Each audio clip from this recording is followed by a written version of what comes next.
There are a lot of fighters who understand how to throw elbows, but because they don't know the proper angle of entry, they aren't successful with them. It is a very important aspect. I strongly recommend reviewing this entire section because elbow strikes are a very strong weapon that should be taken advantage of. Knee strikes are another very important tool to have in your arsenal. They are similar to elbows because they can be executed from close range, but I will also demonstrate knee strikes that can be thrown from a distance. For example, why is it very important to angle your foot downward when throwing knee strikes? I will cover all these details. I recommend spending the time it takes to master knee strikes because they can often determine the outcome to a fight, especially if your opponent doesn't have good knee defense. Katas are not generally associated with MMA, but if you want to apply karate to MMA, then it is super important to work on constantly developing your base. This is what katas do for you. However, drilling just katas will not make you a good MMA fighter. Even if you have a strong base and a host of combinations, you still need to learn how to apply them in MMA. So, katas are super important for developing your base. They're important for mastering the basics. But in order to be a good fighter, you must still learn how to apply these skills in a real fight.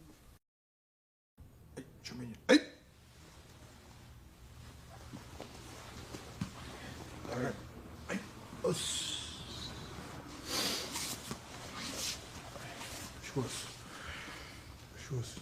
Aí 2, 3, 4, 5, lateral. 2, 3, 4, 5. Aí puxa o pescoço aqui, ó. 2, 3, 4, 5. Outro lado. 2, 3, 4, 5. Atrás. 2, 3. Pra frente. 2, 3, 4. Aí girando o braço. 2, 4, 6, 7, 10 é lateral.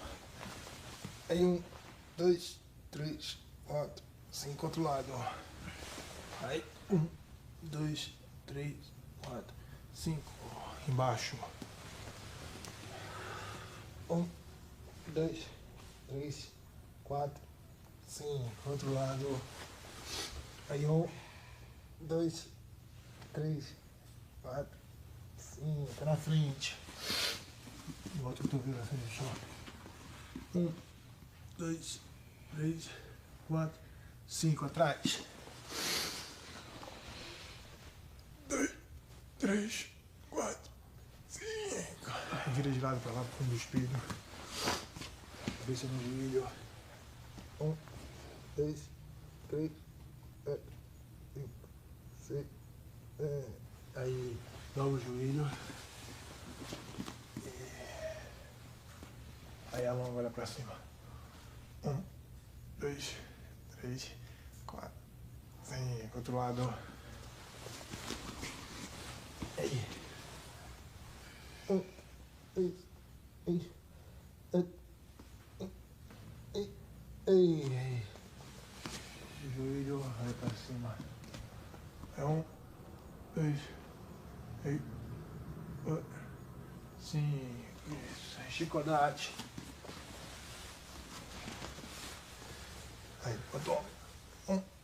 2, 3, 4, 5. Outro lado. 2, 3, 4, 5. Isso. Aí, deixa, abaixa. Aí, coloca o cotovelo no chão, vai. Você vai levantar o 2, 3, 4, 5. Aí, esquerda, sai pra lá, perna esquerda. Aí,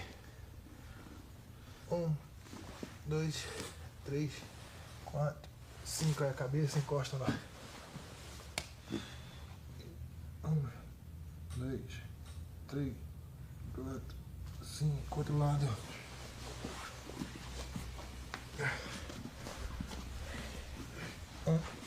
2, 3, 4, 5. A cabeça encosta.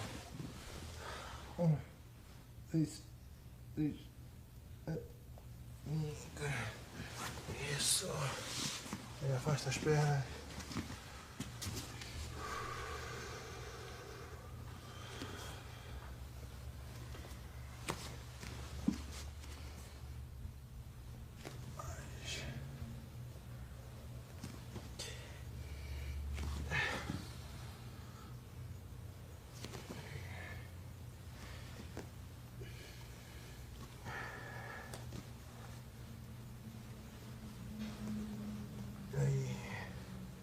Fecha o pé assim. 1, 2, 3, 4, 5. Aí senta. É lateral. Aí 1, 2, 3, 4. Aí, outro lado. 1, 2, 3, 4, 5. Aí na frente. Aí. Vai. Máximo que coisa. Aí 1, 2, 3, 4, 5. Abre o braço. Olha pro lado. 1, 2, 3, 4, 5. Aí. Junta os pés. Aí pega no pé. 1, 2, 3, 4, 5. Aí gangorra lá atrás, vai.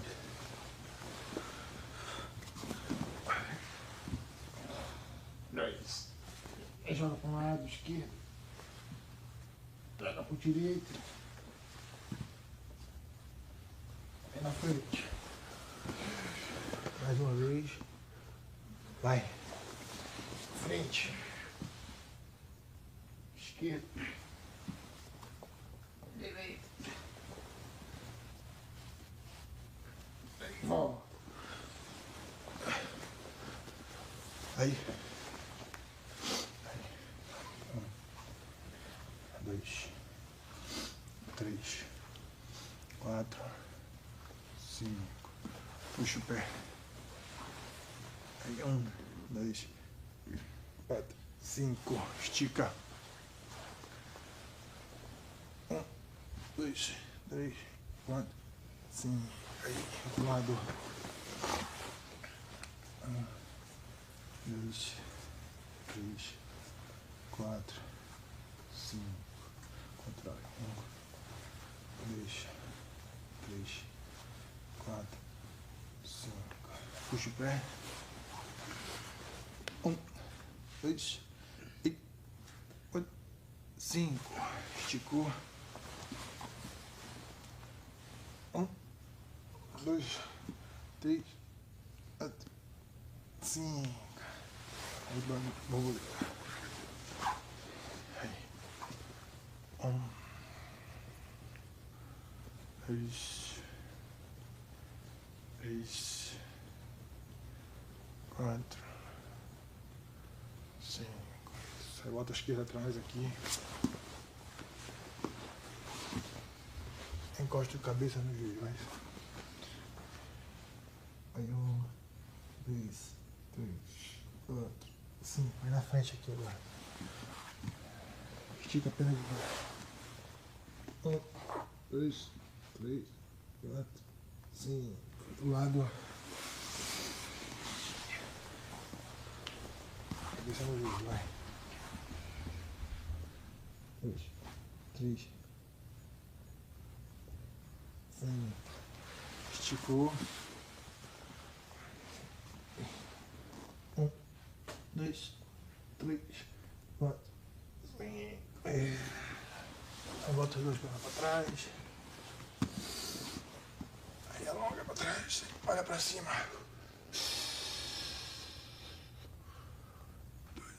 2, 3, 5. Vai lateral, olha para a esquerda.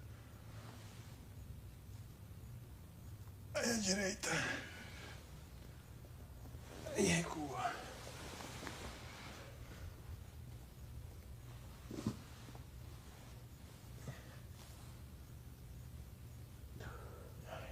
Bota o braço esquerdo para mim. Direito.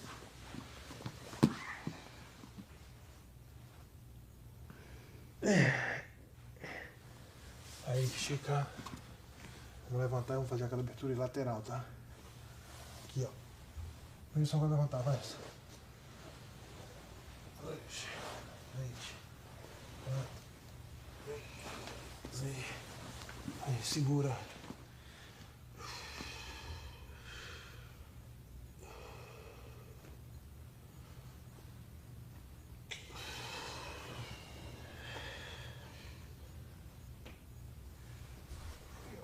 2, 3, 4, 5. Mais uma outra lá atrás da minha. 1, 2, 3, 4, 5. Isso. Agora a abertura lateral, fica aqui atrás. A linha. Te ajuda? Vem em cima da linha.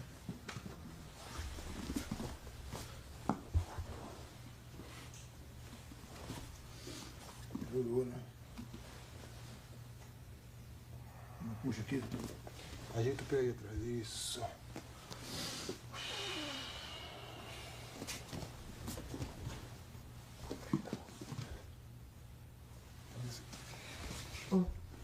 Isso.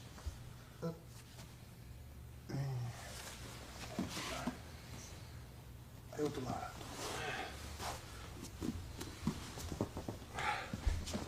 Ajeita o pé.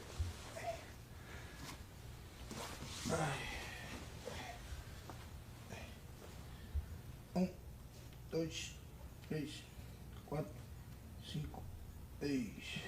Aí na frente.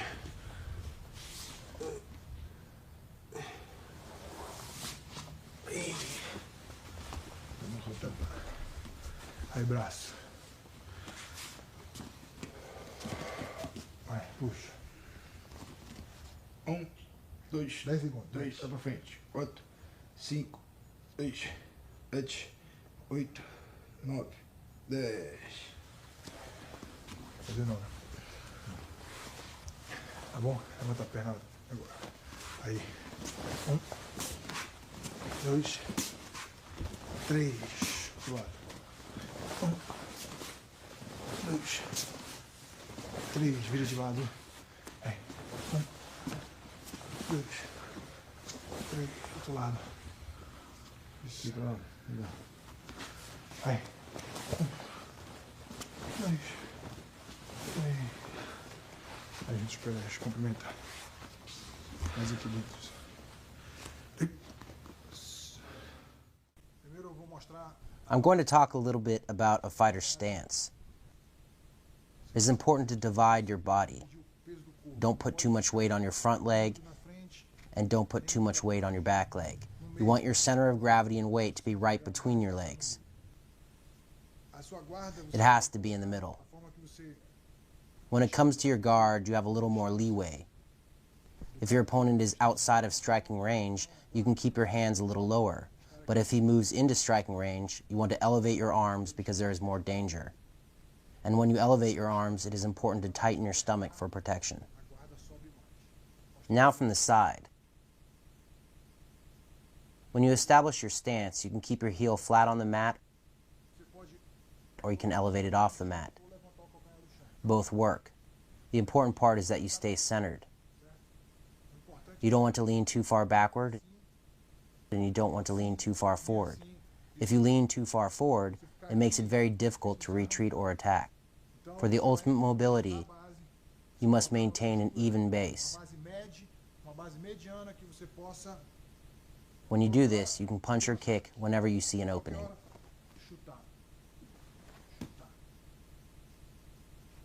When in competition, a lot of fighters will put their center of gravity forward. But in my style, we place our center of gravity in the middle because it provides a great amount of distance between my opponent and me. If I lean forward, my opponent can throw a punch and hit me very easily. Now if I place my center of gravity in the middle, my opponent can no longer punch me. Again, if I put my weight forward, I have sacrificed my defenses. That is why you don't want to fight leaning forward. It becomes so easy for your opponent to hit you. If I keep my center of gravity in the middle, my opponent will have to move forward in order to hit me. This is very important. You always need to maintain that distance. Never put your face in the line of fire.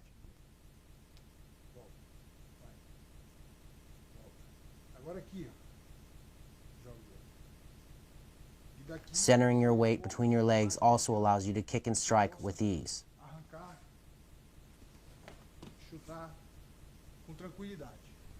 Adopting and getting comfortable with a proper stance is very important in both karate and fighting. Now I'm going to show some basic footwork that can be used in combat. First, forward movement. Every time I move forward, I move the front leg first. For example, If my left leg is forward, I'm going to step with my left leg first. The most important thing is that you don't cross your legs. If you cross your legs, your opponent will see you are vulnerable and strike, causing you to lose balance and fall over. You never want to cross your legs unconsciously. You can cross your legs, but it must be a conscious movement and done at the right moment. It has to be done for a specific reason, to accomplish a particular goal. Same thing, your base always has to be balanced, your center of gravity between your legs. When you do this, you can move forward, backward, lateral, lateral, front, back, lateral, lateral. It all comes very easy. You always have to track your opponent's movement. Always maintain that distance. When he makes a movement, I make a counter movement. It is very important to always react to your opponent's movement and keep the fight on your terms.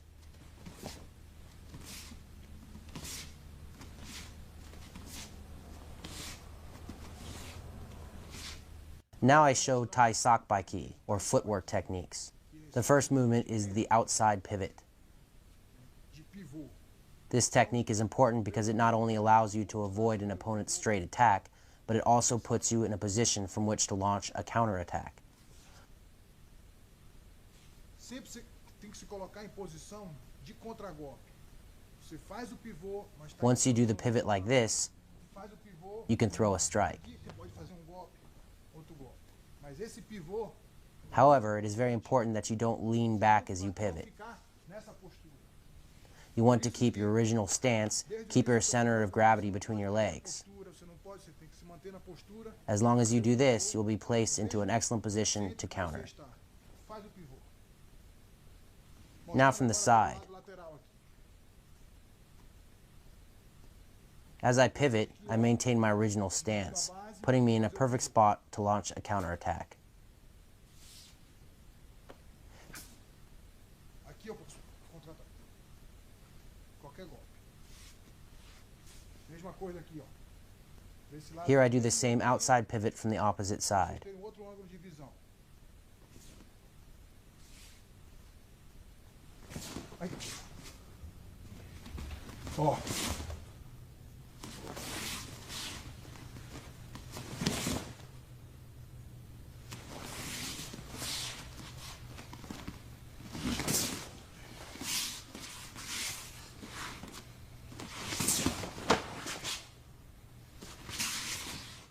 Continuing with Tai Sakbaiki, I show how to avoid an opponent's linear attack by switching your stance. Here I begin with my left foot forward. Notice how my center of gravity is still in the center. Again, this is super important because I do not need to shift my weight forward or backward to employ movement, which prevents me from telegraphing my actions. Vamos aqui então. Vou mostrar essa saída. Essa saída ela é muito importante. This escape is very important because it allows you to change your stance. I start with my left foot forward, but after executing the counter, I have my right foot forward.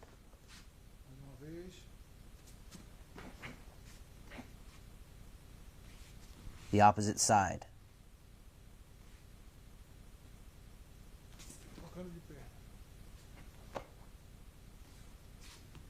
In order to make use of this counter, it is very important that you feel comfortable from both a standard stance and a southpaw stance. If you haven't mastered both stances, then it will be hard to make the most out of this technique and others like it. Your counterattacks will be more limited.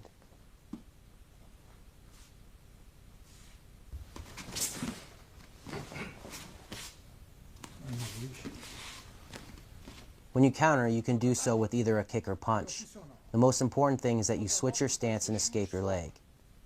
This is another excellent technique for avoiding an opponent's strike and then countering with a strike of your own.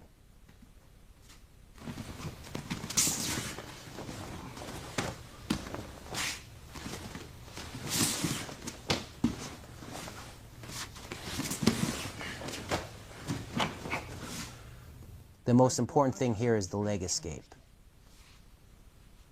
Now I demonstrate how to do a two-pivot movement.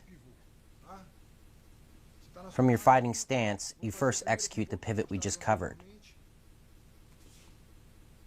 After the first pivot, your opponent continues to attack, and you execute a second pivot to again evade his strike. This second pivot is a little more complicated. It demands a little technique. But if you dedicate time to practicing it, you'll begin to use it with ease. One pivot, now the second pivot. The counterattack is optional. You can escape and then attack with a punch or kick, but the most important part is to execute both pivots and evade your opponent's relentless attack. Just as with the previous technique, you're going to end up with your opposite leg forward. I started with my left foot forward, and I ended after both pivots with my right leg forward. Although this might be a little hard to manage when first starting out, utilizing movements such as these will confuse your opponent. No matter how hard he attacks, he won't be able to find you because you're always one step ahead, always cutting angles.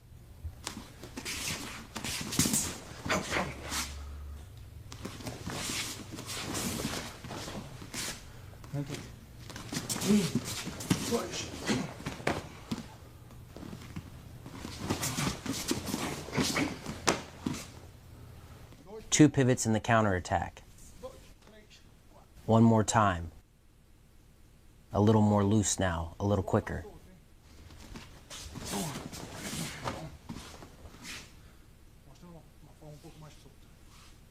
Now I demonstrate how to take two backward steps and then execute a pivot, a combination of movements that comes in handy against an advancing opponent.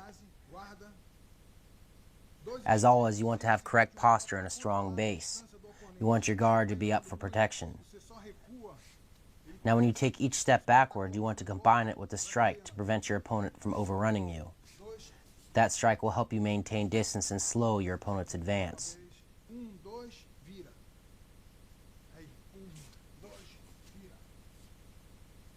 So you take one step, another step, and then pivot. One more time. 1, 2, pivot. You never want to take more than 2 steps backward. 2 steps is your limit. Always one step, your second step, pivot. This is to maintain distance and prevent my opponent from rushing forward. It's meant to slow his attack. After executing the pivot, you can counter with a punch or kick. Simple movements. Notice how as I step back, I strike with my lead arm. Now we'll do it a little quicker, as if I were fighting.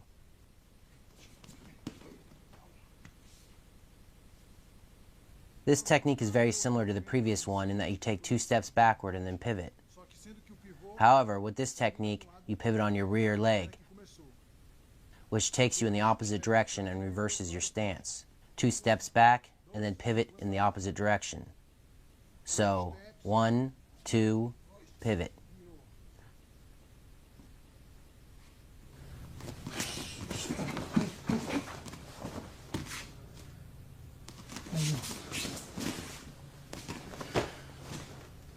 Dois steps, saindo. So you take 2 steps and then you exit to the opposite side.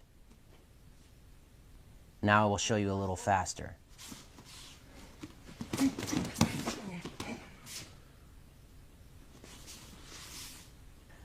Now I'll show you a simple movement that you can use to close the distance between you and your opponent. Normally when you move, you step the foot that is closest to the direction that you want to head. For example, if you want to go forward, you step first with your lead foot. If you want to move back, you step first with your back foot. If you want to move to the right, you step your right foot first, and if you want to move to the left, you step your left foot first. However, with this technique you break that rule, but you do so with a specific goal in mind, which is to close the distance without telegraphing your movement. You are conscious of your actions. So I step my rear foot up to my lead foot, and then I push off my rear foot to shoot my lead foot forward. As always, I slide my rear foot along to maintain my fighting stance. Once I land my first strike, I will follow up with the combination. What is important here is how I close the distance using footwork. If I am farther away, then I can push off harder and cover more distance. But because I step with my back leg first, I do not telegraph my movement. My rear leg is hidden and I do not bounce my head. He cannot see me coming. I will demonstrate one more time. With this technique, you can cover a little distance or you can cover a lot of distance. This is another way to cover distance, but instead of stepping, I simply push off my rear foot and shoot my lead foot forward. As always, I slide my rear foot along to maintain my stance. This footwork allows you to make a very quick attack.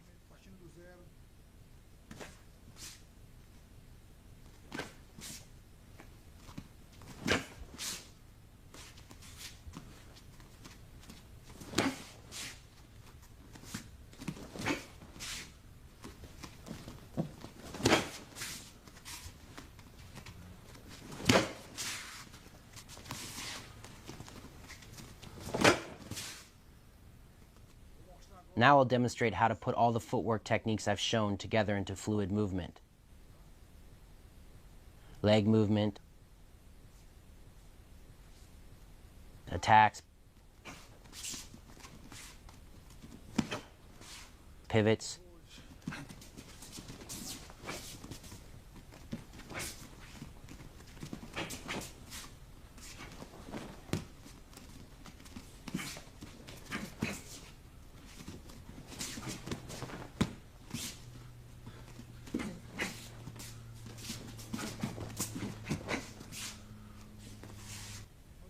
Now I do all the free movement with an opponent.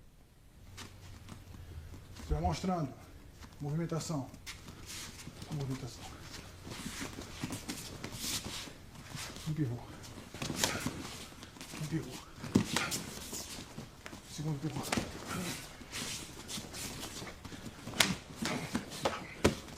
E o ataque.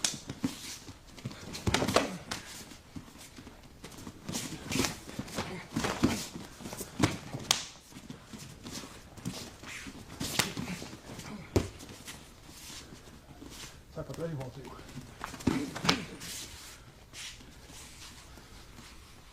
Now I'll show how to throw a rear round kick to your opponent's head. There are a number of ways that you can throw this kick. You can do an open movement, or you can do the kick a little more closed and tight. It's up to you. Notice how I rotate my hips and pivot on the ball of my lead foot to generate power for the kick. A little open, now closed. Open, closed. Mohashi Giri is the name of this strike.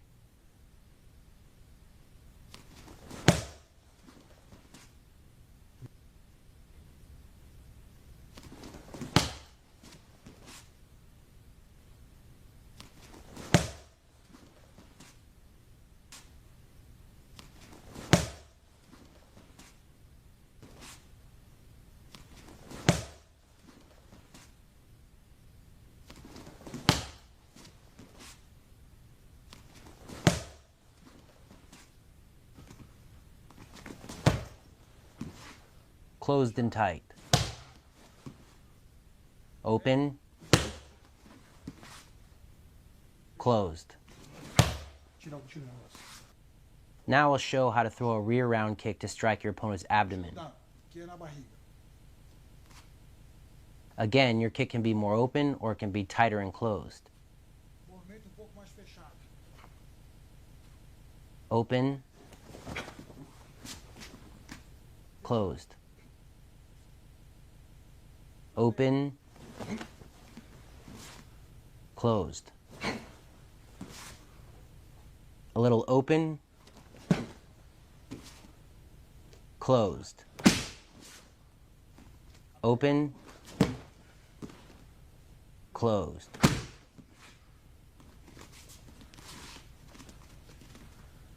Open, closed. When my kick is wider, then I strike my target using the ball of my foot. When my kick is tighter, then I strike my opponent's ribs using my shin. When I throw the kick open, I strike my opponent's kidney using the ball of my foot.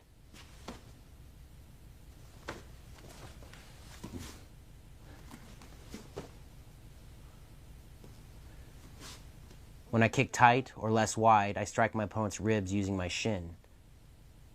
It is different. Se estou chutando fechado, não. Fechado, vou lutar aqui, ó. I'm using my shin instead of the ball of my foot. Diferente. Now I show how to throw a rear round kick at your opponent's legs. Just as when you throw a round kick to your opponent's head or kidney, you have two ways to throw the kick. The first one is with your shin, and the second one is with the ball of your foot.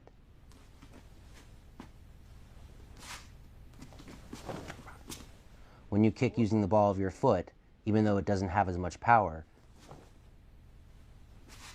it can still cause just as much damage because the surface area of your weapon is smaller. Same thing. Shin, ball of your foot. Shin, ball of your foot. Shin, ball of your foot. Shin, ball of your foot. Shin, ball of your foot. The nice part about kicking with your shin is you can get more reach out of your kick. When you kick with your shin, you can throw your kick upward and then come down on your opponent's leg, or you can throw it straight in. When you kick using the ball of your foot, you want to hit and then move away quickly.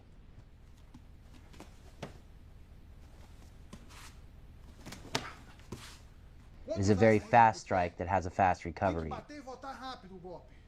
Kicking with your shin is slower and takes more time to recover from.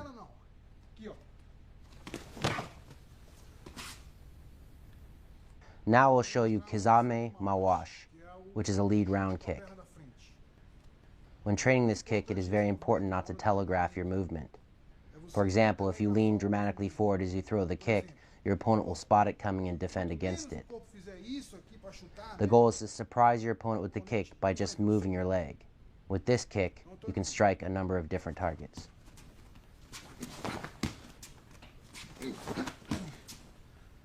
You can strike your opponent's head, his stomach, his leg. Mesma coisa.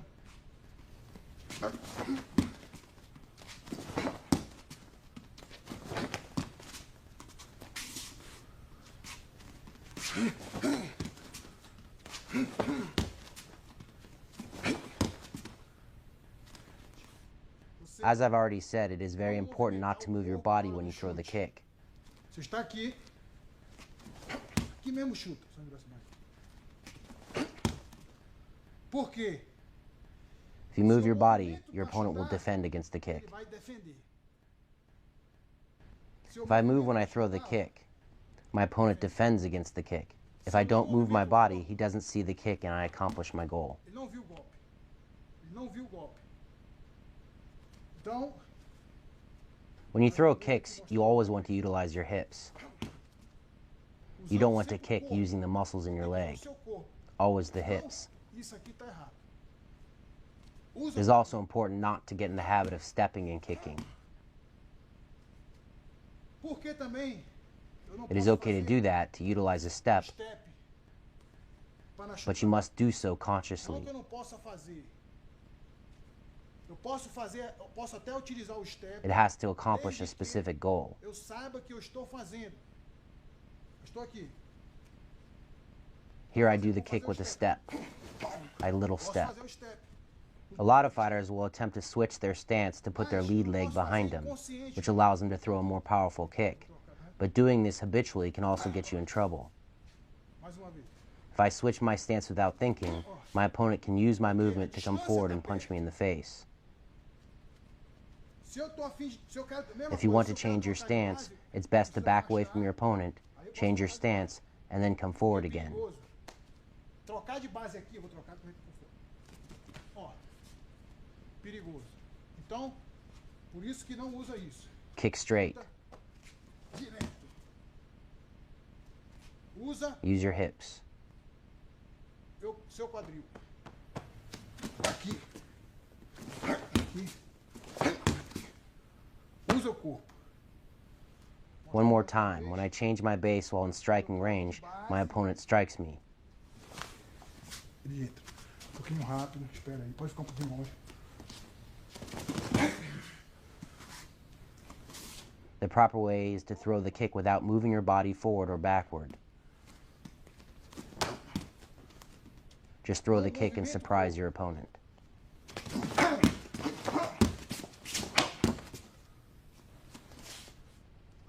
Now I will demonstrate the front kick, or maigiri. When executing this kick, you don't want to push your foot into your opponent. You want to snap your foot into your target. To accomplish this, I push off my rear leg,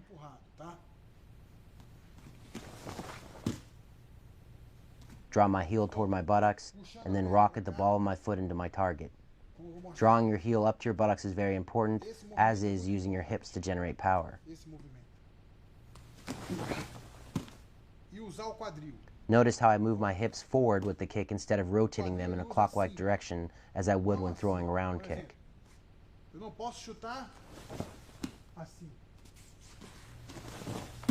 If you rotate your hips circularly, you will fall forward and lose all power behind your strike.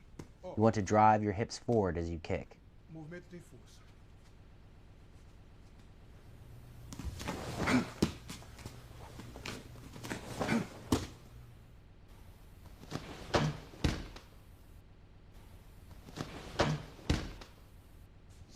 When you kick, hip movement is the most important thing.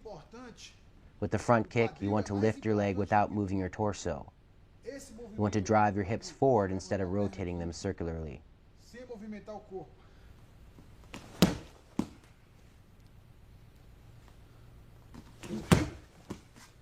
Once again, elevating your heel up to your buttocks is very important for generating power in your kick. Assim. Não assim. Aqui.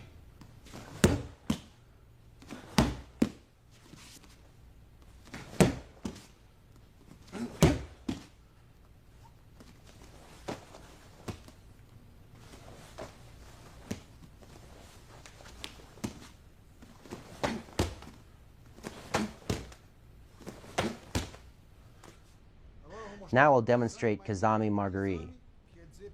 Kazami means front leg, and Kazami Margari means the front kick with the front leg. All the rules that apply to the rear leg front kick apply to the lead leg front kick. Again, you don't want to sink your torso backward, but rather keep your hips forward and your stomach tight.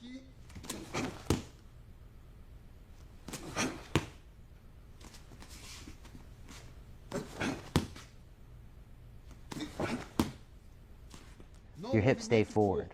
You can sink low with this strike, or you can kick mid-range.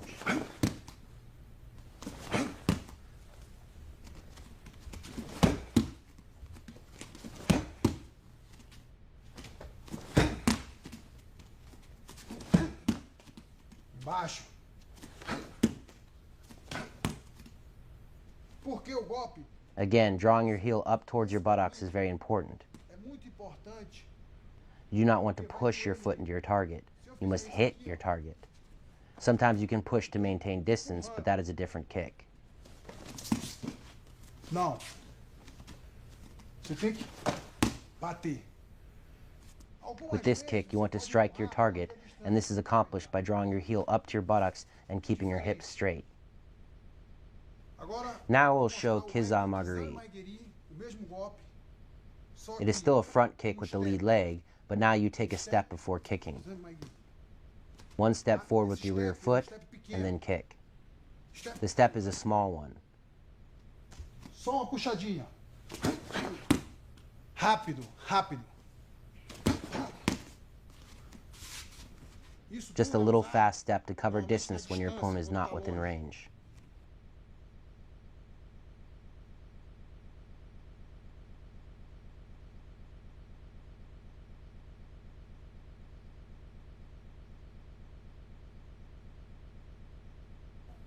In this situation, there is a good deal of distance between me and my opponent. I want to kick, but he's too far away. So I take a small step and then kick. Always use your hips. Puxa um pouquinho. If your opponent is too far away, take a small step.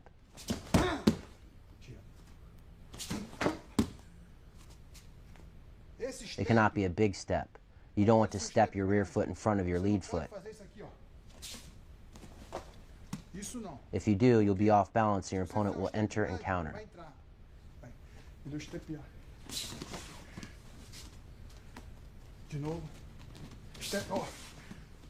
Just a small step.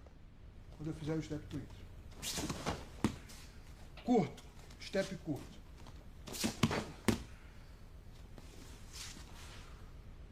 This technique is called yoki garikomi, or side kick. With this kick, you must begin just as you did with the front kick, by elevating your heel towards your buttocks and then drawing your knee forward. However, once you have elevated your knee, you turn to the side and drive the blade of your foot into your opponent's abdomen or face. Once you have completed the kick, you turn your body and drop your foot to the canvas, changing your stance.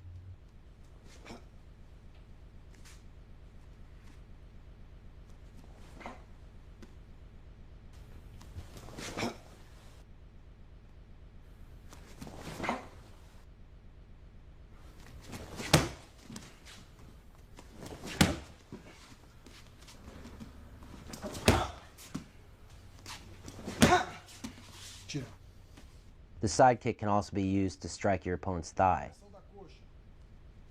It is a very versatile strike in that you can kick the legs, the body, and the head. De cima para baixo. Deixa eu bater primeiro. When throwing the side kick, it is very important to pay special attention to your movement. You don't want to rotate your body too early. Remember, the kick begins just as the front kick does, by keeping your body erect. Once your knee is up, that's when you turn and drive the blade of your foot into your target. Depois você vira. Você carrega, vira.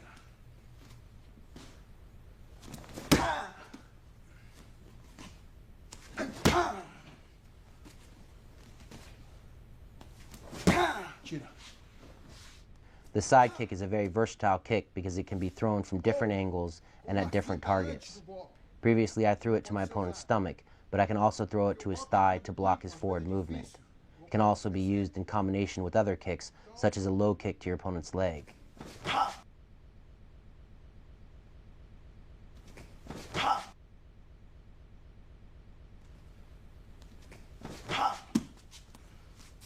When you throw a kick and then follow up with the side kick, it is very difficult for your opponent to spot. You can also combine the side kick with a step. Step to one side, and then kick.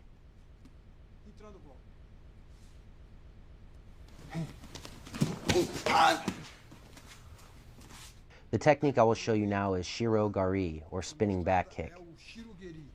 The turn is very important because a lot of people do it wrong.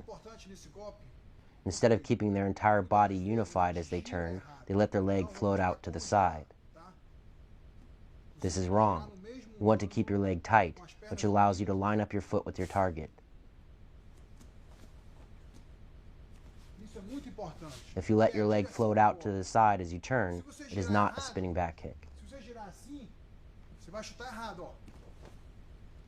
You always want to turn so that you can lash your leg straight out into your target. Always. I will show it from another angle. Same technique. I keep everything tight as I rotate so that I can line my foot up with my target. If you keep your body united as you rotate, and then keep your feet together, you'll have little trouble hitting your target.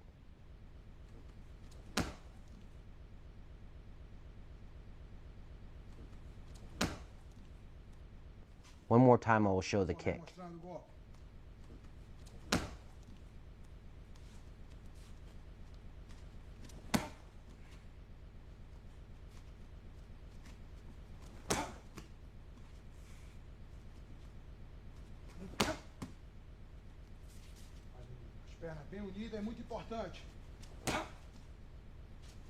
Keeping your legs together is very important.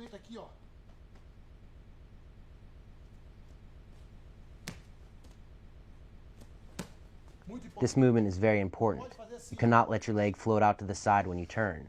In addition to making it more difficult to hit your target, you're also in danger of your opponent kicking you in the groin. That is why it's so important to keep everything tight and close. It helps your offense as well as your defense. I will apply the kick now. First, normal. Now I will apply the spinning back kick to counter my opponent's forward movement. Here I will use the same spinning back kick to counter my opponent's round kick.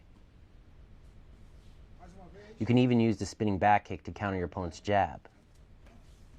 Now I will kick my opponent's leg to distract him and then rotate and throw the spinning back kick. Here I use it again to counter my opponent's movement.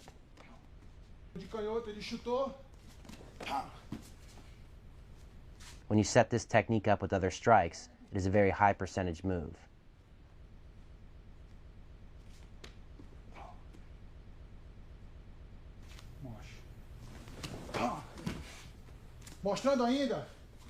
It is also important to note that you can execute a jump spinning back kick to cover distance between you and your opponent. But before you attempt this, it is very important to first master the basic movements. Isso é muito importante.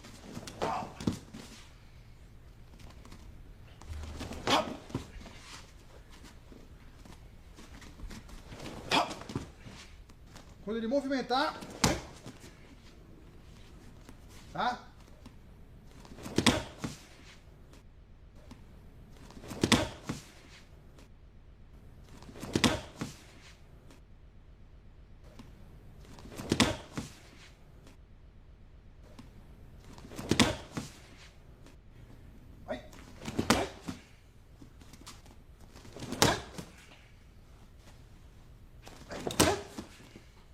Now I'll show you Uwada Marash, or hook kick.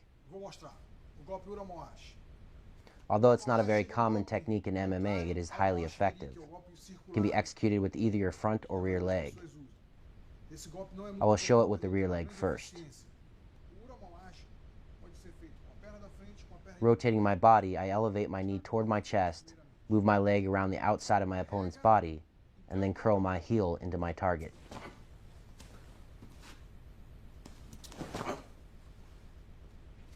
When you throw this kick using your front leg, you want to first take a small step forward with your rear foot. Again, rotate your body, move your leg around the outside of your opponent's body, and then snap your heel back into your target. So, small step, and then the kick.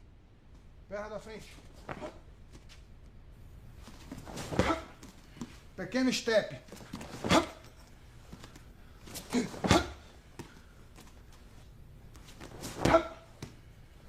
Pequeno step, perna de trás, perna da frente, pequeno step. This can be a very sneaky kick, especially when you pretend to throw a low roundhouse kick to your opponent's lead leg. However, instead of actually landing the kick, you board at the last instant, move your leg around to the opposite side of your opponent's body, and then snap your heel into his face. When you do this kick with your lead leg, you can also lower your opponent's lead hand by grabbing it and pulling it down. This makes it very difficult for your opponent to block your kick. So, you lower your opponent's hand, take a small lateral step, and then deliver the kick.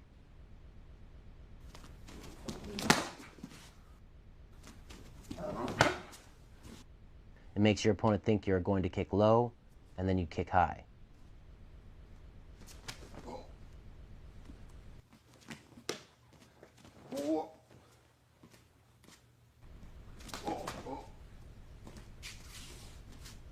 Now I'm going to show you Shirudo Udomash, or spinning hook kick. With this attack, it is very important that you use your rotation to generate power for the kick. Unlike the spinning back kick, you let your leg float away from your body. It is an open kick in which you make a circle with your leg.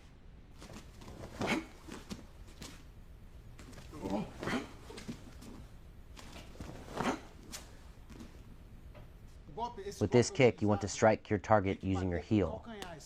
You want to connect with the back of your heel. If you make contact with the top of your foot, it will have no power. You must use your heel to ensure that you cause your opponent damage. a região que você vai bater. Porque se pegar, vai machucar.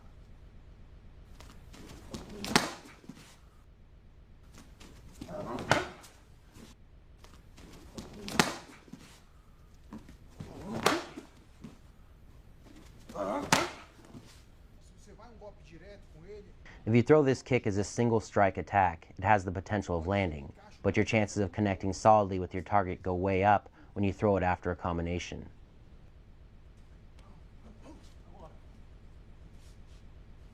The first strikes in your combination distracts your opponent and spreads his focus thin, allowing you to sneak the kick in unanswered.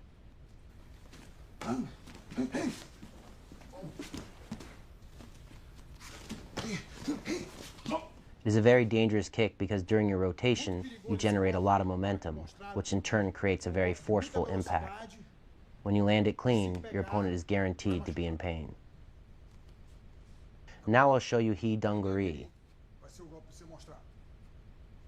It is considered a double kick because you use both legs, but with the first movement, all you do is lift your knee. In order for it to be effective, you want to lift your knee quite high in your initial movement. So you lift one knee and then execute a front kick with your opposite leg. The first movement is to begin to charge towards your opponent, to get your momentum moving forward and to close the distance.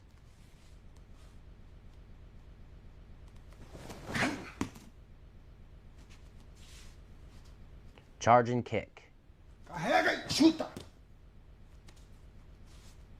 Charge and kick. With the second kick, you can target your opponent's face or stomach. It depends upon the openings available.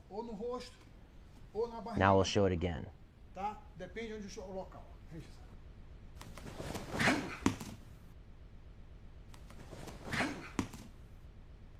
Charge your kick by elevating your knee and then strike.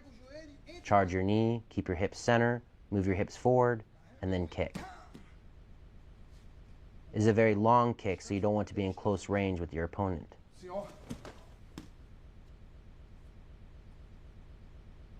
Once you elevate your knee, you can kick your opponent's face or stomach. Now we'll demonstrate a kick where you throw it towards the outside of your opponent's body, but then at the last minute, you change its path and kick to the inside of your opponent's body. É golpe que ele sai aqui, ó, e entra por dentro.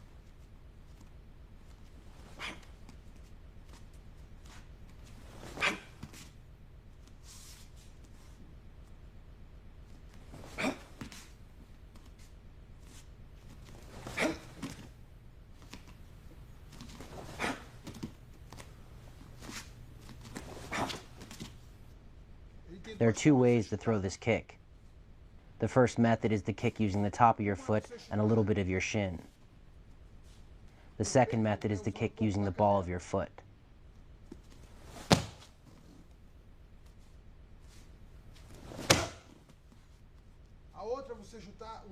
You can kick using the top of your foot or the ball of your foot.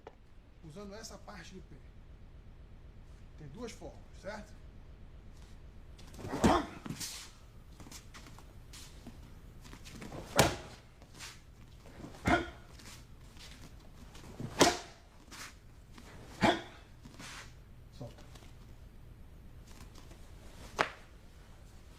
Ou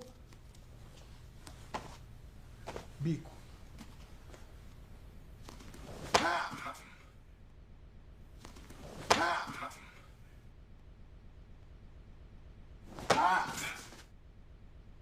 Once you land the kick, you want to get out of the way to avoid a counterattack.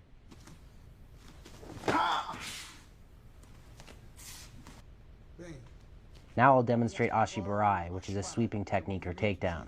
Raspar o adversário ou de derrubar. It is a simple movement, but in order to be effective with it, you have to use it with proper technique and timing.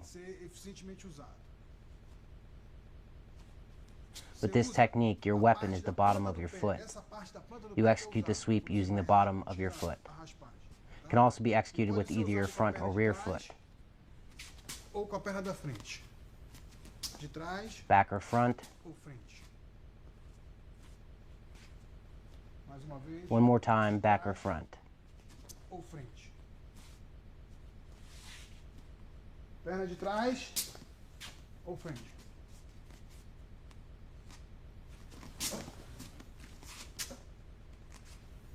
The goal with this technique is to destroy your opponent's base by attacking his front leg. If your opponent has his weight on his front leg, it will be very difficult to sweep him. In order to be effective with the sweep, you must first take his weight off his front leg.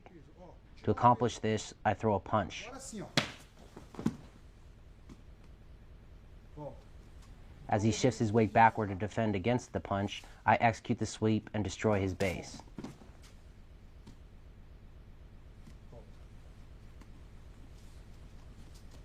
Ou também pode You can ser also com a execute this perna de technique with your trás, back foot. fazendo pequeno step. If your opponent is close, then you can execute the technique the instant he shifts his weight onto his back leg.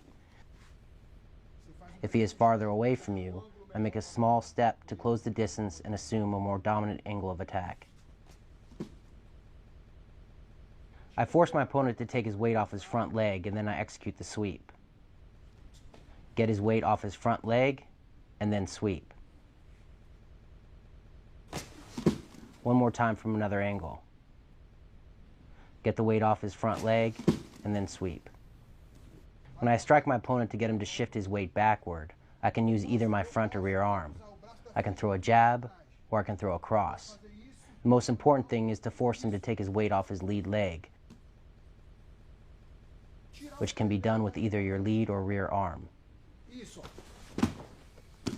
Bom. Ou usando o braço de trás, tirando a perna da frente. Ó. Now we'll spar with my brother Shinzo using the techniques I demonstrated throughout this section.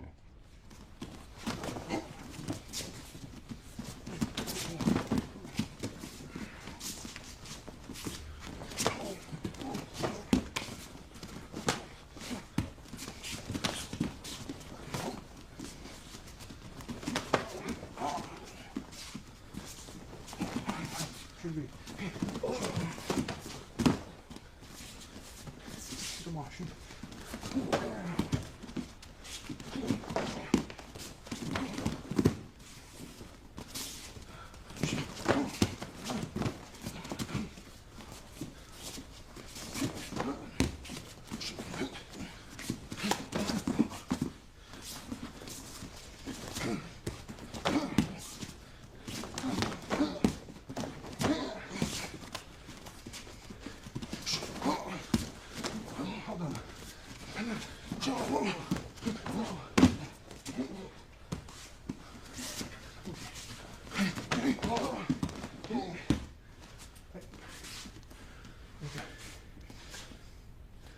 O soco Punching is a fundamental part of karate. do karatê. It is very important to pay special attention to the details because after you learn the movements involved, you will repeat them thousands of times. Você vai usar muitas e To muitas start out, we vezes. will focus on the very basics. So stand with your feet roughly a shoulder's width apart and place your fists on your hips. Inicialmente, a forma básica do movimento, ela começa com as duas mãos na cintura. Next, extend your arms forward and rotate your fist so that your palms are facing the mat and your thumbs are facing one Esse another. movimento de virar o pulso, This rotation is very important because it dramatically increases the strength é of isso your que vai dar punches. força. Essa virada é que vai dar força. E When you esse- strike your esse target, lugar you que want você to tá do so vai ter using the um knuckles of your index and middle fingers. justamente essa região da mão, onde os tendões são mais fortes e maiores. Not only are these knuckles stronger, but it allows you to transfer energy down your arm, out your first two knuckles, and into your target. Essa virada aqui é muito importante, o movimento básico. Por que no centro sempre? Porque se você fica assim, It is also very important to strike toward the center of your opponent's body, aí daqui a not the pouco você tá outside. assim, ó, sem alvo. Então, The center is o where alvo all é a his linha vulnerable mediana do areas seu are. corpo. Então aqui o centro. Once you Linha get mediana comfortable do seu extending corpo. both arms, rotating your fists so that your palms are facing the mat, and connecting with your imaginary target using the first two knuckles of your hand, practice throwing punches with one arm at a time. Just as before, you want to rotate your hand over just prior to striking your target to generate power in your punch and to minimize the damage you cause your hand. At the end of your punch, rotate your hand. Hey! The first punch I will show is Kazamizuki, or the jab. This strike is executed with your lead arm.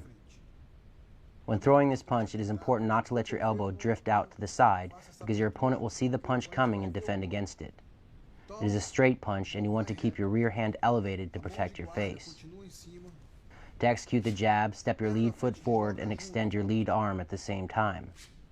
If your opponent advances towards you, you can throw the jab without stepping forward to stop in his tracks, but you generate a lot more power when you combine it with a forward step. The forward step also helps you close the distance.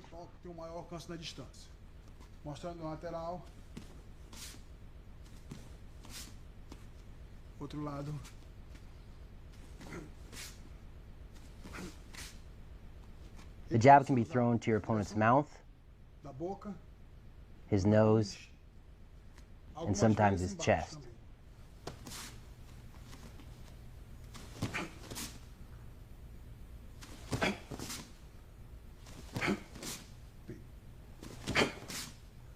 Here I demonstrate how to throw a fake punch with your rear hand in order to set up the jab.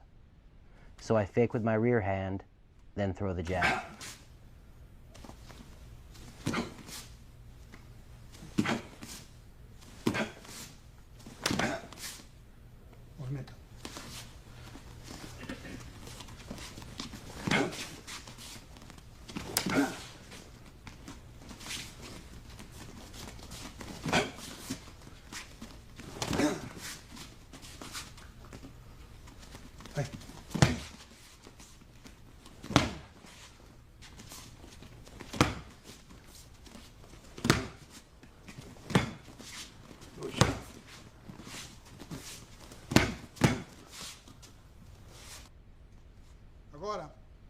Now I demonstrate Gatsuki, or the cross. This strike is thrown with your rear arm. When throwing the cross, it is very important to rotate your hips. This helps generate power. Also, remember that your elbow should not drift out to the side.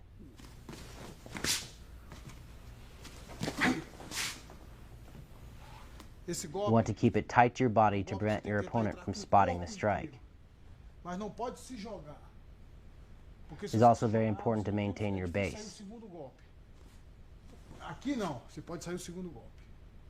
When you throw this punch, you want to enter with your whole body.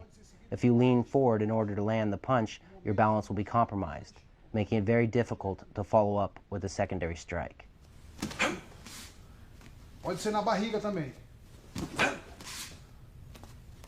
Again, don't lean forward or it will be hard to follow up with more strikes. Just as with the jab, you can throw the cross after leading with the fake. You can also throw the cross to your opponent's stomach. The cross can follow other strikes as well, such as a kick.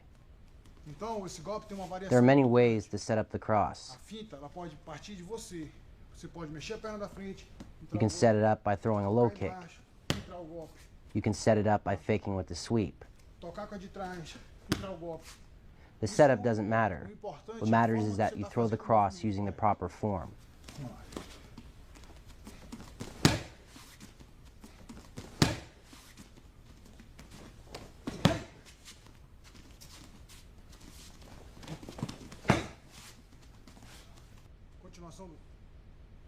Now I will show you Osuki, the strongest punch in karate.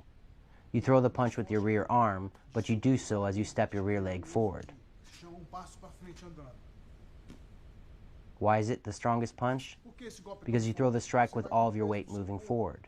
It's a difficult punch to land on your opponent because it's a very long strike. In order to pull it off, you need to recognize when you have the proper distance, and this takes a sharp mind. If you don't have the distance to step forward, it's also possible to step your lead leg back and then step your rear leg forward to execute the punch. This allows you to use this technique even when you don't have enough distance between you and your opponent.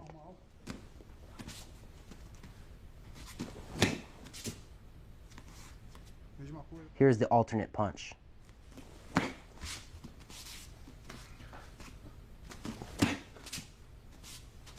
The two variations are the same punch, but you change your footwork due to the distance between you and your opponent.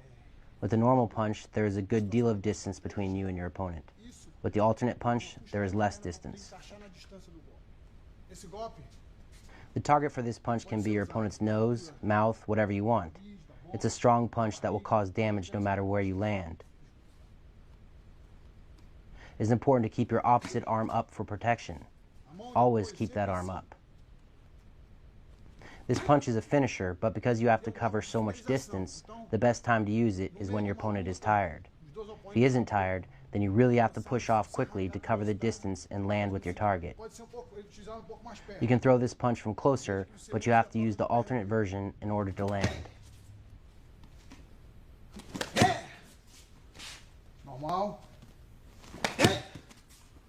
This is a punch that really requires an explosion.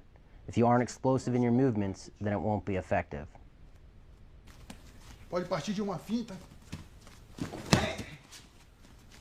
As with the other strikes, you can set up this punch by leading with a different technique.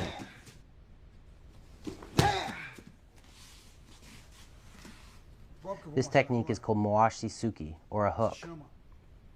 Here I show you how to throw the strike with your lead arm. It is important not to do a haymaker punch. If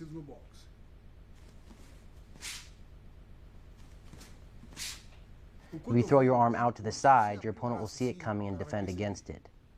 Even though the punch approaches its target from the side, you don't want to throw your arm backward to generate power. Now we'll show the hook from the side.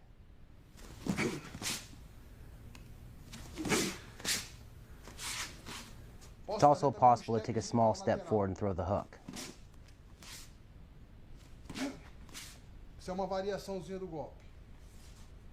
You can even execute a side step and then throw the hook. It's the same strike, but a different variation. If your opponent punches, then you can evade his strike using a side step and throw the hook at the same time. So it can be a very good counter when combined with footwork.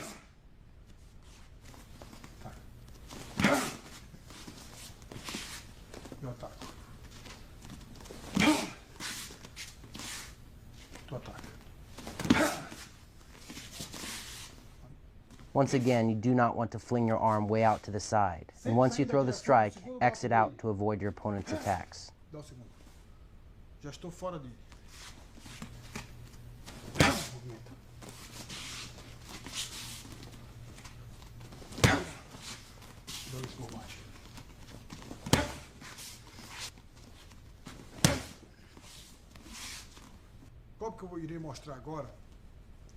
Now I'll demonstrate Moashi-Suki, or overhand, which is a very common punch in karate.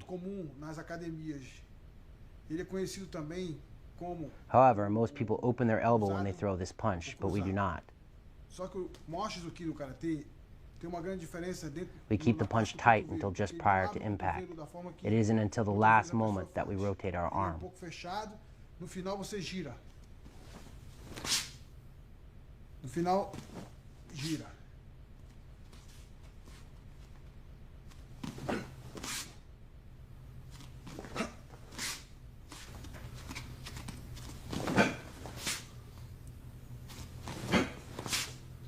So at the end of the strike, rotate your arm and strike with the first two knuckles of your hand.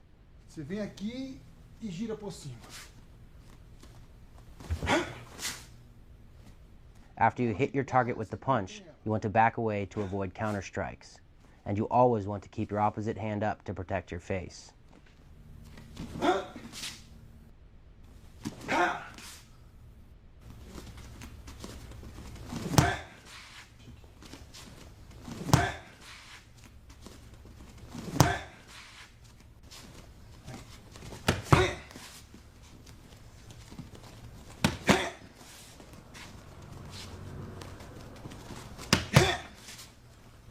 Now I will show you the uppercut.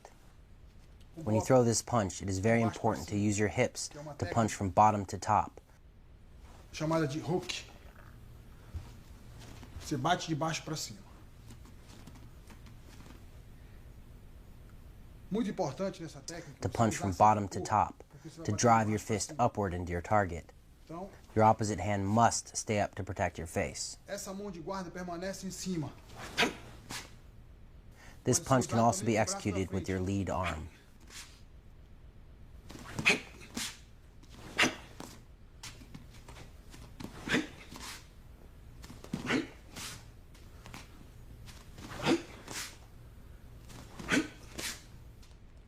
In addition to throwing this punch to your opponent's chin, you can also target his stomach.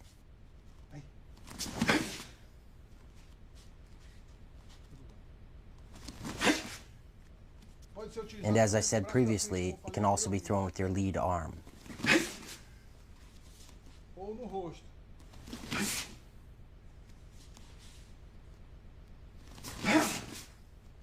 The uppercut can be thrown to your opponent's stomach or his face. Another good time to use the uppercut is when you throw a straight punch and your opponent drops low to shoot in for a takedown. As he lowers his level and comes forward, you throw the uppercut into his face. It is the same punch, but a different application.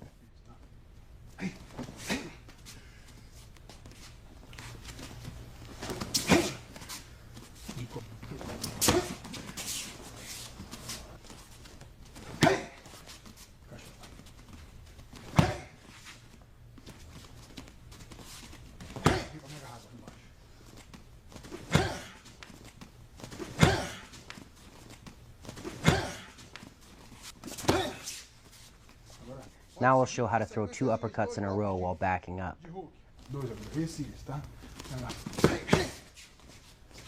Notice how I strike from bottom to top. Now I'll show you Shihaito, or ridge hand strike. You don't see this punch a lot in other martial arts, but it is utilized quite often in karate.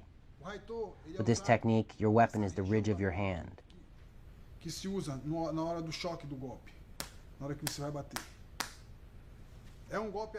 Although it's an open hand strike, it can possess a lot of power and cause a lot of damage.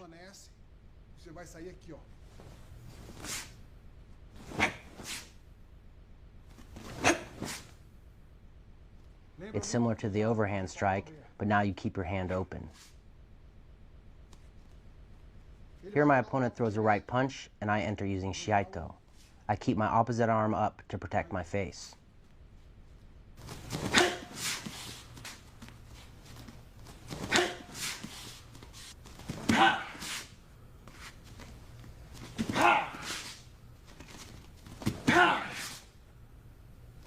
This technique can also be used when you and your opponent are in opposite fighting stances, meaning you have opposite feet forward. The only difference now is that instead of throwing the strike with your lead hand, you use your rear hand.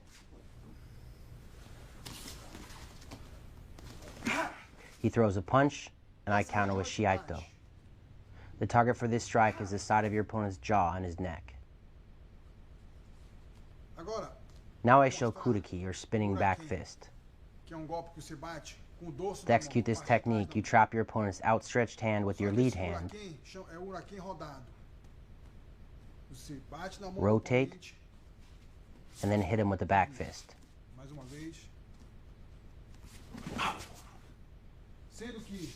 With this technique, you can utilize 2 different types of footwork.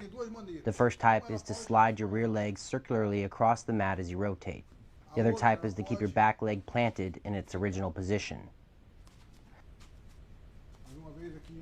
The first method is better employed when you need to cover distance, and the second version is best when you're already within striking range.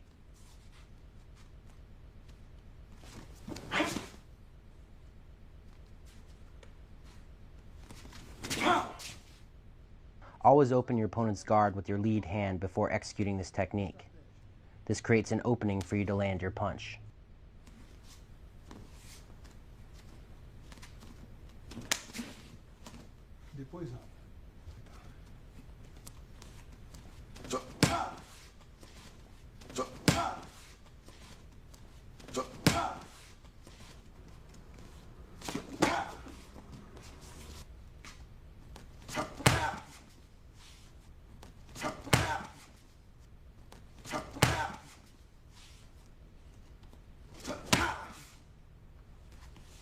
Now I will spar with my brother using the punching techniques I demonstrated throughout this section.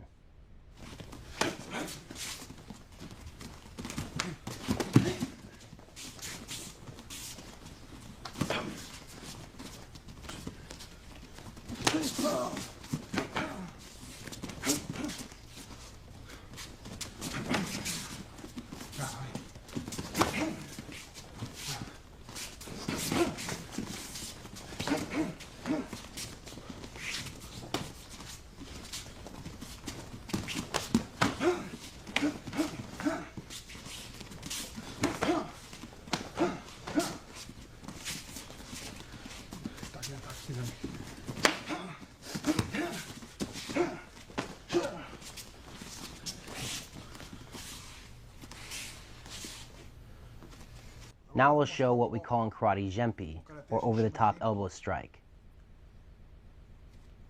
I'll begin with my rear arm. A lot of people will use a side elbow strike, but we throw the elbow over the top because it makes it a lot easier to strike your opponent's face.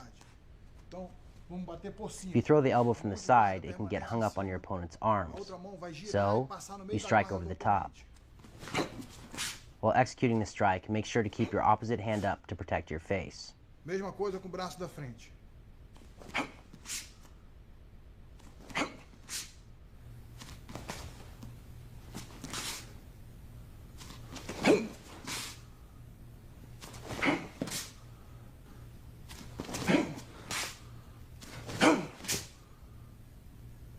It is the same when you throw the strike with your lead arm.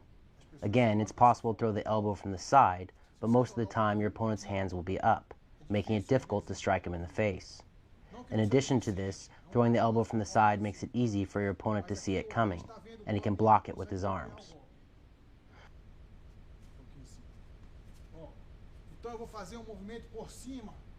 When you throw your elbow over the top, it is much harder for your opponent to block.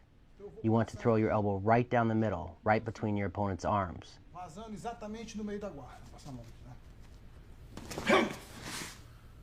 The goal is to crash the tip of your elbow into your opponent's face.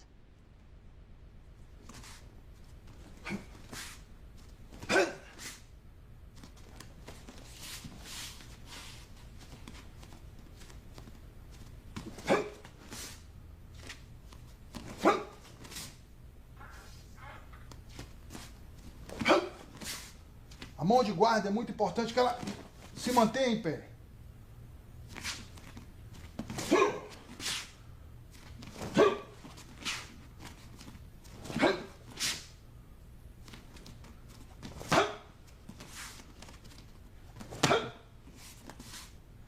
When you execute this strike properly, the tip of your elbow will slide down your opponent's face and do damage. It probably won't knock him out, but due to the sharpness of your elbow, you will probably open a cut. You don't need to hit deep.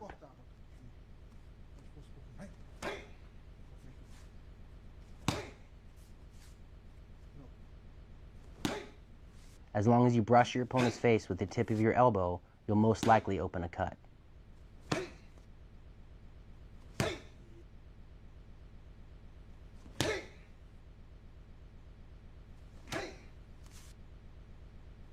Now we'll show the uppercut elbow, which is just as powerful as the previous elbow strike. However, instead of throwing your strike over the top and driving the tip of your elbow down into your opponent's face, you throw it from bottom to top. Tá? Onde você pode atacar.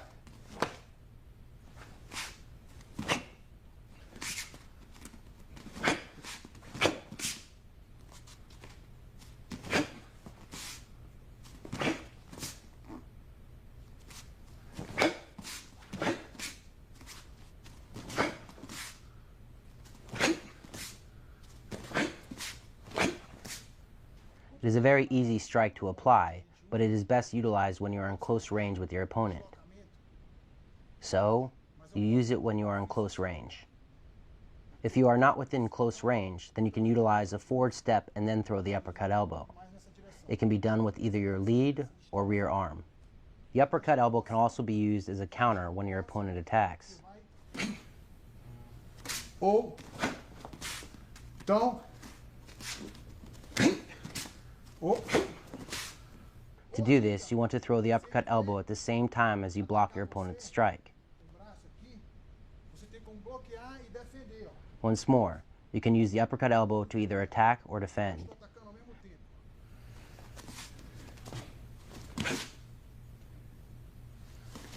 In my style, I use this elbow quite a lot as a defense.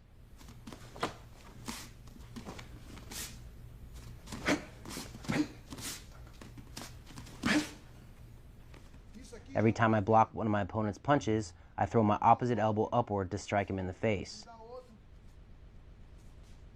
Every time I block, I throw an uppercut elbow with my opposite arm. Always.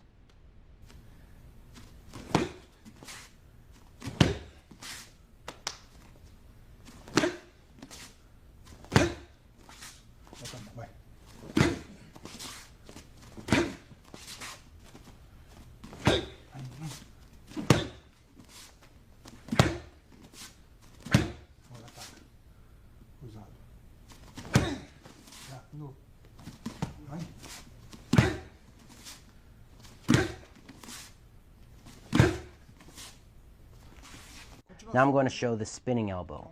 As with all spinning attacks, the spinning elbow requires precision and visual control in order to hit your target. You can use this strike as an attack, or you can use it as a counterattack after defending one of your opponent's strikes. No matter how you use it, you must turn fast.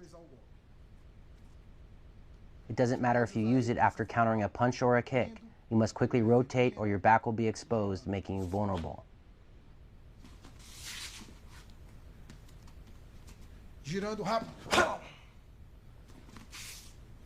In addition to throwing the spinning elbow to your opponent's face, you can also throw it to his stomach.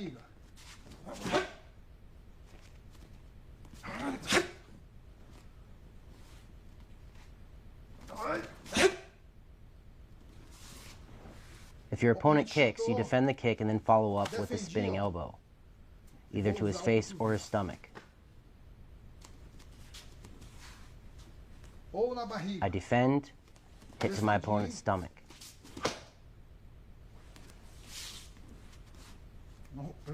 Now I go to the face a little faster. Now to the stomach. Face. Stomach.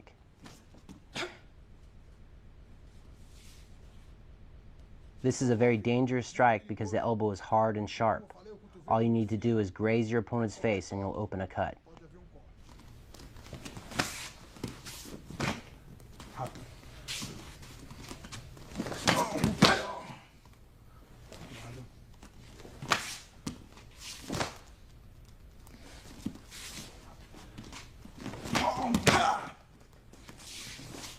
Now I show Shiriza-guri, better known as the straight knee.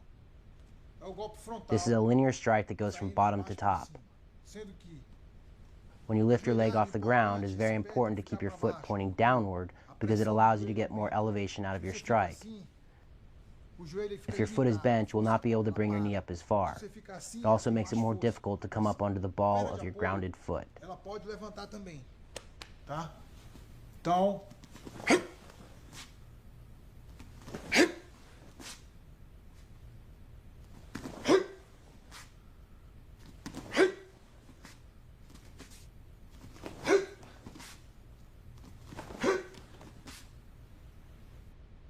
An excellent way to set up this strike is to grab your opponent's lead arm with your lead hand.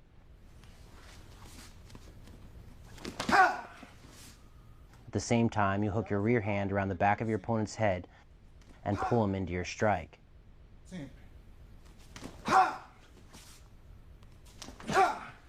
Remember, it's a linear knee. Utilizing hip movement is very important for generating power. If you do not use your hips, your strike will not be as powerful.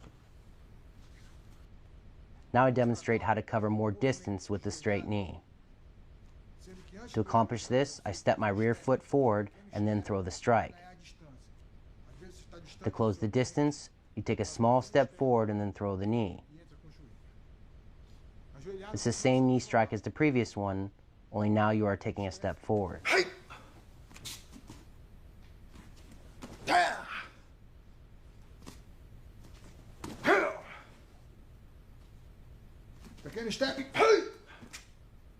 When you are far away from an opponent, it can be very difficult to land a knee strike due to the shortness of your weapon.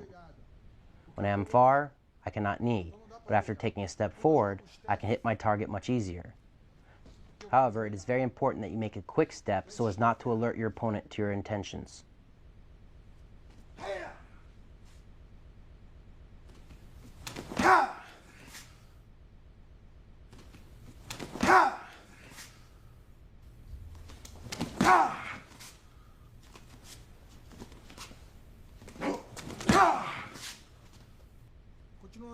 Now I demonstrate a circular knee, or side knee. The target for this strike will be the side of your opponent's body. Instead of shooting your knee straight into your target, you're going to approach your target from the side. The position of your foot is the same. Always point your toes downward.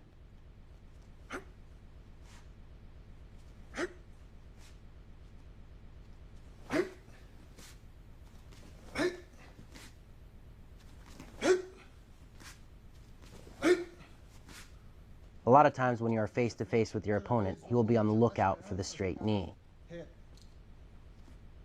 As a result, he leaves the sides of his body wide open. Então é nessa hora que você vai dominar o braço, entrar na lateral.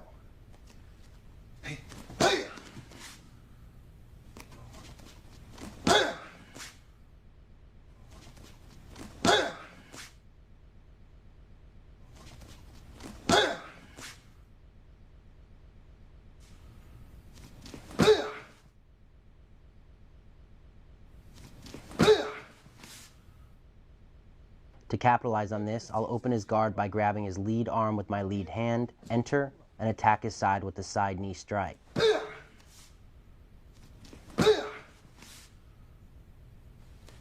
Now I demonstrate the flying knee. To execute this technique, you do two knees, one right after the other. However, you do not need to bring your first knee strike high. It can be used as a fake. So, I throw the first knee, enter, and then connect with the second knee.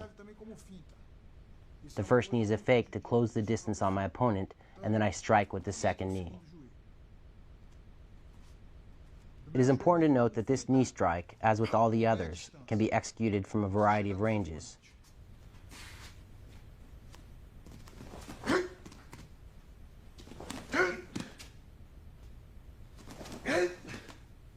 Como eu falei anteriormente, normalmente essa joelhada, ela pode ser In this technique, you can determine the range with your first knee strike. Tá na sua levantada do joelho. Você pode aplicar aqui perto. Não precisa estar longe. If you are far away, then you can throw your first knee farther. Depende, longe. Você vai pum, e entra. If you are close, then your first knee will be a small movement. Whenever you throw this knee, you want to grab your opponent's head and pull it down to meet your strike. Mais rápido. Now a little faster. A little closer. Longe.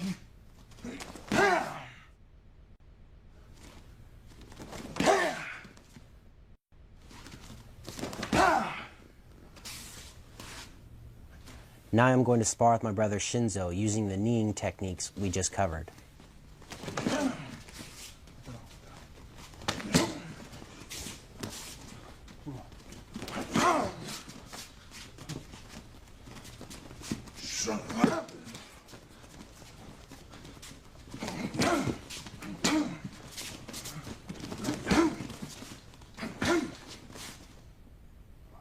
Now I'm going to spar with my brother Shinzo using all of the techniques we covered.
In DVD 2, I demonstrate how to combine the strikes in your arsenal to form effective combinations. For example, you throw a kick, follow up with a punch, and then land an elbow strike. I will demonstrate how each strike can set up the one to follow using the low-high principle. For example, you throw a kick low to your opponent's legs to draw his focus downward, and then you throw a punch to his face. Or you punch to your opponent's midsection and then throw a kick high to his head. It's possible to hit your opponent with one strike, but most of the time you need that second and third strike in order to knock your opponent out. Once you understand the movements involved in the combinations I've laid out, it is very important that you train them in such a manner that you gain vision of how to use them in a real fight. This means throwing each strike in your combination strong and fast. Because you can't throw strikes full force on your training partners, you need to practice your strikes on the pads. In this DVD, I've given you numerous punching combinations that you can do on the focus mitts. If you don't learn effective ways of putting your strikes together, it'll be much more difficult to land clean blows. I've also included a dozen punch, kick, elbow, knee combinations that you can do on the Thai pads. Next, I will demonstrate how to use strikes to set up sweeps and trips. When you do this, your opponent is much easier to take down. He becomes easy prey. I will also demonstrate how to use fake strikes to set up takedowns. Becoming proficient at striking to the takedown is very important. In several of my fights, I've used the techniques laid out in this DVD to take down very accomplished wrestlers. It is a tool you don't want to go without. Pouco de alongamento aqui para iniciar o treinamento. 1, 2, 3, 4, 5. 1, 2, 3, 4, 5.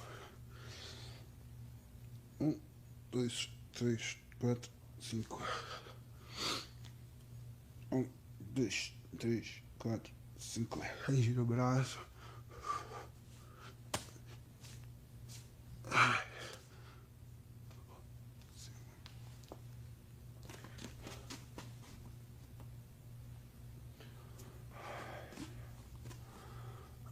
Dois, três, cinco. 1, 2, 3, 5. 2, 3, 4, 5. 2, 3, 4, 5.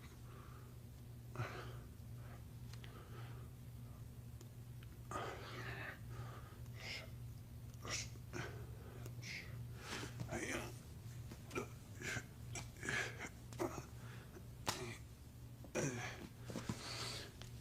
2, 3, 4, 5.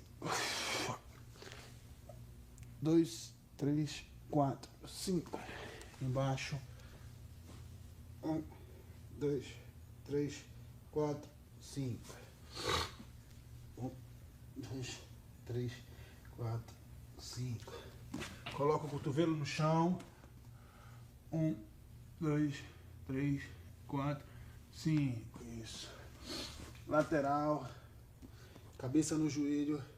1, 2, 3, 4, 5. Outro lado. Cabeça no joelho.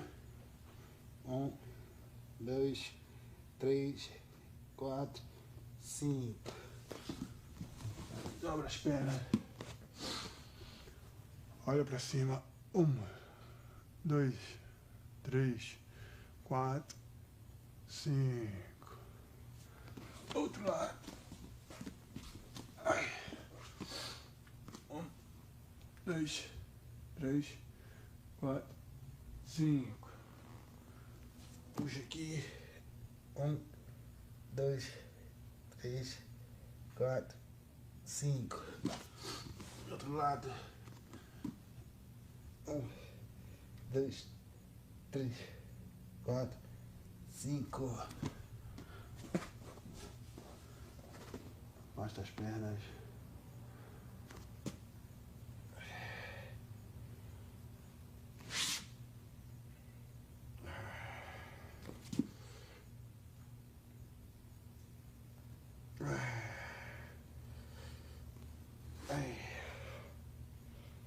E 1, 2, 3, 4, 5.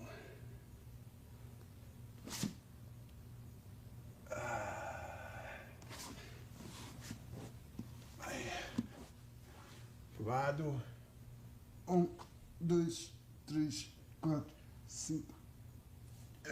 Outro lado. 1, 2, 3, 4, 5. Frente. 1, 2, 3, 4, 5. Abriu. 1, 2, 3, 4, 5. Ai.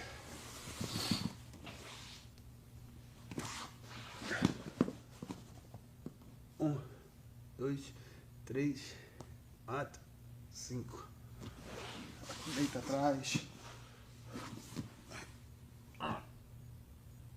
Lateral. Outro lado.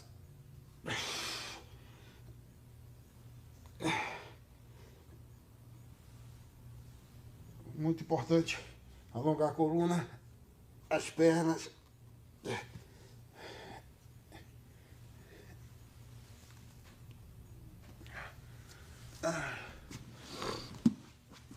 Gira o tornozelo. 2, 3, 4, 5. Puxou. Esticou. Outro lado.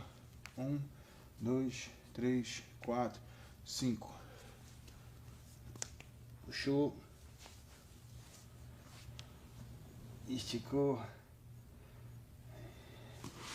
Borboleta. 1, 2, 3, 4, 5. Coloca o braço. Alonga a articulação do ombro. Outro braço. O corpo tem que estar todo mole. Bastante relaxado. Ao contrário. Ao contrário.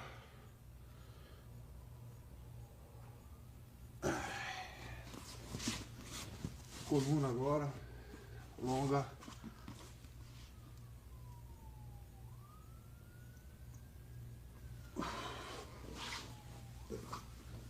Atrás.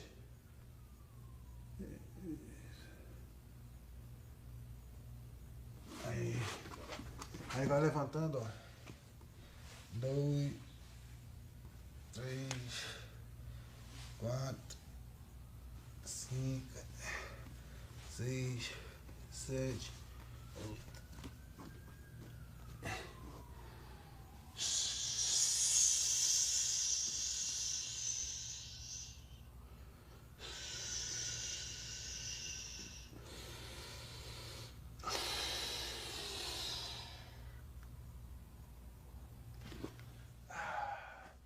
A respiração é muito importante no alongamento. Ombro.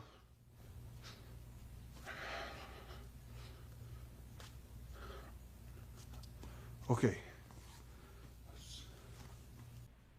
Agora.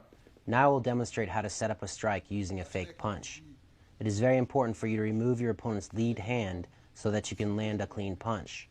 Tá? Porque é muito importante você tirar a mão da frente do oponente. When you push his lead hand to one side or the other, it clears a path for your strike. This is very important. For example, I push his hand aside and enter with the punch. E entra o meu golpe. I push it aside and enter with the hit. I push his hand aside so he cannot defend my strike. I open and enter with my punch. This hand movement is very important. Quer dizer, essa trocada de mão é super importante. I hit and enter with my elbow. I use the fake punch to open a path for my second strike. I will show you one more time.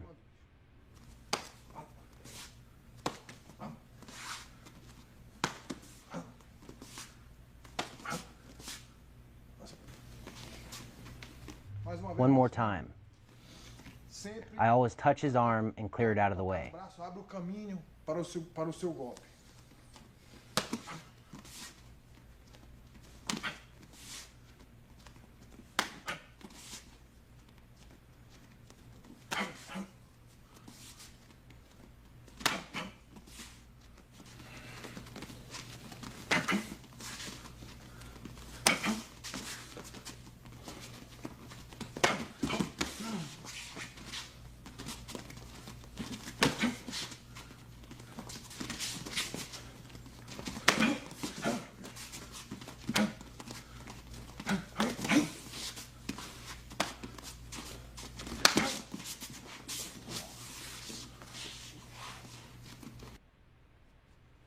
Now I'll show Gyakizuki. This is a straight punch, and like I always say, straight punches are hard to connect with. So here I set it up with a low kick to the inside of my opponent's leg. It's not that you can't connect with a straight punch when you throw it by itself.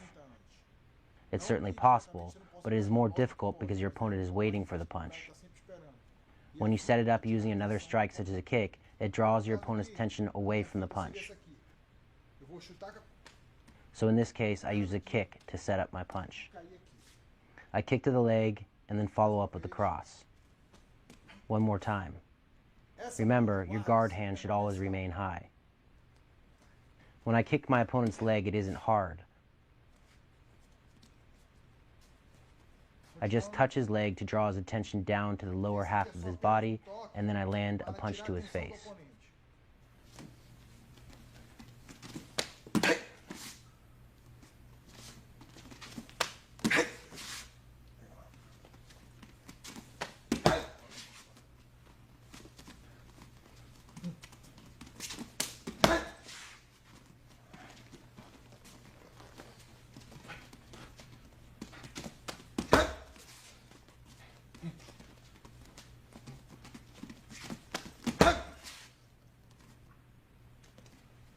Now I will enter using my lead hand, a technique called Kizamizuki, or the jab. Just as I did in the previous technique, I use a kick to the inside of my opponent's lead leg to set up the jab. I throw a low kick to pull his attention downward, and then I throw a jab to his face. It's also very important to hit and then exit. Notice how I throw the jab and then move off to the side.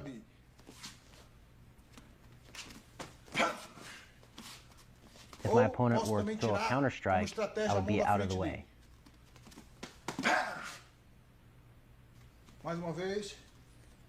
To increase your chances of landing the jab, you can also move your opponent's lead arm to the side prior to throwing the jab.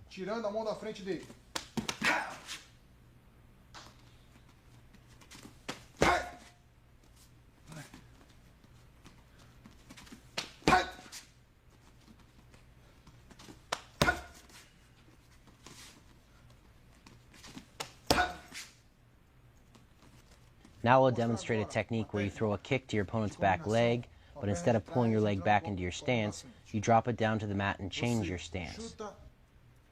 Now your lead arm is in the back, allowing you to throw a powerful punch. So you throw a low kick to the outside of your opponent's lead leg, drop your foot to the mat, and then enter with the left cross. You have two options. You can throw the first strike like a fake to draw your opponent's attention downward, and then follow up with the punch. Or you can throw the kick hard so that it causes damage, and then enter with the punch.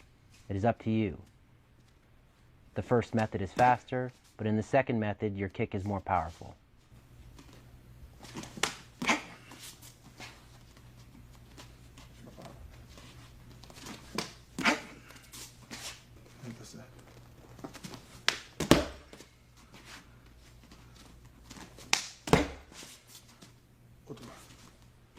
It's very important not to throw the kick like this. You always want to keep your body erect and use your hips.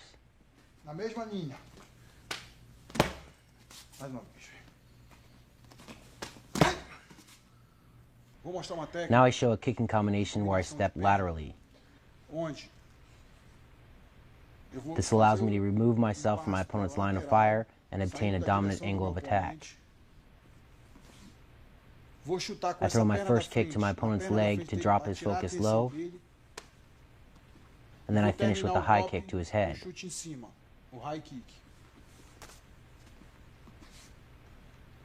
Movimento normal.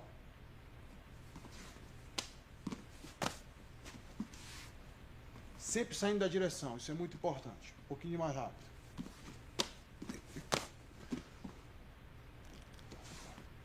Moving to the outside of my opponent's lead leg to obtain a dominant angle of attack.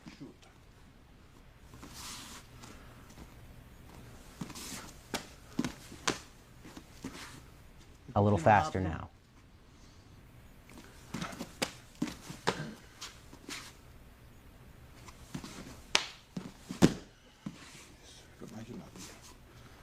A little faster now.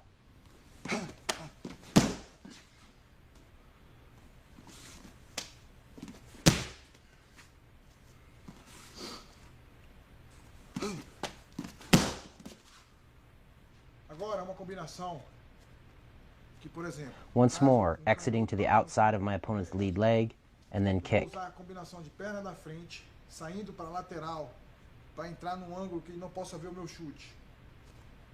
Então eu chuto, caio para o lado e chuto aqui de novo. Mais uma vez. A little faster now.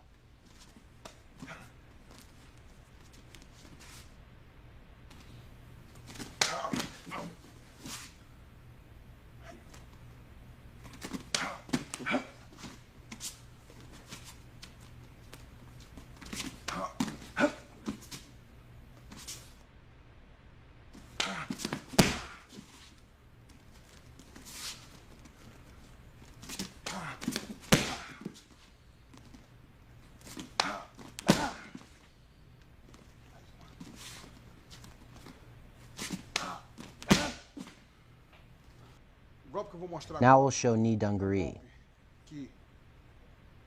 Again, you will do 2 kicks in a row. So you throw the first kick, and before your foot touches down, you throw the second kick. It can be a difficult technique to pull off, so it's best utilized after the first round of a fight when your opponent is moving slower. If you practice this combination tirelessly, then you will develop a feel for when you can use it in a fight. What you don't want is a lag between kicks. You want to throw one right after the other.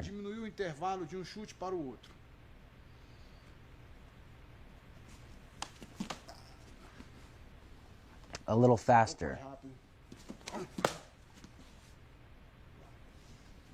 Slow.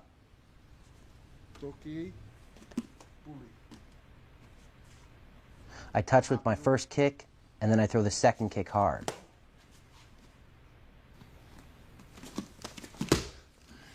A little faster now.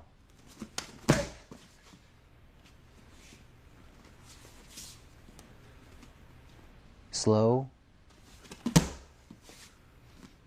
Fast. Now I will combine some of the techniques I already showed to form a larger combination. Here you throw a kick to the outside of your opponent's lead leg, drop your foot to the mat, and throw a cross. Immediately after, you exit to the outside of your opponent's lead leg and throw a jab to his chin. So I combine 2 techniques I have already shown.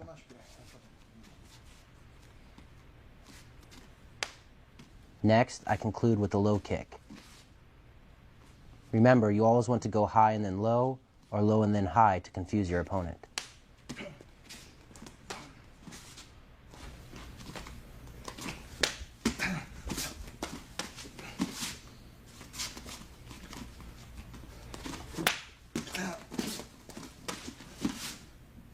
Primeiro nesse, tá?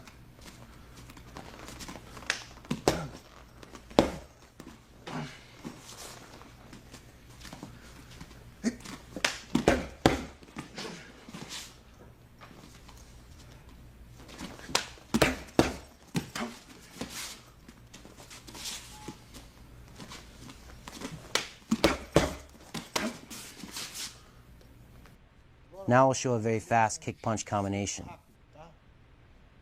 First, you throw a kick to your opponent's stomach. Normally you can kick with either your shin or the ball of your foot, but because you're going to immediately follow up with a punch, you want to kick with your shin in this particular case. So I throw the kick, and as I pull my leg back into my stance, I throw the punch. You don't want to pull your leg back and then punch. You want to punch at the same time as you bring your leg back. Notice how I use the backward momentum of my leg to generate power for the punch.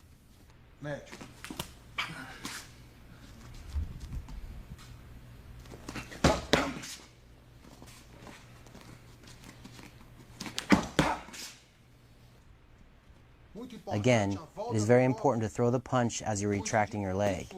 Both should be done at the same time.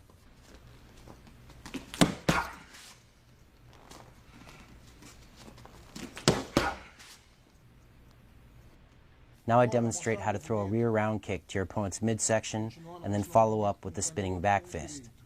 It is important to notice that my opponent and me are in opposite fighting stances, which makes this technique possible. I'm in a southpaw stance, meaning my right foot is forward, and my opponent is in a standard stance, meaning his left foot is forward.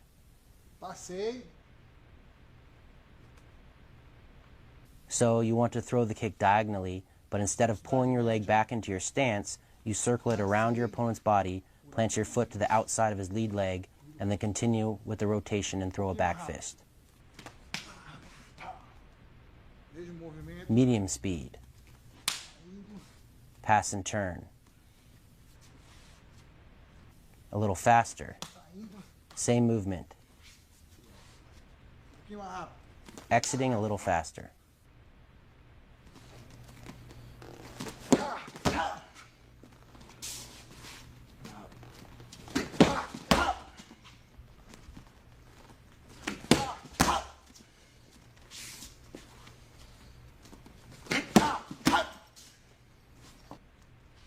Now I show a front kick, Maigari, followed by a jab.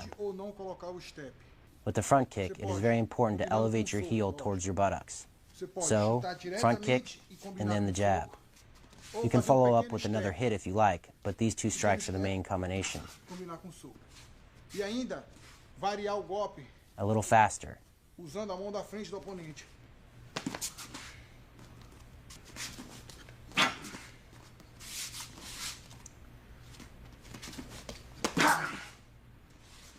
It is very important not to move your shoulders before throwing the front kick because it telegraphs your movement. If your opponent sees the kick, he will defend against it. Your shoulders must stay put. So you kick, and instead of pulling your foot back into your stance, you step forward and enter with the jab.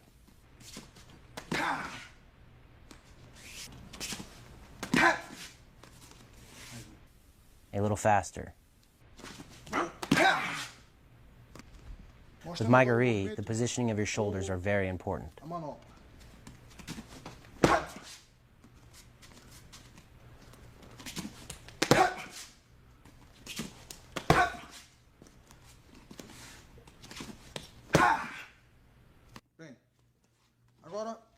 Now I show a front kick, Maigari, followed by a jab.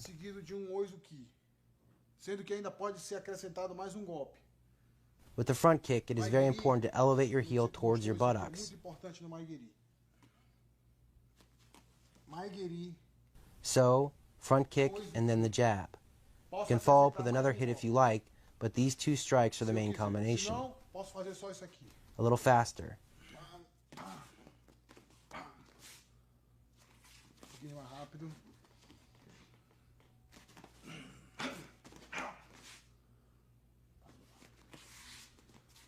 It is very important not to move your shoulders before throwing the front kick because it telegraphs your movement. If your opponent sees the kick, he will defend against it. Your shoulders must stay put. So you kick, and instead of pulling your foot back into your stance, you step forward and enter with the jab. A little faster.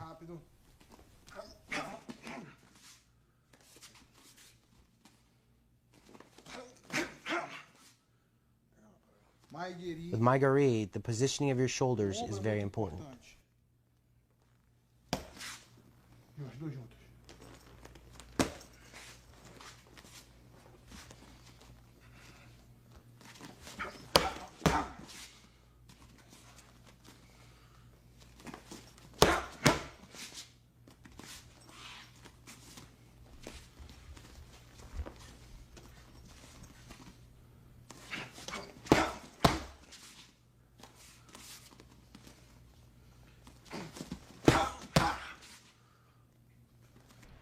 Now we'll show Shidangri. This is another sequence where you do two kicks, one right after the other. You do Maigari, or front kick, followed by Mawashigari, or round kick. With the front kick, it is very important not to move your shoulders or you will telegraph your kick. If you telegraph, your opponent will see the kick coming and defend against it.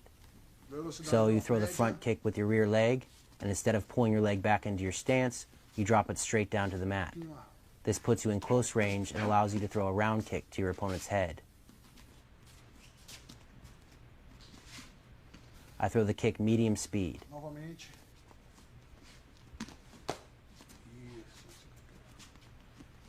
A little faster.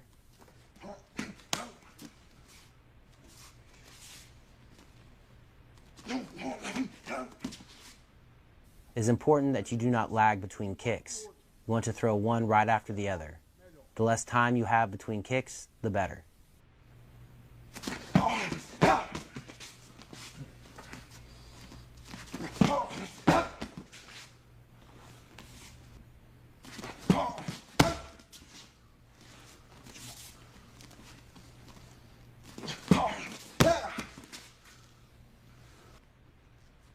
Now we'll show a step, followed by keikomi, or side kick, and then gyakizuki, which is a straight punch. The important part about this technique is that you remove yourself from your opponent's center line with the side step. So, you move away from your center line, throw a side kick to his stomach, and then follow up with a punch.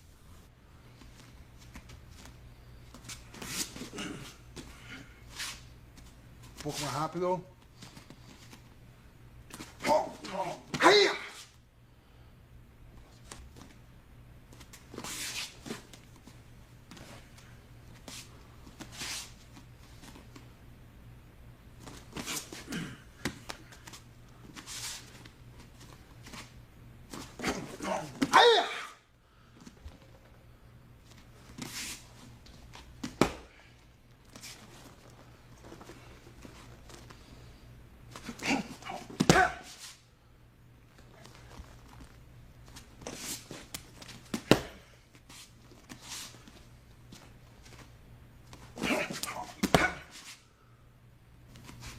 Now I show another punch kick sequence. In this one, you do a jumping front kick and then throw a jab followed by an uppercut. Seguido de oizuki, gyakuzuki ou gancho.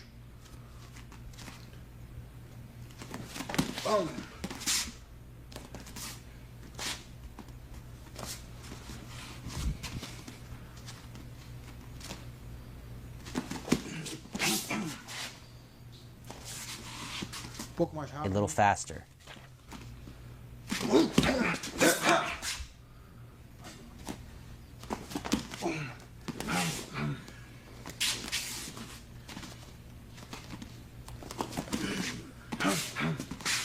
Pouco mais rápido.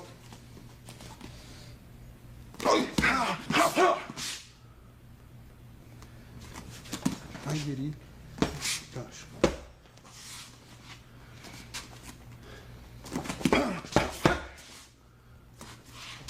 Uma vez só.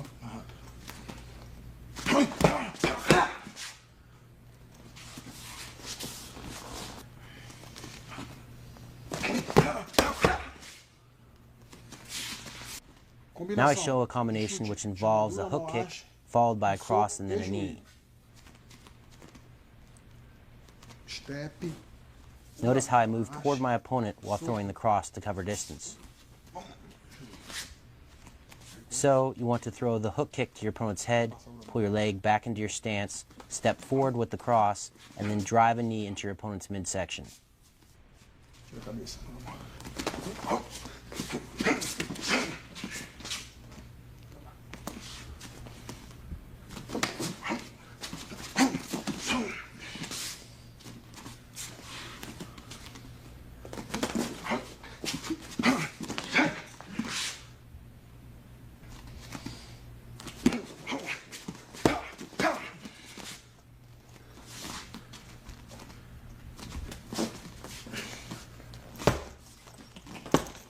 Mais do peito.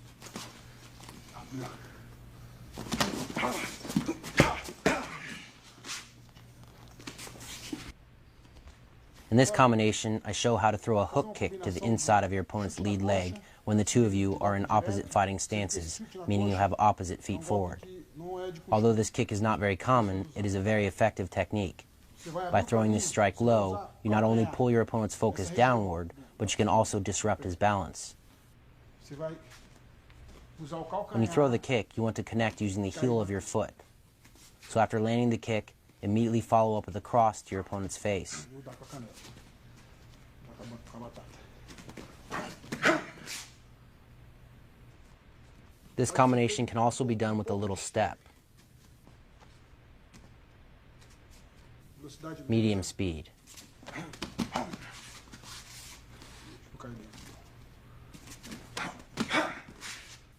Now a little faster.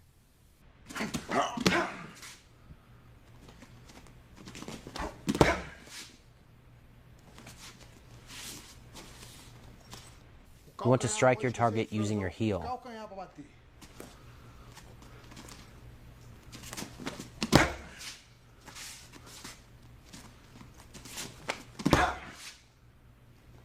In this technique, you attack the lower portion of your opponent's lead leg with a sweeping kick to disrupt his balance and pull his focus low. After accomplishing this, you follow up with a cross and then step forward and throw a jumping knee to your opponent's midsection. Because your opponent will most likely backstep when you hit him with the cross, you need to close the distance in order to land the knee. That's why you want to do the jumping knee. You must follow your opponent's backward retreat in order to land the knee.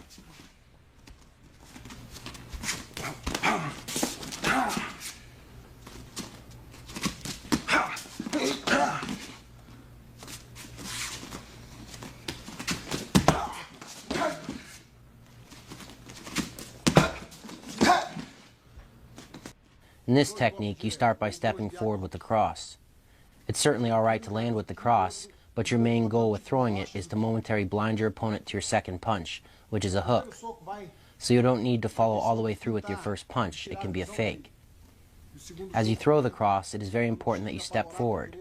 This closes the distance and puts you in range to land the hook. So you throw the cross and then you follow with the hook. A little faster. Notice how I enter with my first strike and then exit with my second strike. After throwing the hook, I am no longer standing in front of my opponent, which makes it difficult for him to hit me with the counterpunch. Enter with your first strike and then exit with the second strike. One more time. 1, 2. Faster.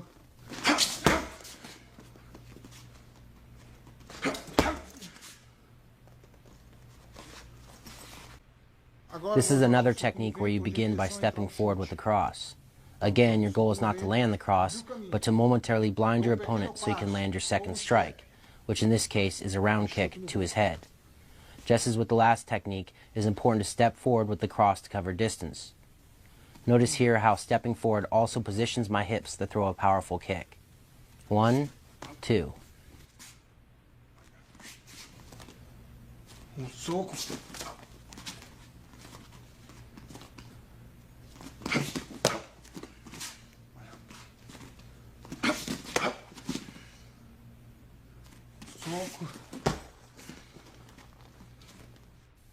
Fast.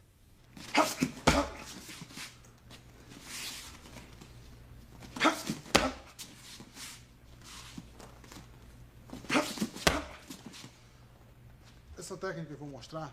With this technique, you take a small step forward with the cross to blind your opponent and position your hips, and then you follow up with the kick to his face. E colocar o chute no rosto. Chute. Mais uma vez. Solto. Um pouco mais rápido. This is a 3-strike combination. You start off with the cross, then you throw a lead hook, and then you step toward the outside of your opponent's body and throw a round kick to his head. With your first punch, the cross, you don't need to worry about hitting your opponent. You throw it to distract him from your second strike, which is the hook. You also don't have to hit really hard with the hook. Still, your goal is to distract and confuse your opponent. However, you want to put power into the kick. That is the goal of this combination, to land a powerful kick. Pouco mais rápido.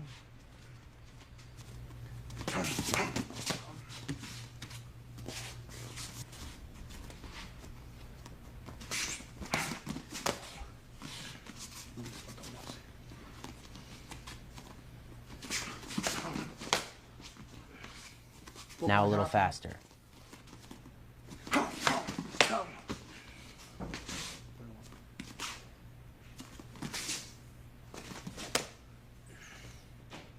A little Mais faster. rápido agora.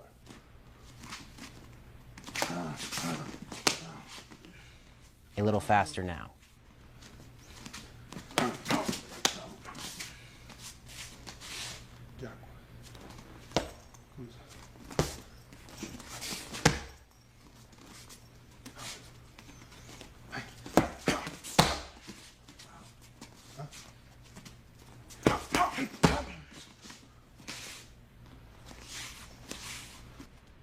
In this combination, you throw a jab, a cross, and then follow up with a spinning hook kick.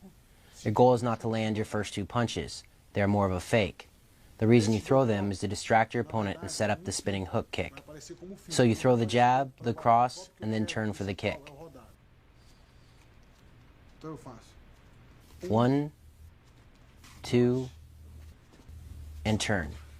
Bota a mão. 1, 2, enrola. Bate com o peito no pé. Faster. 1, 2.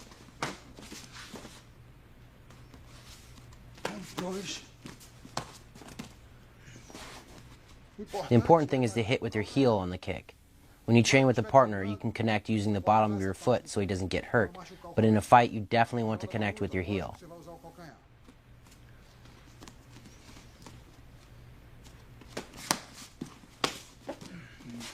Now, faster.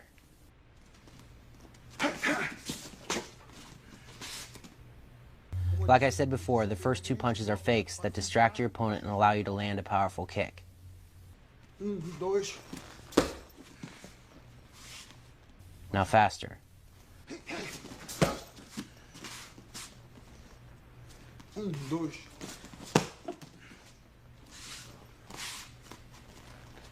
Faster.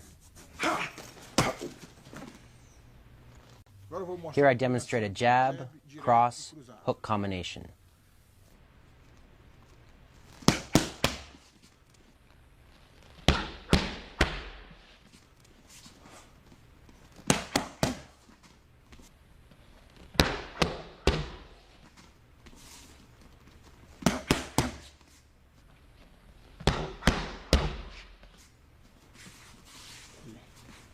Vou jogar golpe Here I direto show a no barriga, cross, hook, cross combination. cruzado no rosto e direto no rosto.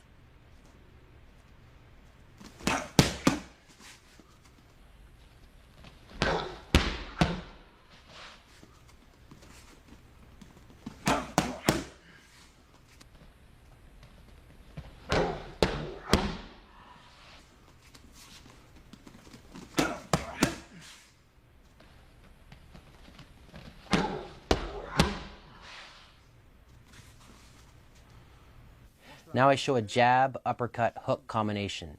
The jab and the hook are done with your lead arm, and the uppercut is done with your rear arm.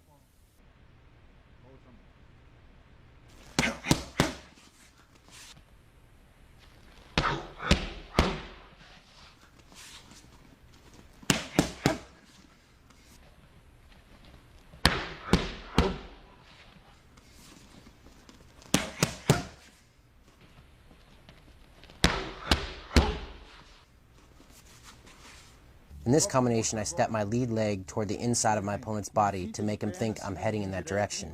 And then I quickly change my angle by stepping my rear foot toward the outside of his body. When done quickly, this gives me a dominant angle of attack and allows me to follow up with a cross, an uppercut, and then another cross.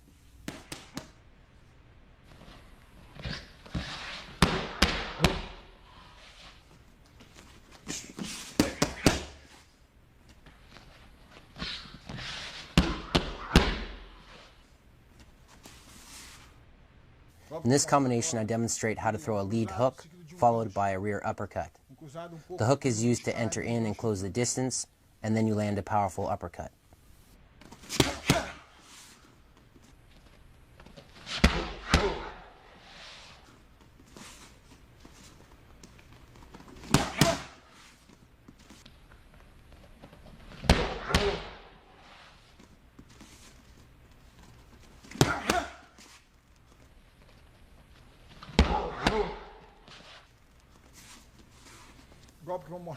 In this technique, I show how to throw two jabs, a cross, a lead uppercut, and then an overhand right. E swing por cima.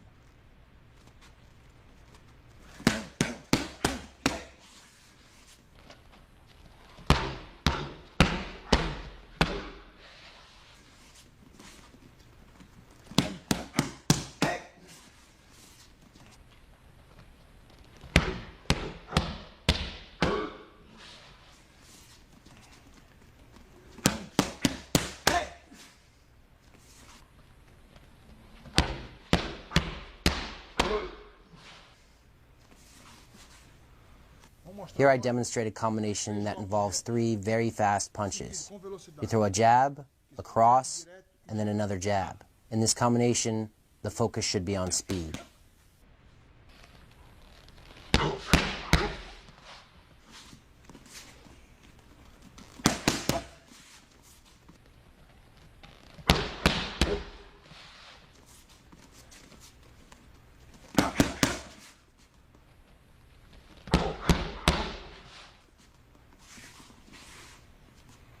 In this combination, you begin by throwing a cross and then stepping your rear foot forward. If you start in a standard stance, this puts you into a southpaw stance. With your left arm now in the rear, you throw another cross, except now it's done with your left arm. Next, you follow up with an overhand right.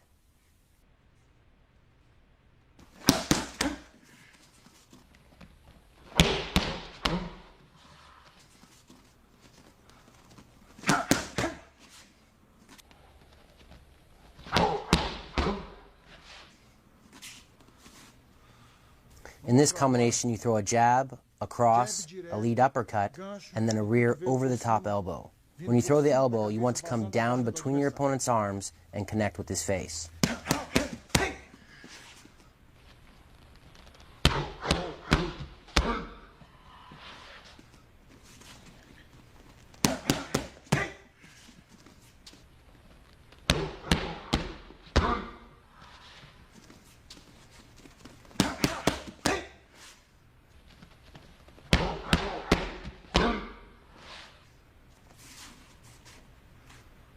In this combination, you throw a jab, a cross, a lead uppercut elbow, and then a rear over-the-top elbow. So with the elbow strikes, the first one goes from bottom to top, and the second one goes from top to bottom.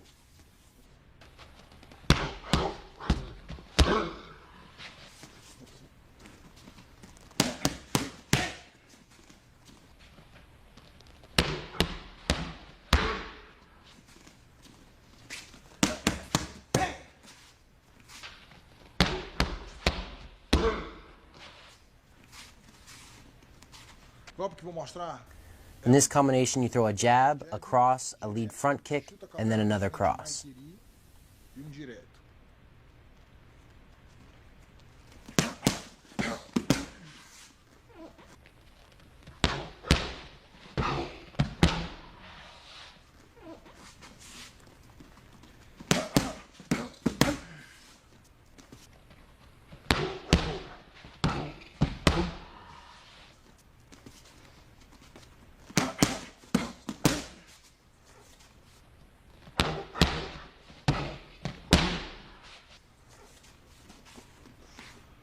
This combination involves throwing a jab, a cross, a lead hook, and then a rear round kick to your opponent's head.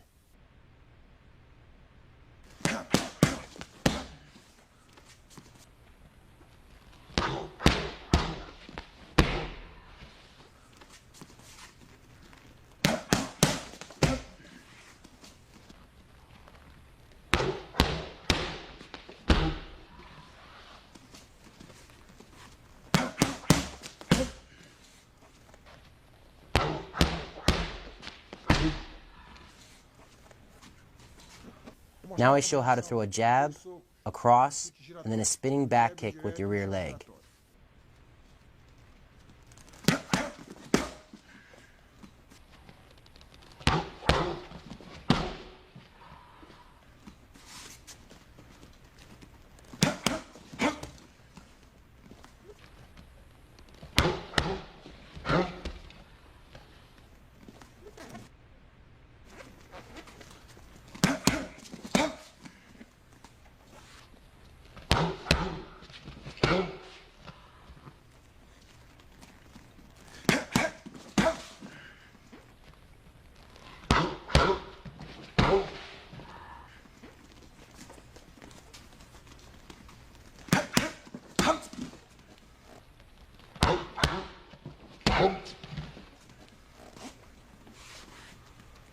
You begin this combination by throwing a jab and then a cross. Next, you do 2 kicks in a row. First, you throw a rear low kick to the outside of your opponent's lead leg. Before you drop your leg to the mat, you throw a second round kick to his head using your opposite leg. Both kicks are done back to back. One to the leg, and one to the head.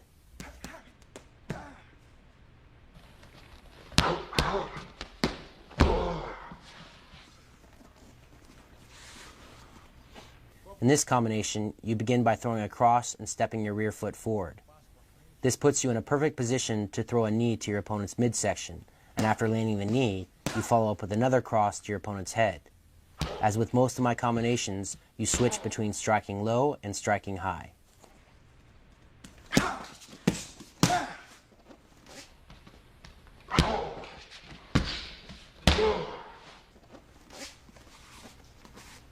In this combination, you throw a cross, a lead uppercut, and then execute a jumping knee. The first two strikes knock your opponent backwards, and then you hunt him down with the jumping knee to his midsection. So in this combination, you do two strikes that go from bottom to top. First the uppercut, and then the knee.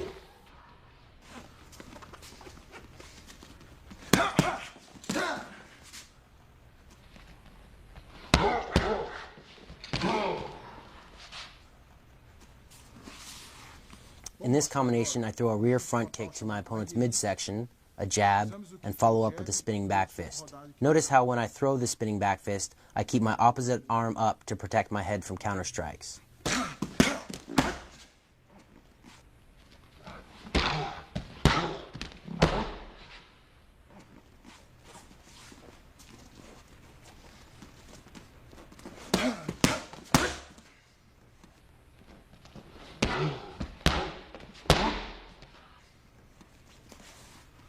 Now we'll show a combination that is a bit more complex. I throw a jab, a cross, and then a spinning hook kick to my opponent's head. It is important to pay special attention to my footwork in this combination.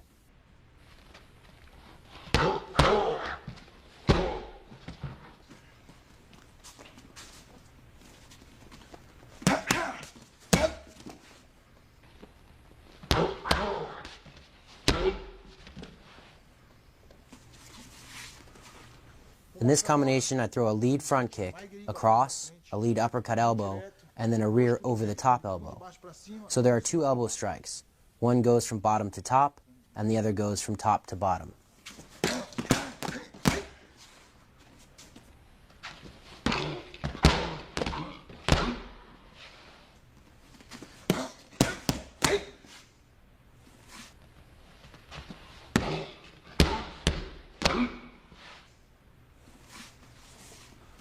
In this situation, I start in a southpaw stance and my opponent is in a standard stance. I throw a rear low kick to the inside of his lead leg, but instead of pulling my leg back into my stance, I drop my foot to the mat. Having closed some of the distance between us, I throw a cross and then a lead uppercut.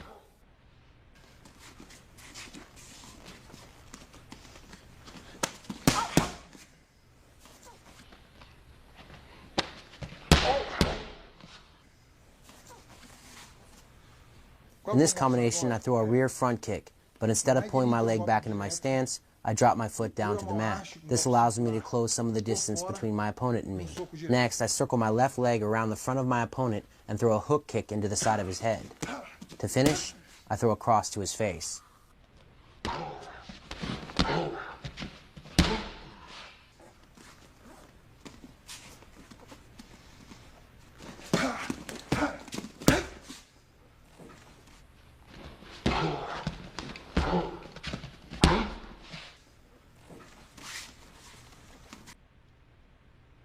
The technique I'm showing now is not very known because it is primarily used in karate.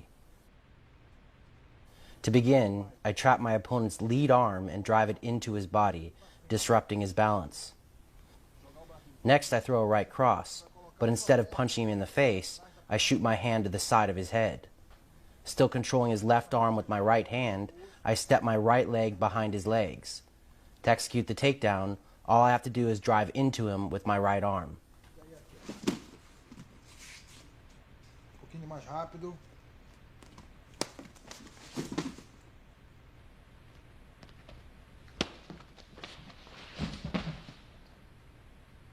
This technique works best when your opponent's lead leg is lined up with your lead leg. It makes the takedown a lot easier to manage. Devagar.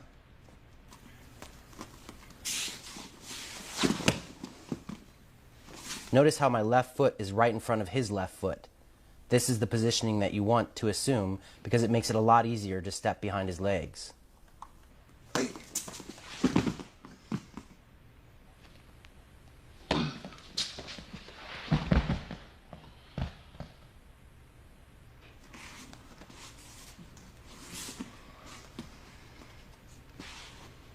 Now I show a method for taking your opponent down. First, I throw a lead low kick toward the inside of my opponent's lead leg. My intentions aren't to land the kick, but rather to get my opponent to lift his leg to block the kick. The instant he does this, I hook my lead hand around the inside of his lead leg, place my rear hand on his shoulder, step behind him, and push him backward over my leg. By placing my hands in the right spot and pushing him backward, I trip him over my leg.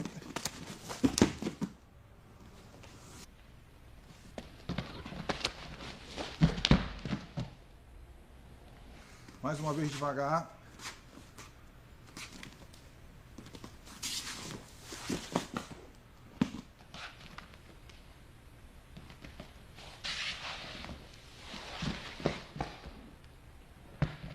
Essa mão vai na altura do peito.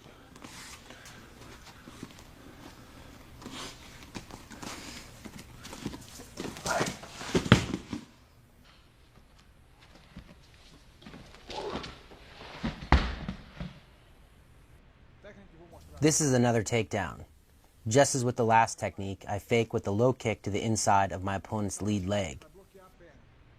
This causes him to elevate his lead leg in order to block my kick.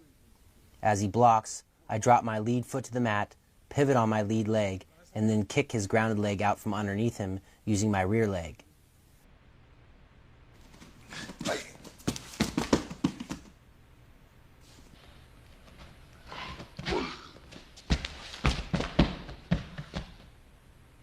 Notice how as I kick his leg, I also use my lead arm to help push him backward. Fake the kick, enter, and then kick his leg.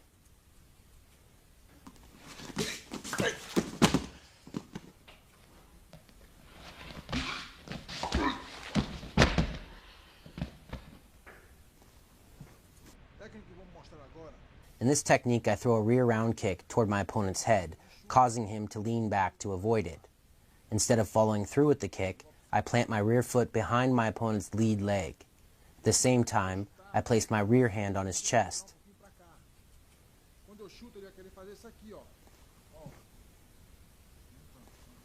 To trip him over my lead leg, all I have to do is push on his chest.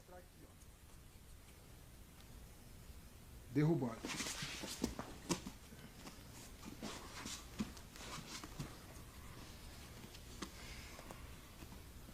Eu faço que vou chutar aí.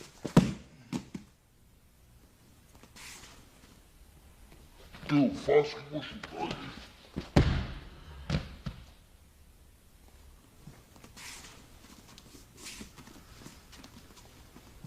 Mais uma vez devagar, mostrando. Eu faço que vou chutar e entro.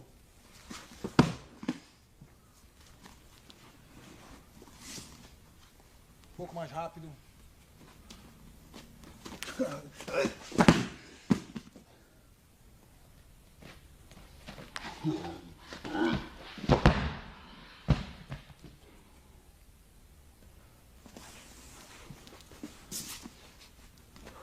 In this situation, my opponent and me are in opposite stances. To get the takedown, I sweep his lead leg using my rear leg. However, I first have to set up the technique. I accomplish this by throwing a cross, which disrupts his base. Immediately after landing the cross, I place my hand on his neck and hook my rear leg around his lead leg. To get the takedown, all I have to do is sweep his leg out from underneath him. It is important to notice that upon throwing the cross, I control his lead arm with my lead arm. This allows me to land the cross clean, as well as prevents him from throwing a counter strike.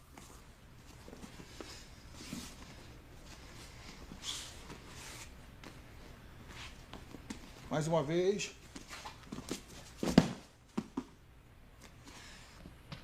Mais uma vez.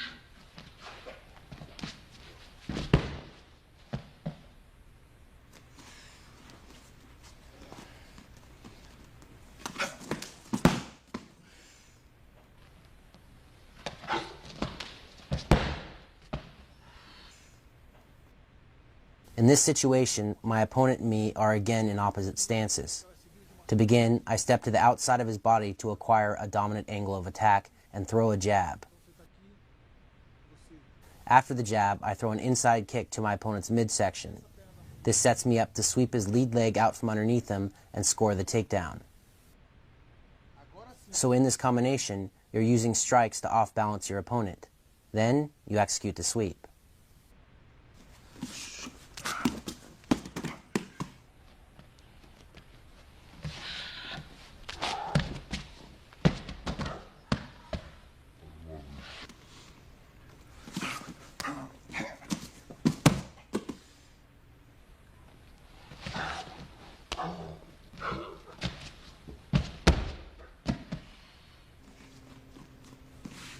So here I throw the punch, kick, punch again, and then execute the takedown.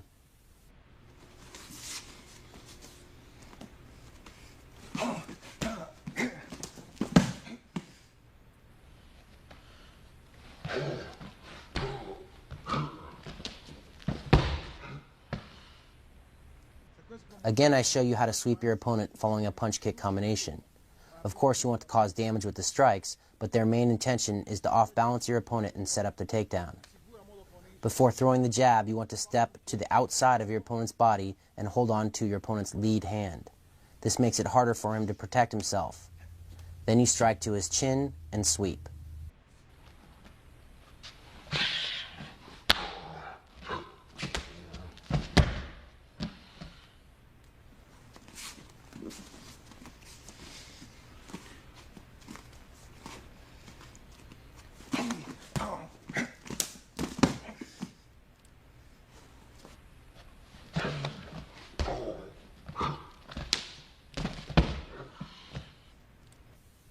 This technique is called the scissor sweep. It's a more complex combination, so it's best to use it after some time has passed in the fight. That way, your opponent won't be waiting for you to make an unorthodox movement. He will be more comfortable fighting you. Although the movement is somewhat simple, it must be used at the right time in a fight. If you use it at the wrong time, you could end up in a compromising position. Starting in opposite fighting stances, you want to grab your opponent's lead arm using your lead hand. Once accomplished, drop your rear hand down to the mat between your legs, throw your rear leg behind your opponent's lead leg, throw your lead leg in front of your opponent's legs, and then scissor your legs to score the takedown. Now a little faster.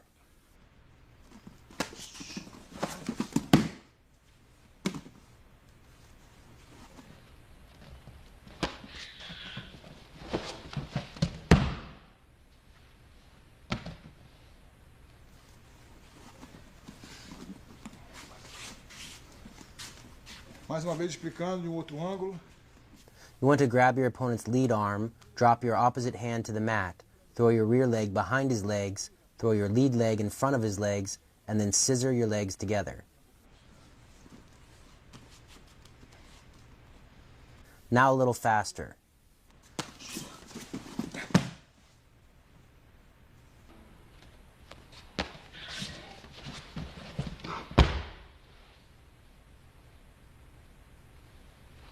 Now I'm going to spar with my brother Shinzo using the takedowns and sweeps I demonstrated in this section. Queda do meu pai, normal, meu pai.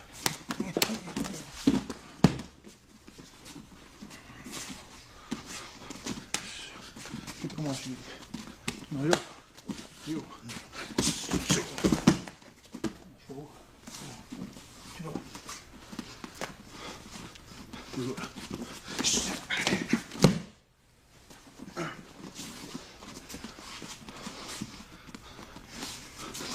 Queda do meu pai.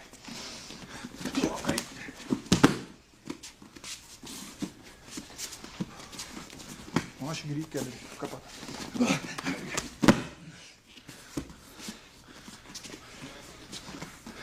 em casa.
In this DVD, I will focus on counterattacks, the clinch, and defending against your opponent's takedowns.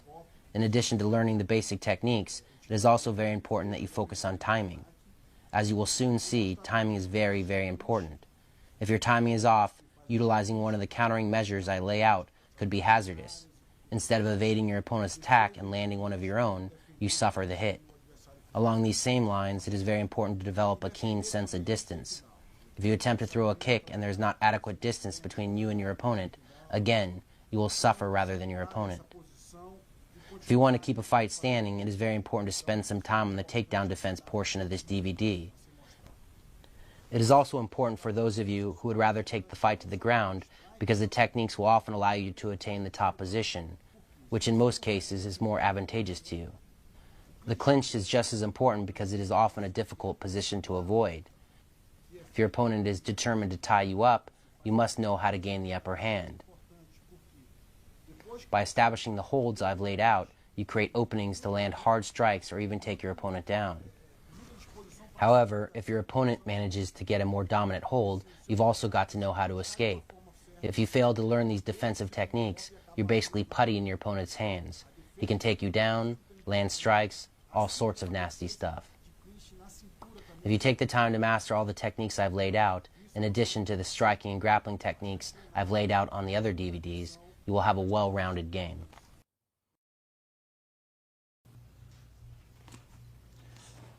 Não levanta muito não.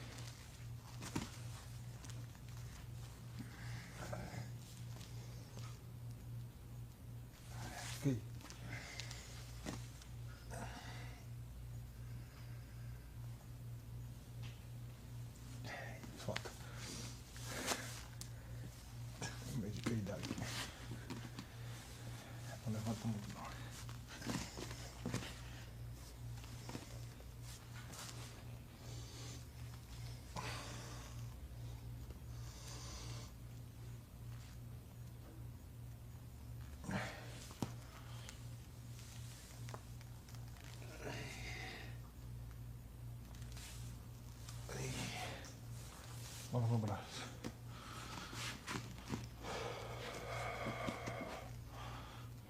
Vai. Vai pra frente. Vai. Pega logo a minha perna deitada no chão. Vai.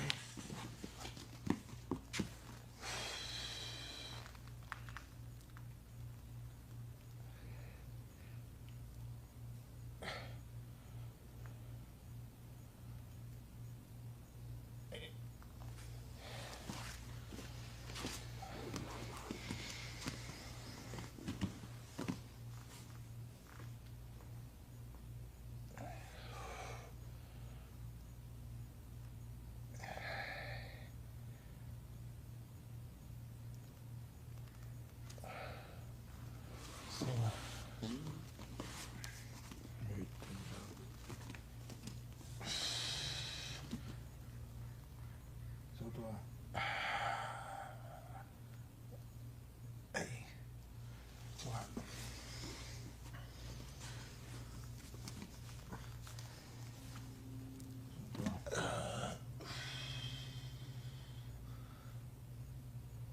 Aí, abre a perna agora.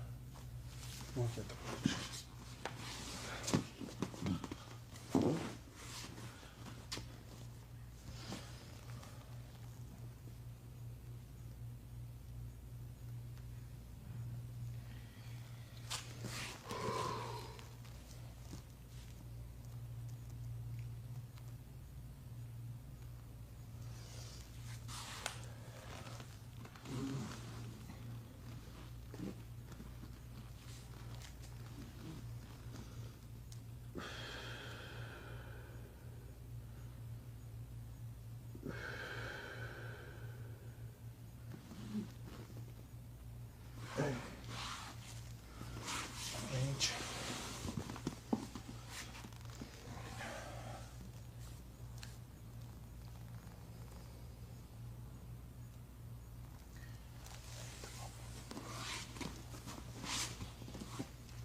I would like to talk for a moment about timing and sense of distance in my fighting style, both of which are very important.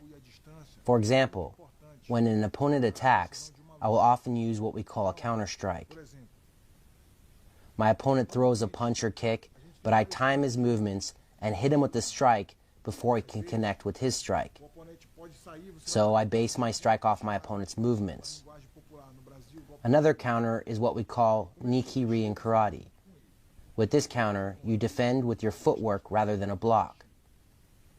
For example, if my opponent throws a strike and I stand right in front of him, I will take a hit. With nikiri, my opponent attacks and I exit to avoid his strike. Having missed his punch, my opponent is left off balance and I am in a good position to fire back with a strike of my own. Just as with countering, nikiri takes exceptional timing. Sense of distance is also very important. I will only move back enough to avoid my opponent's strike, nothing more. If I misread his movement and don't move back far enough, I will get hit.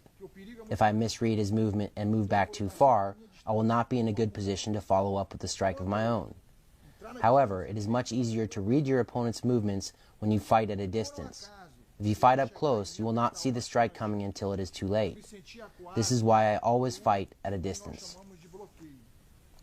When you close that distance, it is very important to do so with strikes. When your opponent attempts to close the distance, you move out of range of his strike and then launch a counter strike. Now, if your opponent manages to close the distance and you don't have the time to get out of the way, then you will execute a block. However, blocking should be a secondary strategy. You always want to utilize footwork first. I always say the best defense is footwork. If you have the strategy of using your arms to block your opponent's attacks, you will be at a much higher risk of getting knocked out or hit. The only time you want to block is when you can't escape using footwork. For example, my opponent throws a cross and I can't use footwork to escape, so I block his strike. He then throws another punch and I block that one. However, if I continue to stand here and block, eventually he will hit me, so I move away from him as quickly as possible using footwork. The greatest defense comes from distance. For example, if my opponent wants to throw a punch, he must enter into my range. However, when he enters in and throws a punch, I extend my range. If he throws another punch and enters, I again extend my distance. If he comes in yet again, then I exit off to the side. I am always using side-to-side movement in combination with nikiri. When I feel cornered, as a last resort, I will use a block. Now I am going to show you how to use timing in a fight, which is very, very important. We will start with countering a round kick using a cross. In order to apply this strike, you need to train it many, many times. You should train it so much that you do not have to see the kick coming. You feel it coming. You can tell by your opponent's initial movements exactly what he's going to do. When my opponent begins his strike, I enter and counter before he can throw it. Once he begins to move, I move with him. With speed, it looks a little like this. My opponent begins to throw his strike, and I quickly close the distance and strike one of his vital points. Once more slowly. Though he took the initiative with his strike, I am beating him to the punch with my counter strike.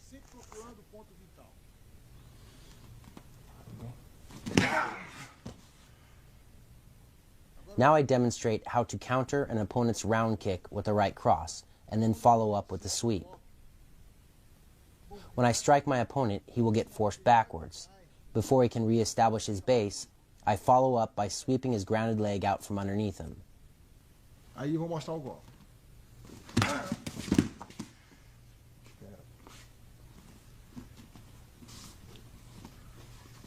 Mais uma vez, devagar.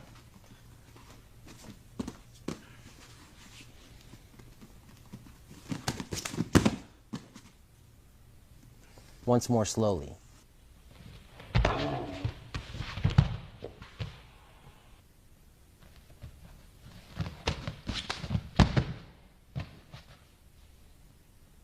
The technique I show now has the same timing as a counter strike. It is a very common technique in karate, but not as common in other styles. When my opponent throws a round kick, I will switch my stance and enter in with my opposite leg and hand. It is important that the strike is very explosive. It is also very important that you elevate your opposite arm to block. The goal is to land your strike before your opponent can land his kick, thereby reducing all power behind his kick. Mantendo a distância, rápido.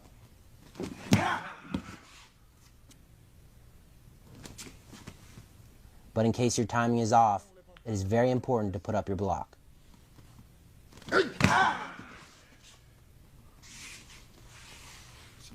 This is another technique for evading and countering an opponent's round kick. Reading his movements, I see that he's about to throw a round kick. As a result, I step my lead leg back to evade his strike. It is very important to keep your hips square until you rotate for your kick. If you move your center of gravity as you step back, not only will it take longer to evade your opponent's strike, but you will also lose power in your kick. It is important to move with your opponent. As he enters with his kick, you step back and then throw your kick. Once more slowly. As he kicks, I retract my front leg and throw my kick.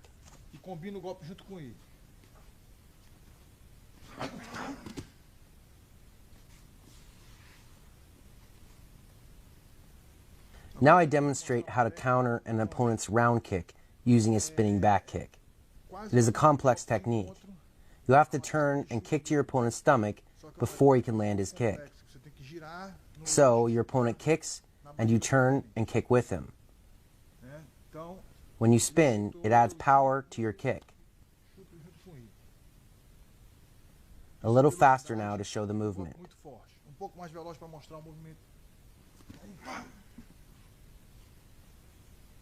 Once more, my opponent kicks, and I turn and throw a back kick.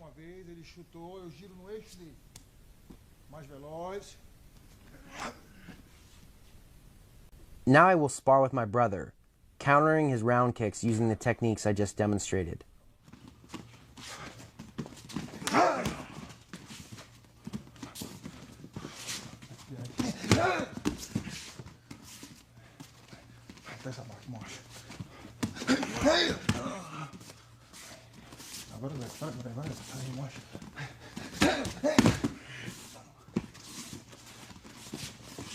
Mais giro, vai.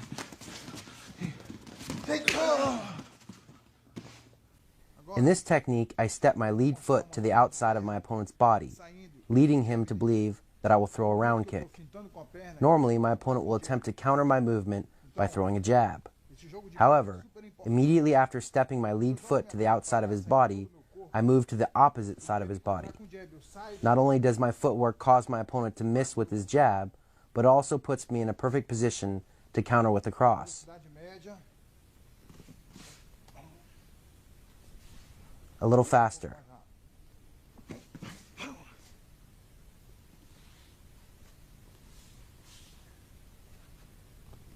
Once more slowly.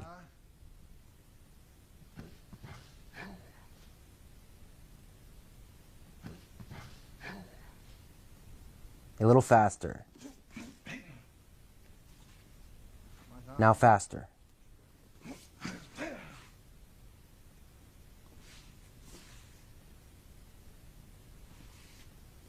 I do the initial step already knowing where I'm going to go.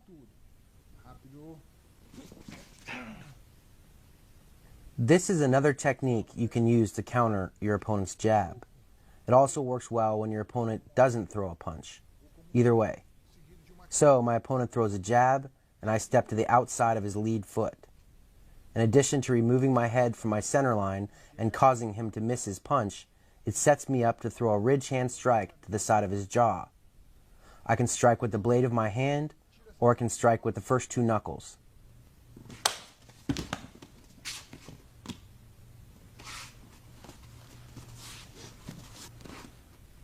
Once I strike my opponent, I hook my left hand across his body and hook my right hand behind his lead leg. To get the takedown, I push into his chest with my left hand and pull his left leg with my right arm. Now at normal speed. Like I said before, this strike can be done with an open or closed hand. When you strike your opponent's chin, it is very effective. It works great to counter your opponent's jab. You want to hit your opponent's chin with your strike. The technique is applied the same when you're countering the jab as you would when entering with this technique. After landing the strike, one hand goes to his chest and the other hooks around his leg.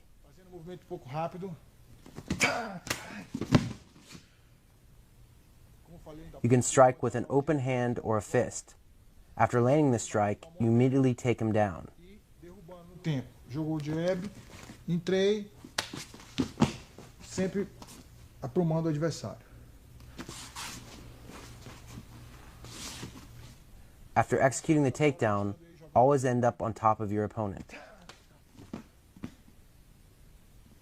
Here I demonstrate how to counter an opponent's rear hook using a straight cross when in opposite fighting stances.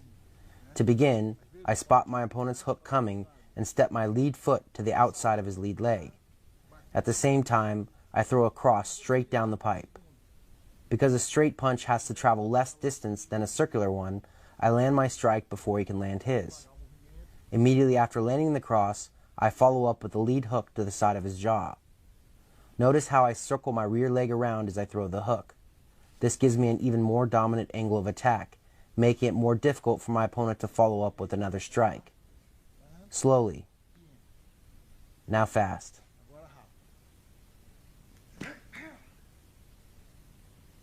This is the same situation as the last. My opponent and me are in opposite fighting stances, and he throws a rear hook.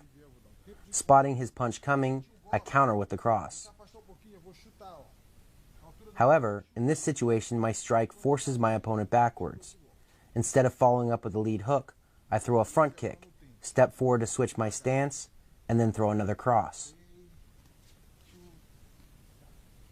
The kick can be to your opponent's stomach or to his face. A little faster.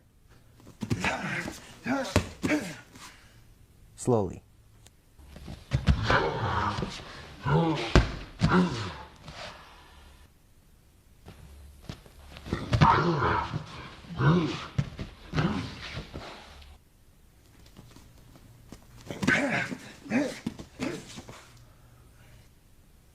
In this scenario, my opponent steps forward and throws a cross, and I evade his strike by stepping backward and throwing a cross of my own. This utilizes both timing and distance and works wonderfully against fighters who like to advance when they throw punches. Instead of holding my ground, I will step back and counter. When you throw your punch, it doesn't have to be straight. It can come from over the top. Slowly.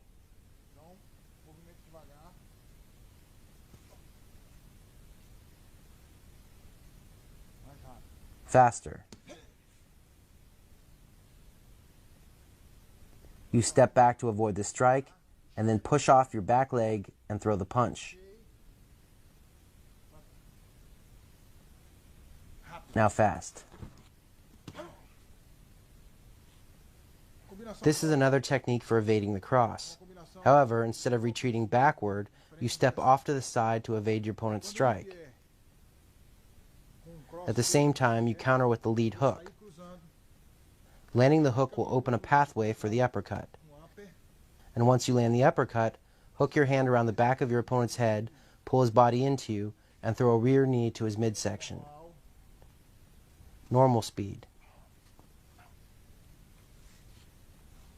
Now fast. Once more, slowly.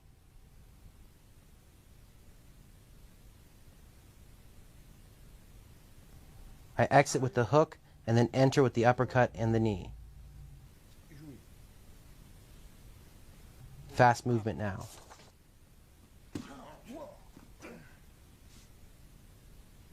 This is yet another technique for countering a cross.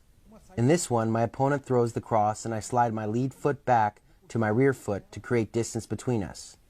Once accomplished, I throw a front kick with my rear leg, step my kicking leg forward, throw a jab, and then follow up with a cross.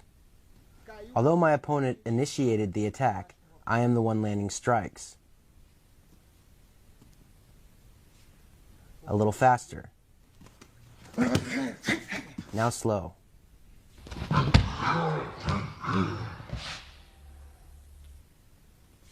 exit, kick, enter, enter. A little faster. In this scenario, my opponent and me begin in opposite fighting stances. He throws a right cross, and I counter by stepping my lead foot to the outside of his lead foot. This removes my head from my center line. At the same time, I throw a cross of my own, landing to my opponent's face. Although we have already covered this technique, my opponent's reaction is different. Instead of backing away after I land the punch, he drops his elevation and shoots in for a takedown. Opponents will often do this when injured. To prevent him from accomplishing his goal, I position my elbows in front of his shoulders. Notice how this makes it very difficult for him to reach my legs. As he drives forward, reaching, I step back and then turn and pivot around him. Notice how this disrupts his forward momentum. After completing the turn, I push him away from me, land a kick, and then throw a punch. He enters, I defend, kick, and punch.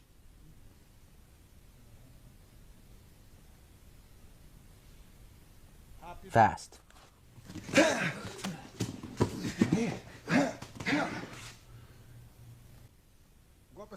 Now I show how to counter a cross using a spinning back kick. This technique requires more distance between you and your opponent. If you're close, not only will your opponent be able to hit you, but you won't have enough room to land the kick.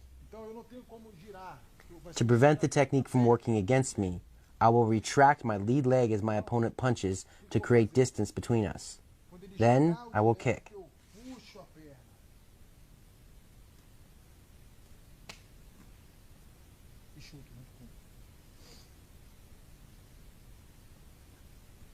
Slow.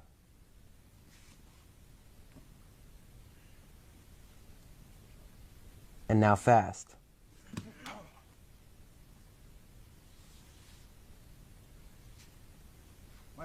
One more time.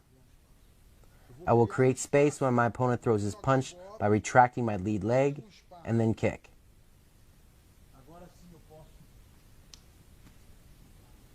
Slow.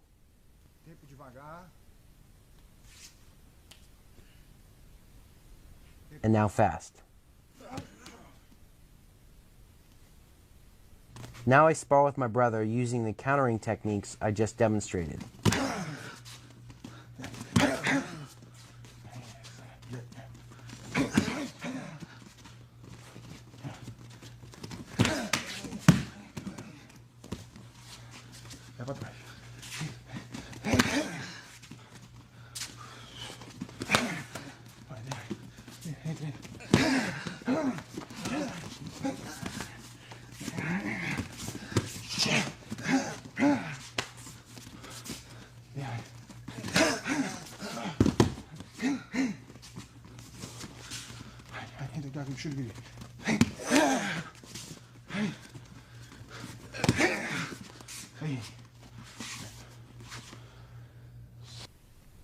A lot of times when you throw a punch such as a jab, your opponent will drop his elevation to evade the strike and then quickly shoot in underneath the strike and go for a takedown. As long as you perceive his elevation drop, you can counter using this technique. So I throw a jab, my opponent ducks underneath it and shoots in. Having spotted his elevation drop, I slide my lead leg back as I pull my jab back into my stance. At the same time, I pivot on my back foot and throw a rear uppercut.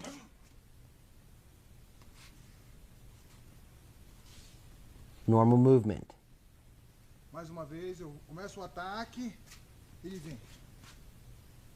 A little faster.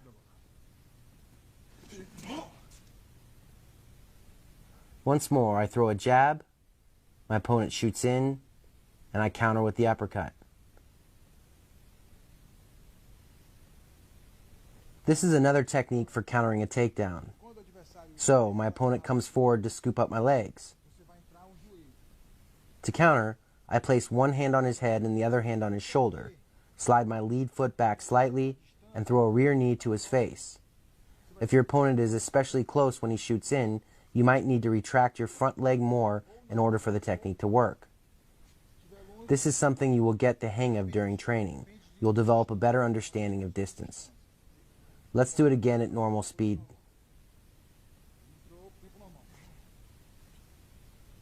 Now fast.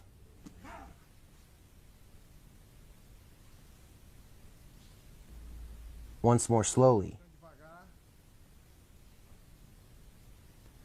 And now fast. When your opponent shoots in for a takedown, a lot of times you won't have the time or footwork needed to evade his attack. In such a situation, your elbows are very important. When my opponent comes in, I will drive my elbows in front of his shoulders to slow his forward progress. If your elbows are up, there is nothing stopping him from entering and controlling your legs. Your elbows must be placed in front of his shoulders. This stops him cold. Once accomplished, I will place one hand over the other or simply place my palms on the back of my opponent's head.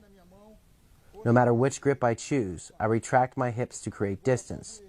Then, the next step is to drive my knee forward, striking my opponent's midsection or face. Now normal speed. First, block.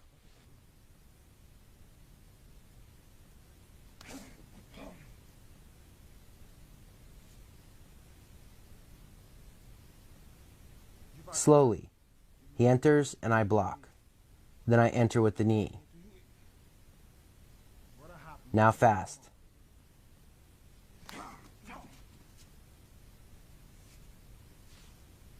If your goal is to keep a fight standing, then you need to know how to avoid your opponent's takedowns by sprawling and then working back to your feet. I demonstrate how to do this in the following sequence. In this technique, your arms play a very important role. As my opponent shoots in, I dive both of my arms in front of his near shoulder to stifle his forward energy. For the best results, I cup my arms underneath his body on his torso and paste my torso to his back. As he reaches for my legs, I drive my hips down to the mat. With my upper body driving into his upper body, as my legs go back, his energy is redirected downward instead of into me. Notice how even when I land, I keep my arms tucked under his body for control. To get back to my feet from the sprawl control position, I pull my arms out from underneath his body and place my left hand on the back of his head. By pushing down into his head, I can prevent him from redirecting his energy forward. Remember, where the head goes, the body follows. From there, I pop back up to my feet. Driving your hips to the mat as you sprawl your legs back is very important because it prevents your opponent from latching onto your legs and redirects his forward energy into the ground. If you keep your hips forward when you go down and your opponent is an explosive wrestler, he will be able to latch onto your legs, draw them into his body, and then score the takedown. If your legs are back and your hips flat to the mat, he won't be able to reach them. Now I demonstrate how to sprawl, which is quite different from the takedown defense I have already showed. When my opponent shoots in, I pummel my left arm underneath his right arm. My right arm is to the outside of my opponent's left arm. As he comes forward, I lower my weight onto him and sprawl my legs back. Once accomplished, I reach my left arm underneath his body and obtain control of his right arm and pull it into his body. Hugging my body to his, I reach my right arm over his body and circle around to his back. Notice how my right arm is tight to his body. With my opponent controlled, I am now free to strike. I can punch while kneeling. Or I can come up, keep my hands on my opponent to hold him down, and kick to his midsection.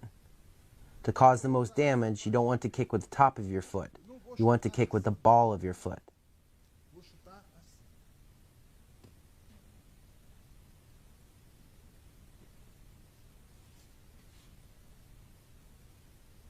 Now faster.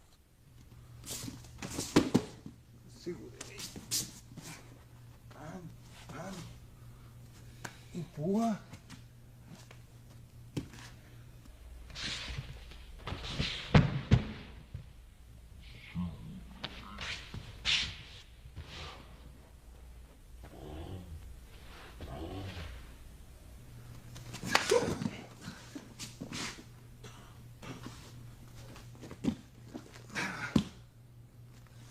When my opponent shoots in, I block by placing my elbows in front of his shoulders and sprawling my hips back. As I demonstrated before, this sets me up perfectly to throw a knee. However, sometimes my opponent will capture my leg and attempt a single leg takedown. If he places his head to the inside of my body, I will prevent him from accomplishing his goal by driving his head away from me and pulling my leg free. Slowly.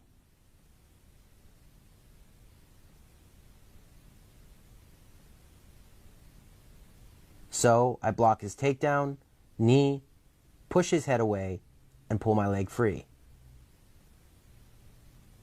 I defend, sprawl my hips back, knee. He grabs my leg, I push his head down, and pull my leg free. A little faster now.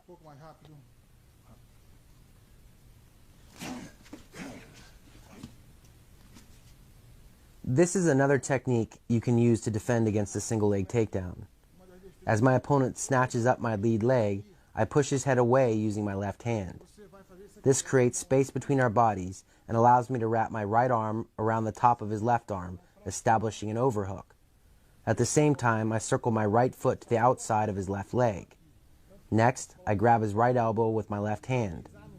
Once I accomplish all of these things, I will lift his arms upward using my arms and drive my captured foot towards the floor, breaking his grip. Once more.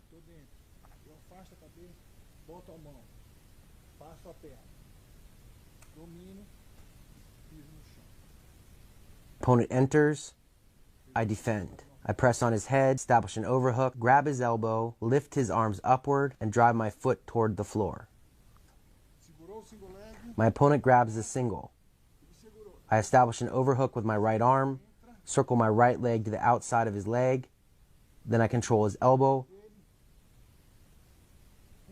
pull his arms upward, and step my foot to the floor.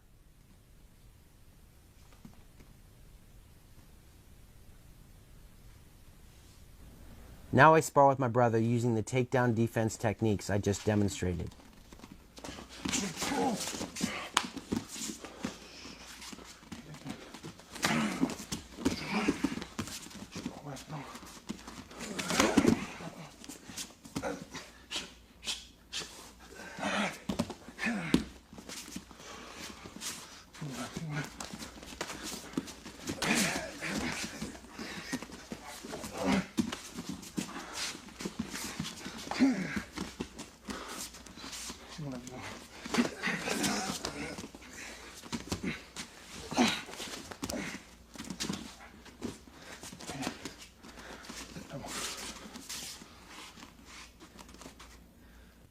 Agora vou explicar pouquinho do quanto é importante.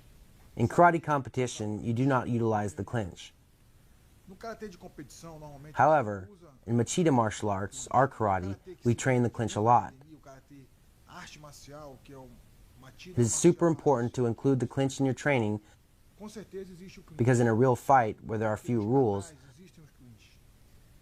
the clinch is very effective for closing the distance and doing damage to your opponent.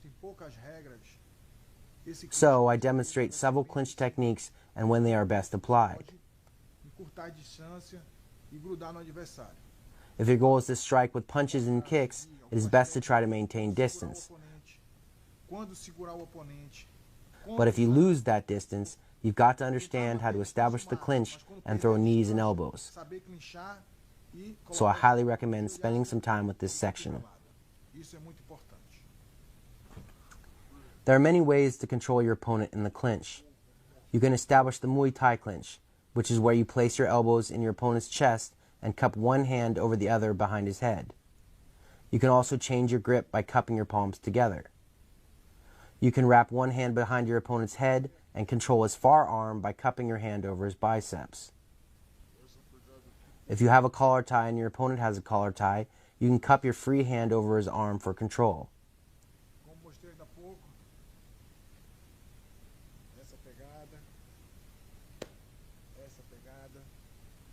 You can keep your one collar tie and establish an underhook with your opposite arm. And then you can remove your collar tie and place your hand on the side of your opponent's head to force him away from you. There are techniques you can do from each of these controls, so you should practice them as much as possible to get a feeling for how they work.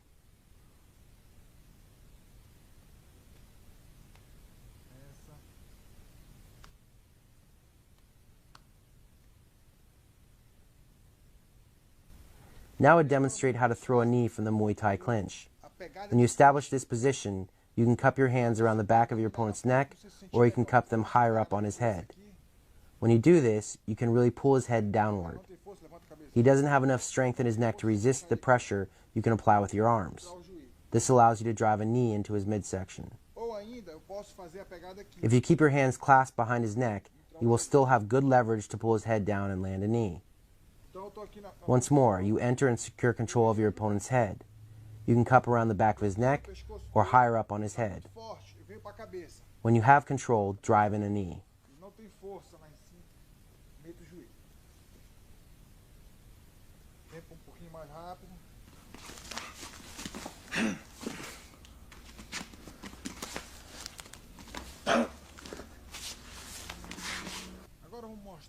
When you establish the Muay Thai clinch, you want to cause as much damage as possible. So now I demonstrate how to throw a sequence of knee strikes that can score you the knockout. Right after you secure your opponent's head, throw the first knee strike I demonstrated in the previous technique. Next, pull your leg back, switch the positioning of your feet, and throw a knee with your opposite leg. You can keep on going like this until your opponent manages to escape.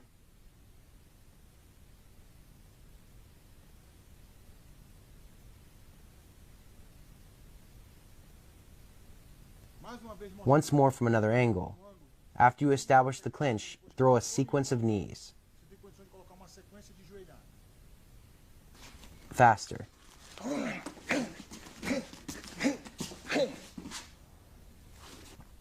Now we demonstrate how to throw a lateral knee. It's not a technique that a lot of people use, but it is very effective. To execute this knee, I will establish head and arm control. I accomplish this by keeping my left hand hooked around the back of my opponent's neck and placing my right hand on his left biceps. Next, I will pull his head down using my left hand and lift his left arm using my right hand. This creates a clear pathway for me to land a side knee to his ribs. So, set your opponent up and then throw the knee. Now from the other side, I pull my opponent's head down and lift his left arm. This exposes his left side for the side knee. Quando eu levanto, ele fica exposto essa região aqui. Seguro, joelhado. A little faster.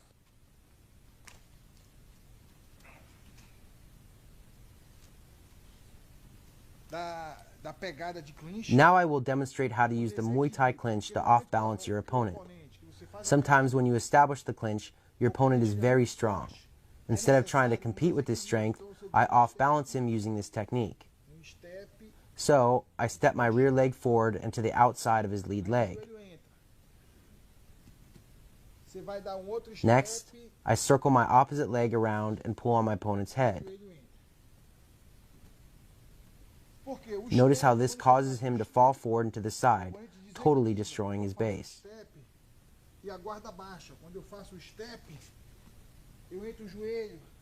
Also notice how it causes his guard to drop.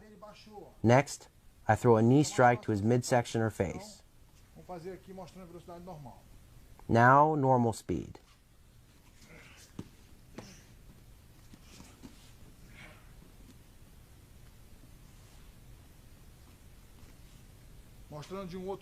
From another angle, I grab him, take a step to the side, throw the knee. Other side, knee. Now a little faster.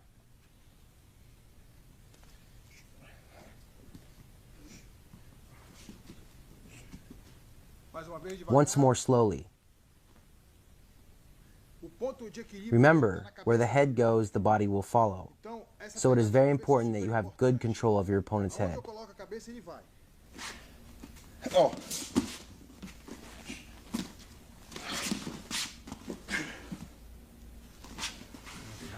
Mais uma vez.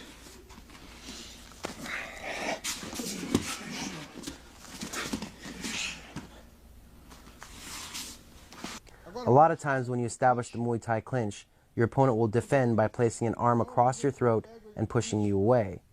When he does this, it takes away a lot of your strength. It also makes it very difficult for you to strike with your knee. To counter his counter, I will remove my left collar tie exit to my right, grab his left arm with my right hand, and then drive his head downward using my left hand. Once I establish this position, I can again throw powerful knee strikes. Once more, I grab, he defends, I escape, and throw the knee. It is important to notice that I am using an arm drag, which means I use my grip to pull on my opponent's arm. Same thing, other side. He defends, I exit, establish my new control, and knee. One more.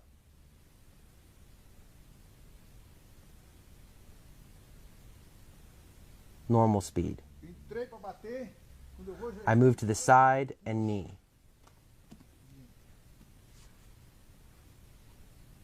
Faster.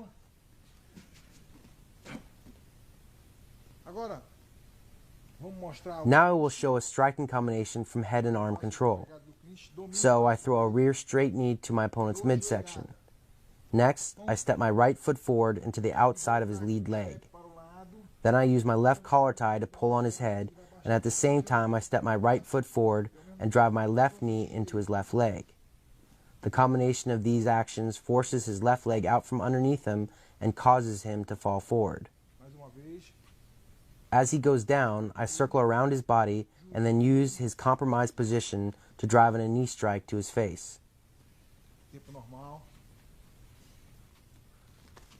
Now, faster.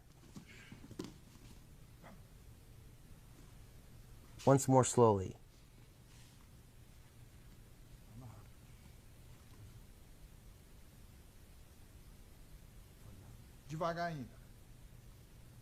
Grab, knee, step. I can use either knee, whichever feels more natural.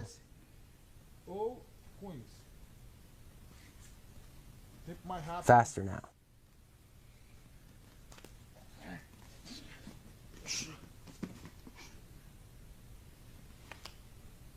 Levantei, entrei, step. This technique comes in handy when you secure the clinch and your opponent wraps his arm around your waist, as wrestlers tend to do. Instead of holding on to the Muay Thai clinch, I release my right collar tie, wrap my right arm underneath his left arm, and grab his shoulder with my right hand. This opens up my opponent's left side and allows me to drive a knee strike into his midsection. I rotate my body and pull on his arm, forcing him to move forward and disrupting his balance. Once I complete the turn, I throw another knee to his midsection. Throughout this technique, it is very important to push your opponent's head down.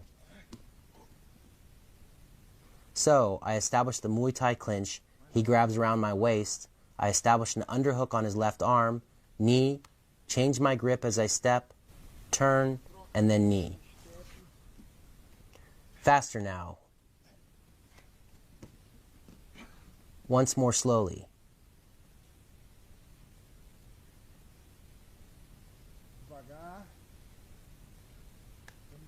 Knee, change your grip, step, and knee. A little faster.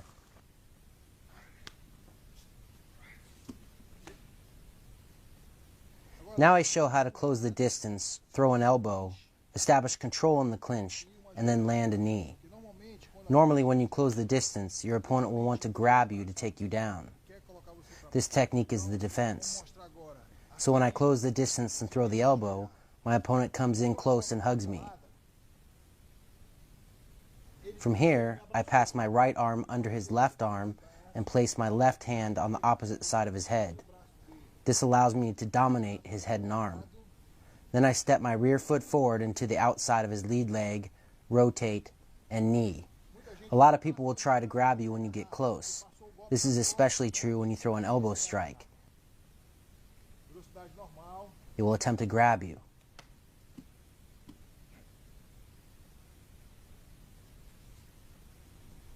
Once more, a little faster.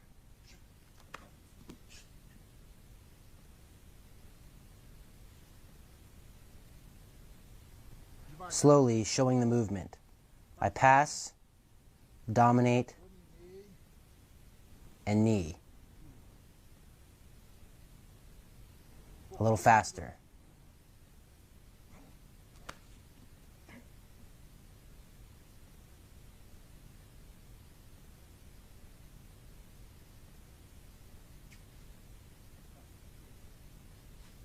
Passou, me abraçou. Dominei o braço. Rápido agora.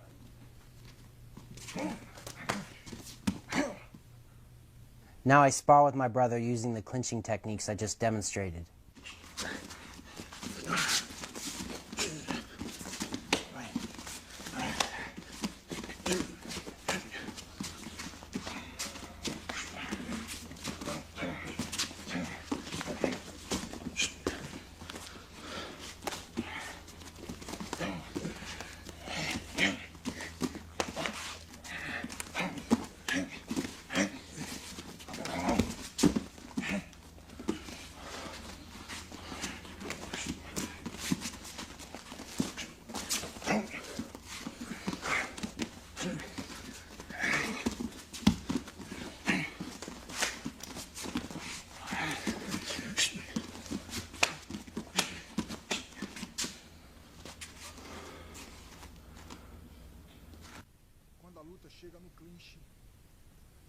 A lot of times when you tie up with your opponent, you will end up with an overhook and an underhook, and your opponent will end up with an overhook and an underhook. Since you both have the same grips, this is a neutral position. In order to obtain a dominant position, you must eliminate your opponent's underhook. From here I have all sorts of options.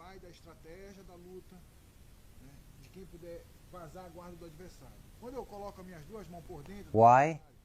Because when I get underhooks with both of my arms, I can lock my hands together behind his back.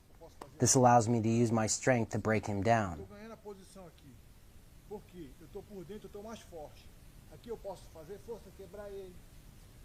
I can lift him up.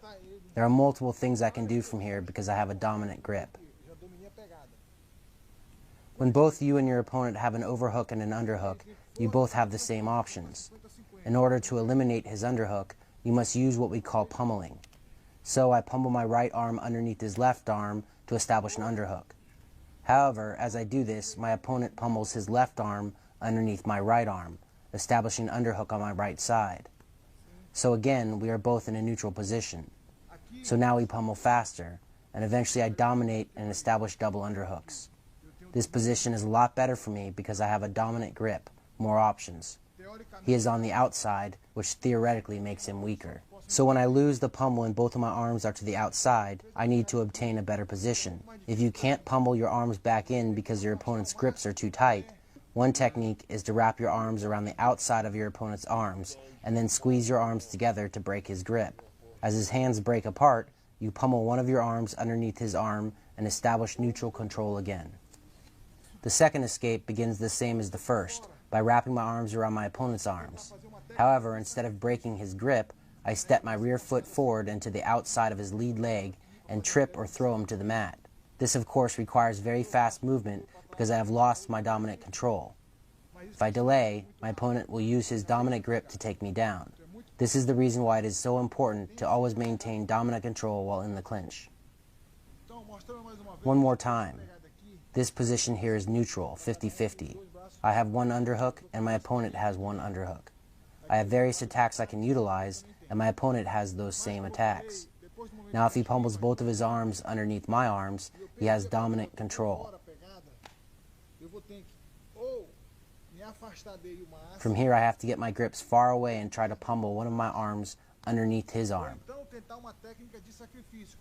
Or I can wrap my arms around the outside of his arms, step behind his lead leg, and throw him. Whichever technique I decide to utilize, I must be quick before my opponent can use his dominant position to attack. If you delay, your opponent will get the upper hand because he is much stronger with double underhooks. Here I demonstrate basic pummeling, which happens a lot in fights. My goal is to win the pummel by establishing double underhooks. Here I won. When you tie up with your opponent in a neutral position in the clinch, there will be very little distance between you to strike. Most of the time, both you and your opponent will be standing upright, battling for dominant control. However, if your opponent gets his hips too far away, then you have an opportunity to land a knee strike. This is the reason why it is important for you to maintain a solid base while pummeling for control in the clinch. I am dominating his underhook arm, and he is dominating my underhook arm. The only real striking options from this position is to attack your opponent's lower body. So, I will kick my opponent's shin with the ball of my foot. Sometimes I do this in order to take my opponent down, and other times I do it to force my opponent to move his hips backward, which opens up other opportunities. So, there are a few striking techniques you can do from close range. The second strike I will do from this position is a foot stomp. I lift one leg up and then drive my heel down into my opponent's toes.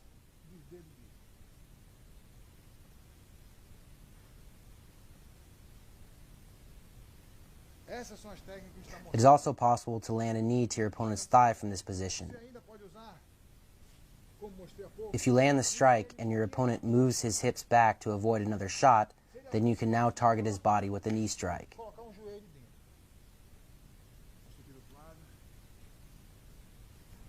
Other side now. I can kick to his shin, and I can stomp on his toes.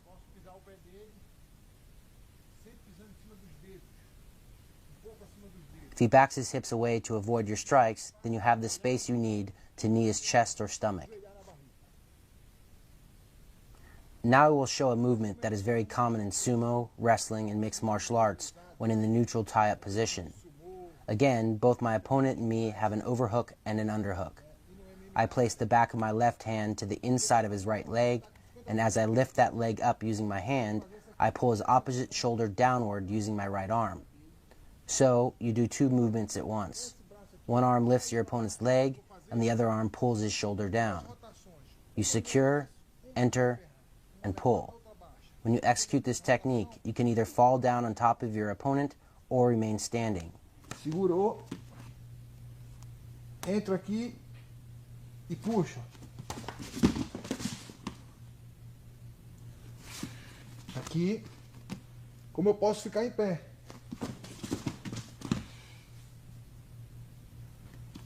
Ou posso cair já abraçado passando a guarda. Movimento um pouquinho mais rápido. Vai mais, vai mais. Puxei. Aí. I can fall here Posso cair aqui ou aqui. or here. Se eu quiser, posso If I ficar like, I can stay here. do outro lado. With my right arm, I pull down on my opponent's shoulder. With my opposite hand, I lift his right leg. I can either fall with my opponent and obtain side control, or I can remain on my feet. Fiz a pegada. Puxo.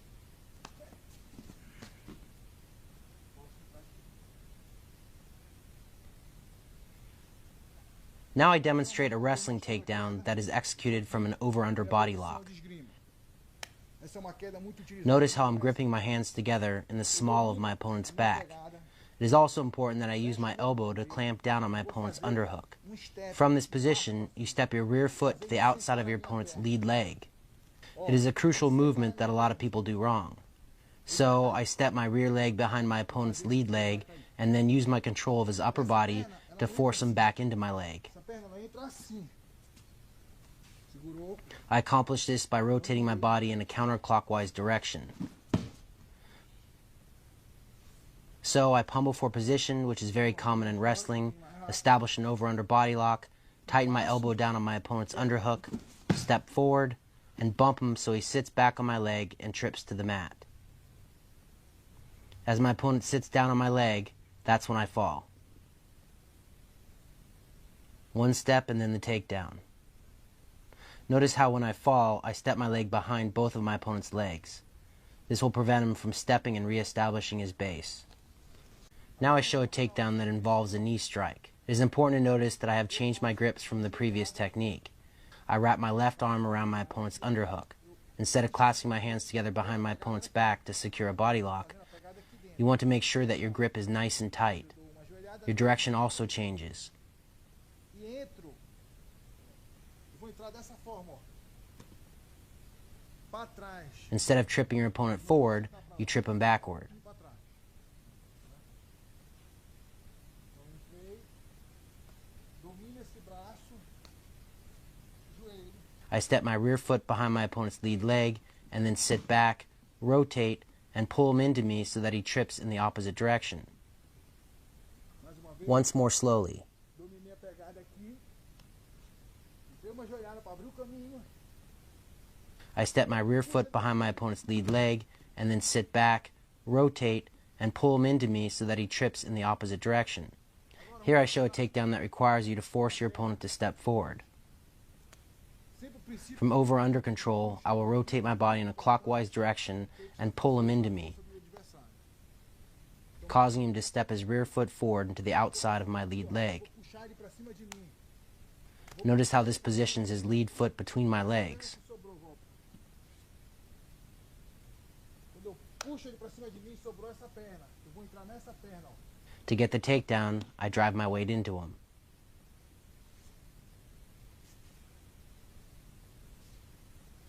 A little faster.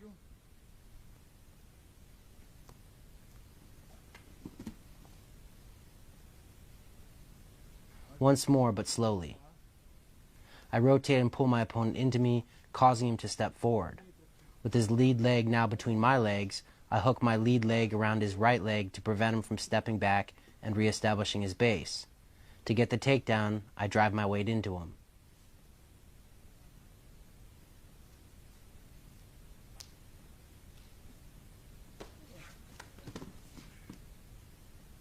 Another angle.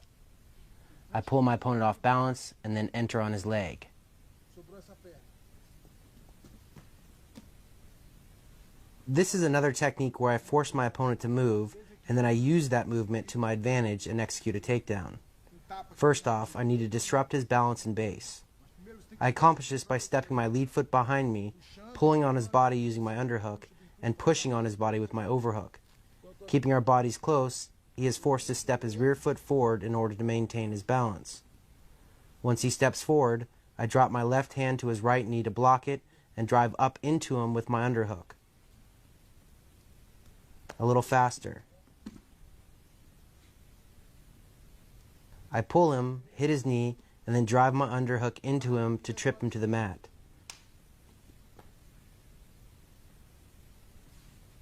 This is very important. Block the knee and lift at the same time. Now another angle. Puxei. Bato. This takedown is executed from over-under control in the clinch.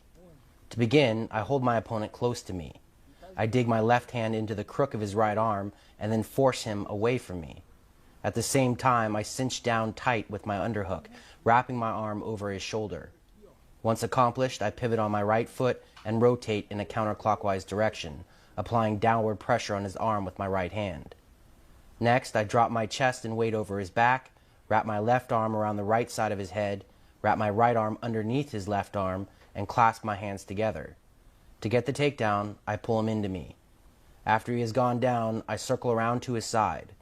It is important to notice that I'm hugging his body with my right arm. This prevents him from rolling or standing back up. From here, I can begin to strike. Mais uma vez. Tá me segurando aqui. Tá fazendo força. Eu empurro. Eu empurro. Me libera. Puxa.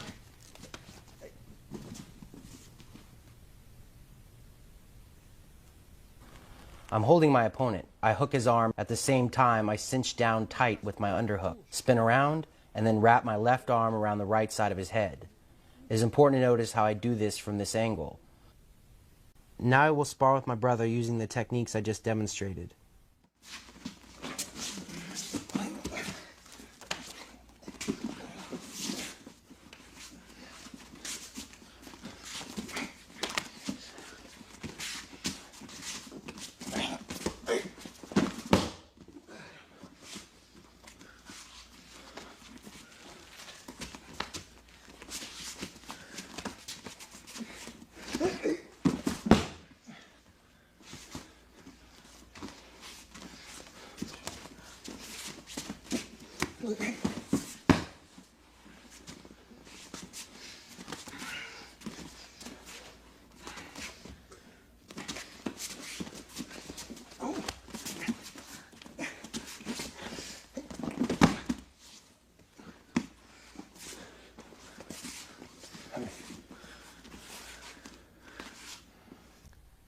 Now I show a takedown for when you reach your arms underneath your opponent's arms, known as double underhooks, and grip your hands together behind his back to secure a body lock. When I get this position, I don't like to step behind my opponent for a takedown. I will demonstrate why. If my brother gets double underhooks and steps behind me, he can execute a takedown, but it is dangerous for him as well. For example, if I'm a judoka, I can use his position to execute a takedown by wrapping up his head and throwing him. So this is why I don't step behind my opponent in this fashion when I secure a double underhook body lock. I much rather use the double underhook body lock to lift my opponent up and then take him down. So I pummel my arms underneath his arms, and from here I will lift him up and take him down. As I lift him, I use my knee to help elevate him even higher off the mat, and then I rotate and dump him down. A little faster. I pummel in, and then I lift and take him down. Once more on the opposite side. I pummel, pick him up, and dump him. A little faster.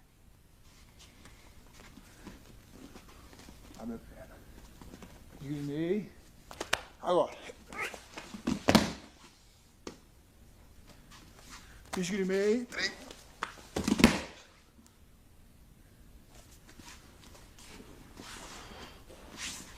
Agora vamos mostrar. Now I show some defensive techniques that you can use when your opponent secures an advantageous position while in the clinch. This is important because you won't always be able to get the upper hand, and if you don't know how to get out of these sticky situations, you can take a lot of damage. First off, posture is very important when you're trapped in the Muay Thai clinch. If you're hunched forward with your head down, you have no strength, and your opponent can capitalize on your positioning by throwing a knee strike. If possible, you want to tighten your neck and look up. And even better than looking up is getting one arm to the inside of your opponent's arms. You always want to fight for posture, but expect a battle. If you try to pummel an arm to the inside of your opponent's arms, he will try to maintain his dominant position by tightening his elbows together. If your opponent's grip is strong and you can't lift your head, then you want to dive your hips forward into your opponent and clasp your hands together behind his back, securing a body lock. You want to get close to him and then lift. Here my opponent has secured a double underhook body lock. If he grabs low, then he can suck his arms into him, break my posture, and drive me over to my back. To prevent this from happening, I wrap my arms over my opponent's arms into the inside of our bodies. Once accomplished, I will move my hips backwards to break his grip and limit his control. From here, you can execute a throw. But before attempting that, you need to be defensive. You cannot allow your opponent to establish a double underhook body lock and pull your body into him. Once he does this, it will be very difficult to defend against his actions. So you need to wrap your arms around his arms and get your hips back before he can reach that dominant position. Same thing again. When your opponent gets the Muay Thai clinch, you have to control his arms, and then pummel your arms to the inside of his arms and move forward. You never want to drop your head low or move backward, or he will throw knee strikes. Here you can see my opponent has locked his hands behind my head and secured the Muay Thai clinch. If I move backward, I will lose strength and he will enter with a knee strike. So, from here I will move forward or try to pummel my arms to the inside of his arms. Now my opponent has secured double underhooks and locked his hands together behind my back to secure a body lock. So I place my hands on his hips and then force my hips back, breaking his lock. These basic defenses for the Muay Thai clinch and body lock are mandatory. I strongly suggest mastering both of them before moving on to more complex defenses. Here I demonstrate a slightly more complex way to escape the Muay Thai clinch. First, I posture up, control my opponent's arms, and move into him. Next, I keep one arm on the outside and pummel my opposite arm to the inside of my opponent's arms. Once it is to the inside, I reach it behind my opponent's head and clasp my hands together. Notice how we both have the same grips now. To break his hold, I will look up and drive my left shoulder into my opponent's right elbow. To follow up, I throw a knee to his midsection and then an elbow to his head. A little faster.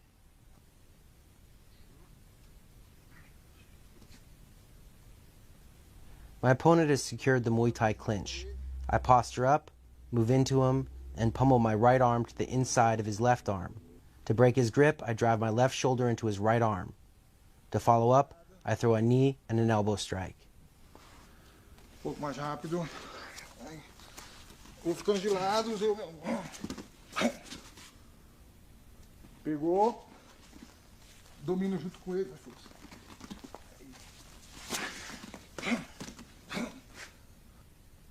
Now I show a technique for when you lose the pummel and your opponent secures a double underhook body lock. So I am pummeling and my opponent beats me to the punch and gets underhooks. If I let him suck my body into his, he will be able to do all sorts of nasty stuff. So I wrap my arms over his arms and sink my hips back as much as possible. This puts me into less trouble, but my opponent still has dominant positioning. To eliminate that dominance, I step my left leg to the outside of my opponent's lead leg. Once accomplished, I drop to my left side, forcing my opponent to trip over my leg. As we go down, I rotate my body so that I come out on top when we land. What makes my opponent come with me are my tight overhooks on his arms.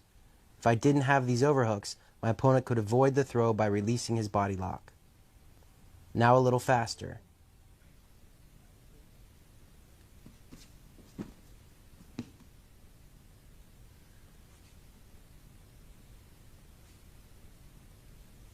Same thing on the other side. We're pummeling, and I lose the battle, so I wrap my arms over my opponent's arms and get my hips back as far as possible. Next, I step behind my opponent's lead leg, fall back, and rotate my body so that I come out on top.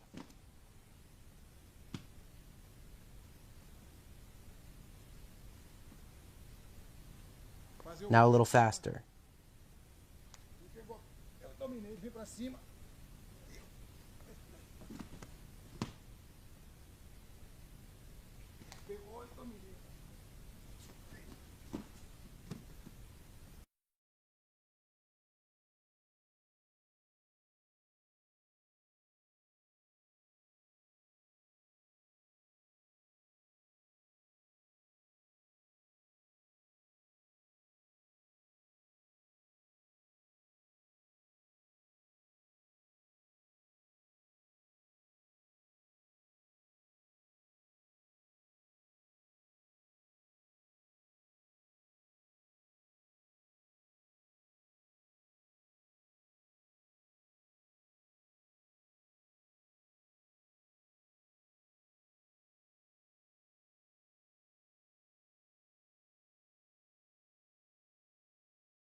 In this DVD, I demonstrate effective ground fighting techniques.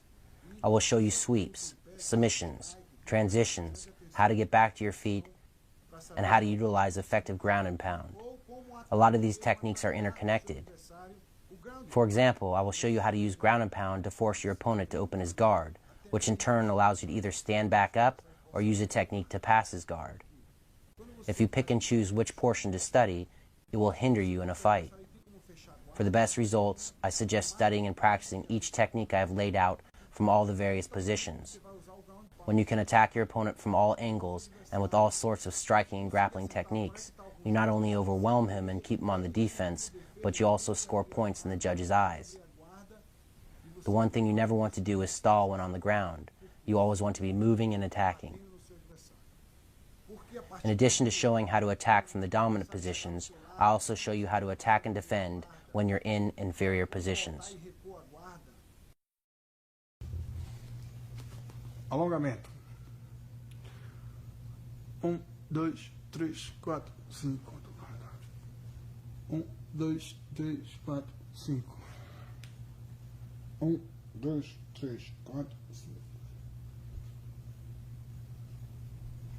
Aí girando o pescoço.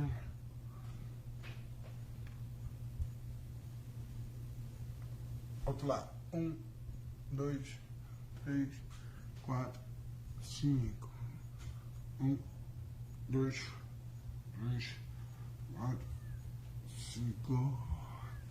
O alongamento do pescoço é muito importante porque a luta de corpo a corpo exige muito dos músculos do pescoço. Aí puxa o braço. 1, 2, 3, 4, 5. Outro lado. 1, 2, 3, 4, 5. Atrás. 1, 2, 3, 4, 5. Outro lado. 2, 3, 4, 5. Aí lateral.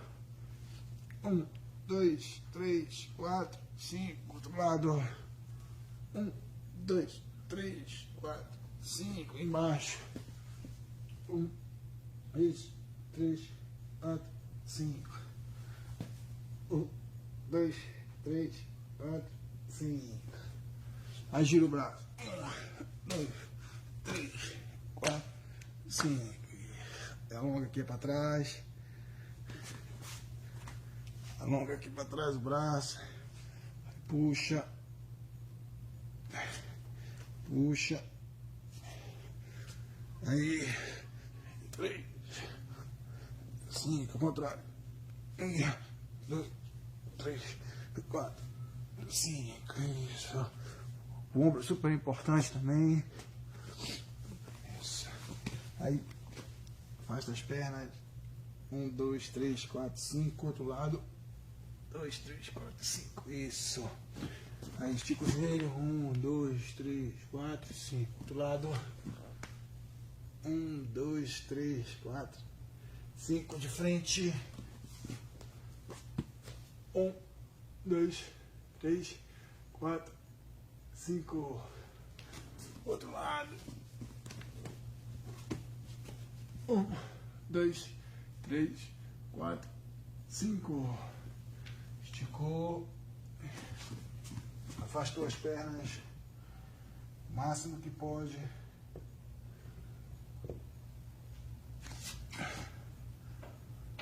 Mais. 1, 2, 3, 4, 5. Aí lateral. 1, 2, 3, 4, 5. Outro lado. 1, 2, 3, 4, 5 na frente. 1, 2, 3, 4, 5. E outros pés. 1, 2, 3, 4, 5. Girar o tornozelo é super importante. Muito importante por causa da chave de pé, chave de braço. Puxa aqui. Joelho também. Chave de joelho. 2, 3. E aí. Aqui levanta. 1, 2, 3, 4, 5, 6. Isso. Agora bota o braço para trás, máximo que puder, e vem sentando para frente.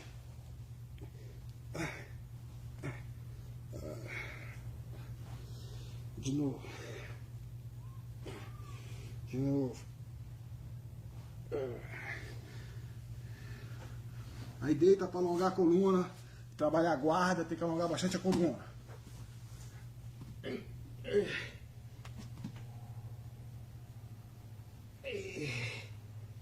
Aí lateral. Do outro lado.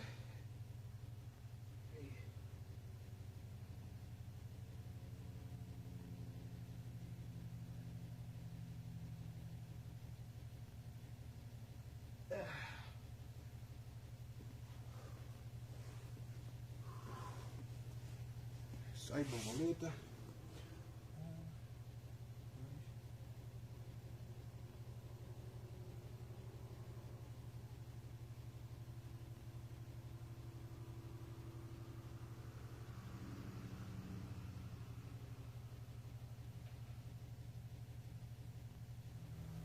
Aí, 2, 3, 4, 5.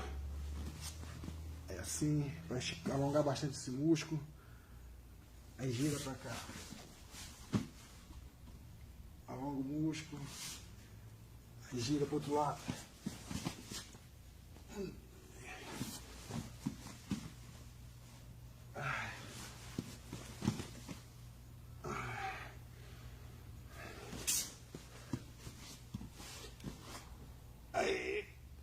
Aí entra o quadril aqui.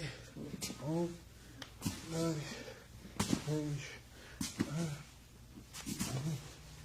3, aí levanta. 2.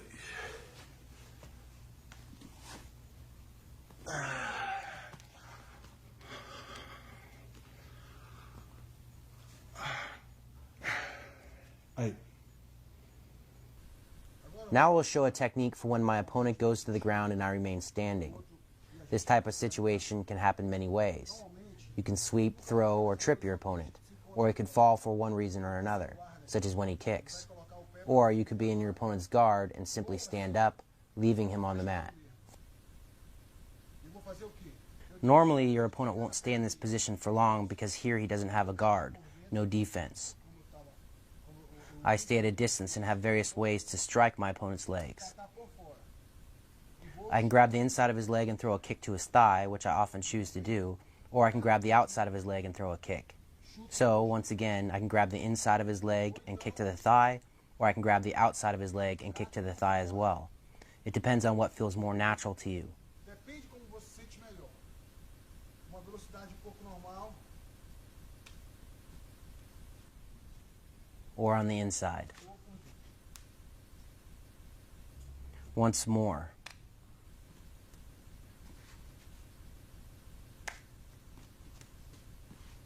Never dip your head forward because your opponent will kick you in the face. You always want to maintain your posture. Então a postura sempre aqui. Pedala. Volta. Pedala.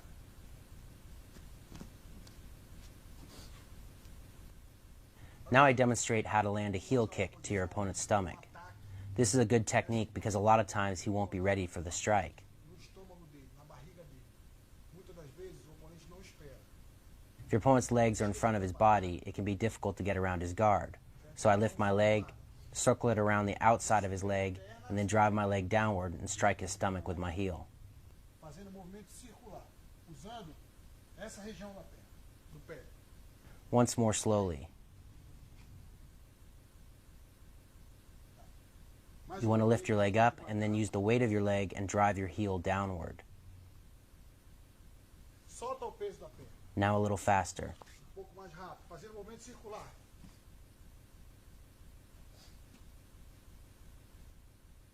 When the rules allow, kicking a downed opponent in the face is an excellent technique.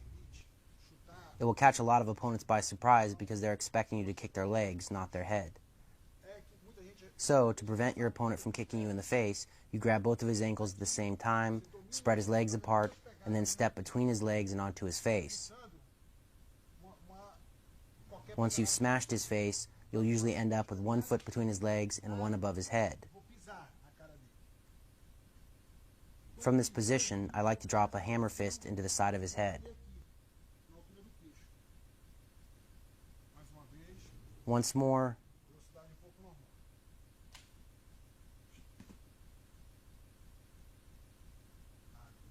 Now from a different angle.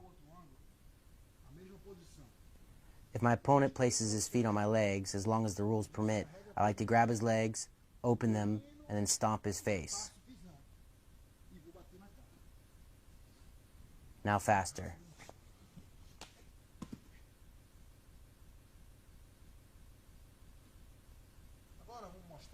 Now I demonstrate how to land a flying punch on a downed opponent.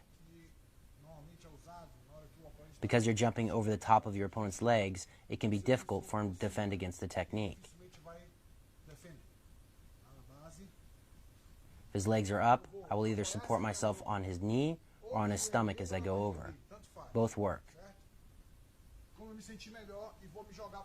I will first do it slow.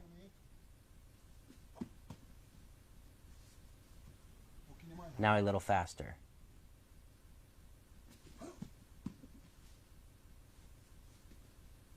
I can land either in or out of my opponent's guard. Either way works. Obviously, passing his guard leaves you in a more dominant position. Slow movement. Posso cair em qualquer posição. Now a little faster.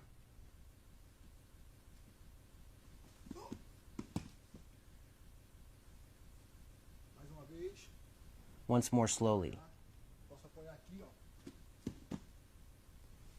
I can support myself on his knee or on his stomach. Na barriga.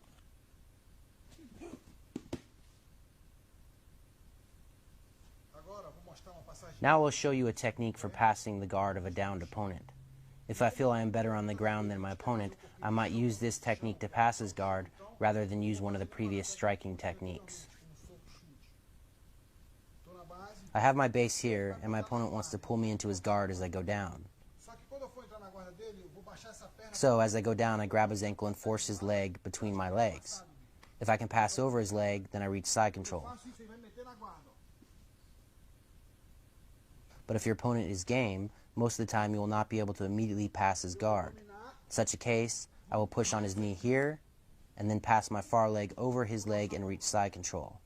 Usando esse joelho, depois eu troco.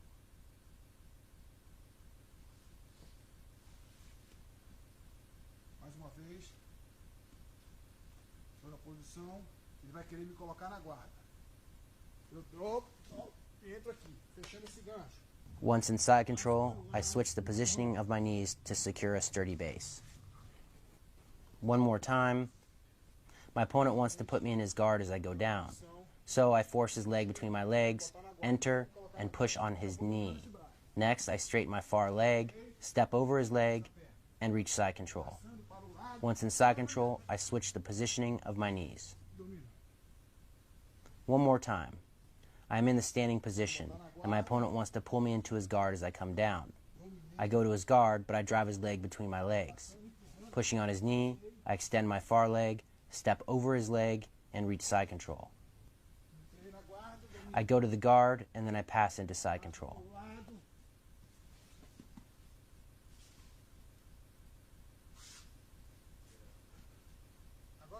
Now I demonstrate how to attack your opponent's leg from the standing position. If you don't do everything perfect, there is a chance that your opponent will escape and assume the top position. So normally I will use this technique in the last seconds of a round because there is less risk. To execute the technique, I'll grab my opponent's leg and secure it in my armpit. Next, I drive my left knee between my opponent's legs. Before I attempt to finish the submission, I place my right foot on my opponent's stomach to prevent him from coming up. If you allow your opponent to come up, he will escape the submission and possibly obtain a dominant position. Once you drop back, it is possible to finish the submission without turning, but normally I will rotate my upper body and turn my head to put more pressure on my opponent's leg. If you have this submission locked tight, your opponent will tap. Once more.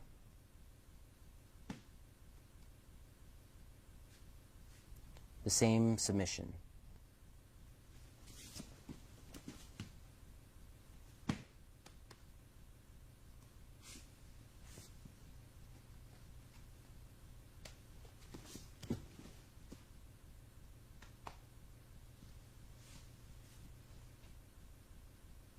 Now I will spar with my brother using the techniques I just showed.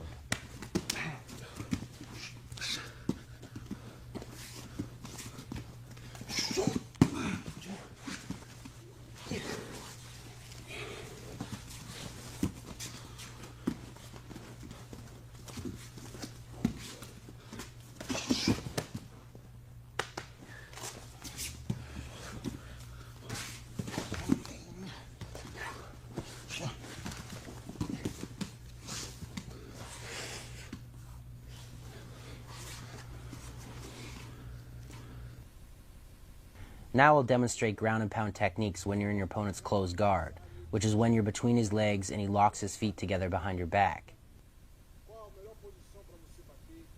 A lot of times when you're in this position, your opponent will latch onto your hands to prevent you from striking. You have many options for breaking his grips. Muitas das vezes acontece, na maioria das vezes, o oponente vai segurar o seu braço para evitar que You can bend your arm to strip his hand away, grab his hand with your opposite hand to prevent him from re-grabbing, and then strike. É fazer a liberação sozinho. Bater. You can also latch onto his hand and strip his grip away. There are millions of ways. Escape, and then hit. But with each technique, you want to keep your opponent's back pinned to the mat to prevent him from sitting up into you. If he sits up, it'll be a lot harder to strike him. Todas as vezes, tem que tentar manter ele no chão, para ele não venha para cima de você. You can see if your opponent comes up, it becomes difficult to strike him. To prevent this from happening, I always put my hands on my opponent and press down into him to keep his back pinned. You always want to secure your opponent so he doesn't come up. Even though positioning your arms in this fashion allows your opponent to set up a sweep, he can just as easily sweep you if you allow him to come up. So the most important part is to keep your opponent pinned to the floor. Control his arms and then hit.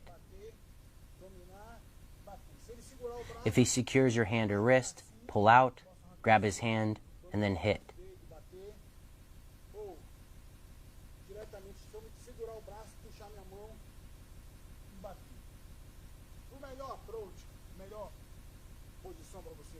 It is also important to note here that if you use your left hand to keep your opponent's back pinned to the mat, you want to elevate your right knee. This offers you an even better angle to punch your opponent with your right hand. It also increases the power behind your strike. From here, I have a great angle to punch my opponent. I can put my entire body into the punch. Even when you are unable to break your opponent's grips on your wrist, you still have an option to strike him. By rotating your arm above the arm your opponent is using to grab, you can land a nice elbow to his face. It is an excellent way to strike him even when he has your arms under control.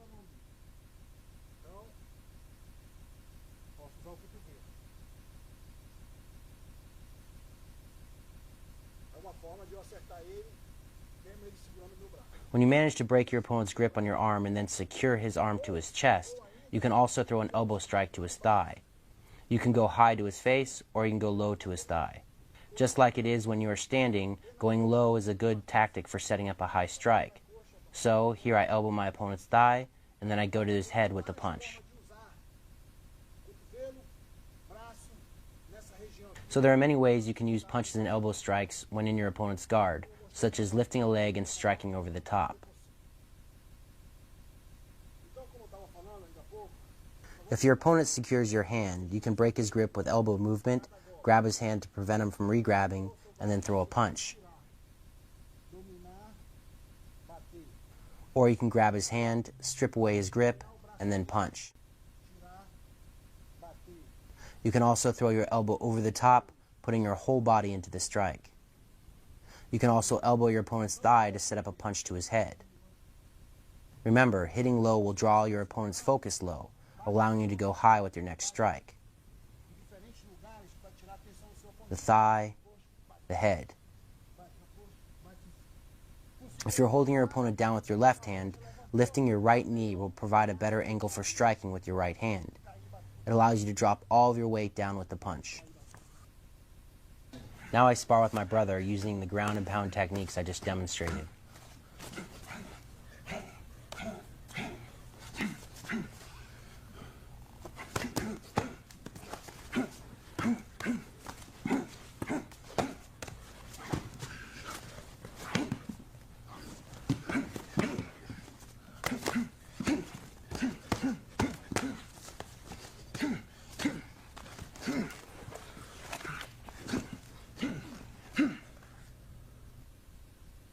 Now I'll demonstrate how to stand up and open your opponent's closed guard.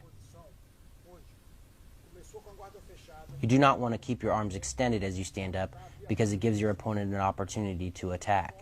Instead, you want to control his arms while you stand up. As you come up, you want to put your knees under his legs and then punch him. Notice how when I hit my opponent, he automatically opens his guard for defense. When this happens, I will drive one of my knees between my opponent's legs.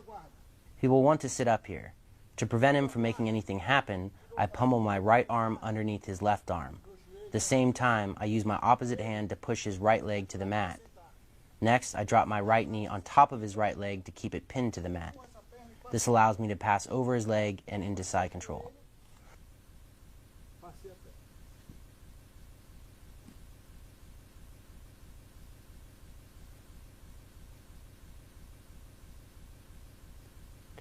One more time. If it is difficult to open my opponent's guard, then I will begin to hit him. I stand up now. He opens his guard, and I sit with my knee between his legs. Now I begin to pass into side control.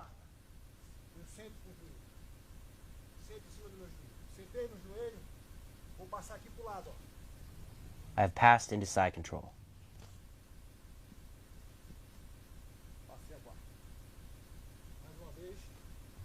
One more time from another angle. I have various ways to set up this technique. I can control my opponent's arms, or I can begin punching him. Either way, I stand up and continue to hit my opponent. He opens his guard, and I push my knee up the middle. The instant he sits up into me, I pummel my arm underneath his arm and use my opposite hand to force his right leg to the mat. Next, I place my right leg over his leg to keep it pinned. Once accomplished, I can pass my left leg over his right leg and move into side control.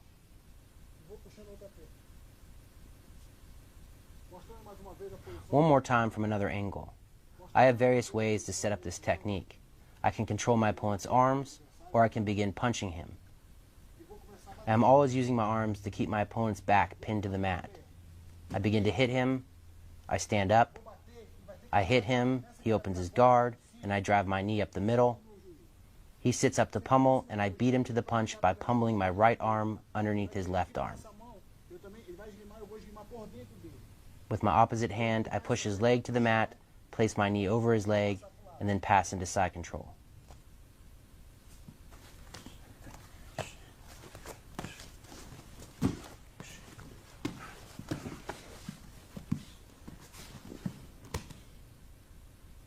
Here's another way to pass your opponent's guard. To begin, I overwhelm my opponent with punches and elbow strikes to get him to open his guard. The instant he unhooks his legs, he places his knees in front of his body to maintain distance and hinder my strikes. When this occurs, I pummel both my arms underneath his legs and put my head down.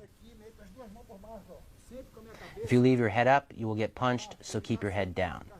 Additionally, if I leave space between my head and my shoulders, he will have the opportunity to counter my pass with a submission of his own. From here, I drive forward, force his legs to the side, and pass.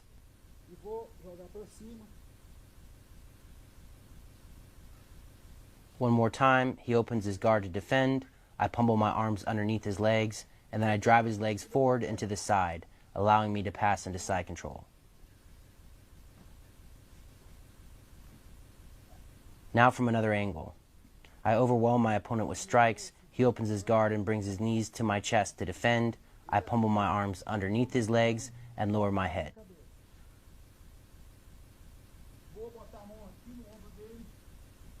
Notice how I reach my right hand to the right side of his neck, then turn and force my opponent's legs to the side.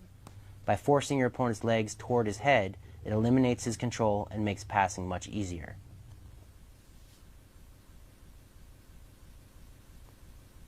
Hitting, enter here and pass.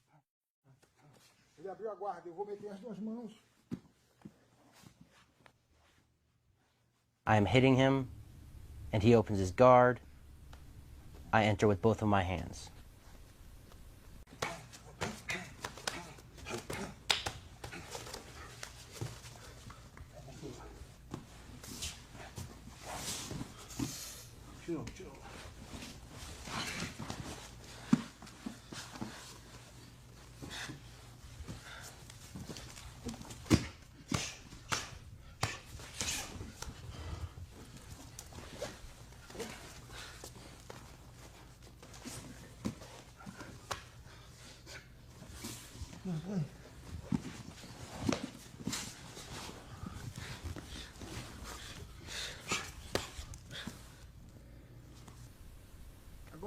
Now I show ground and pound techniques that you can use when in your opponent's half guard. Just as the name implies, half guard is half of your opponent's defense, making it easier to hit him than when you're in his full guard. It's an even easier position to strike from than north-south. For example, if my opponent secures my hand, I can attack with my opposite hand. I can also secure his hand and attack with my opposite hand. There are a lot of options from half guard. When possible, you can also attack with both hands.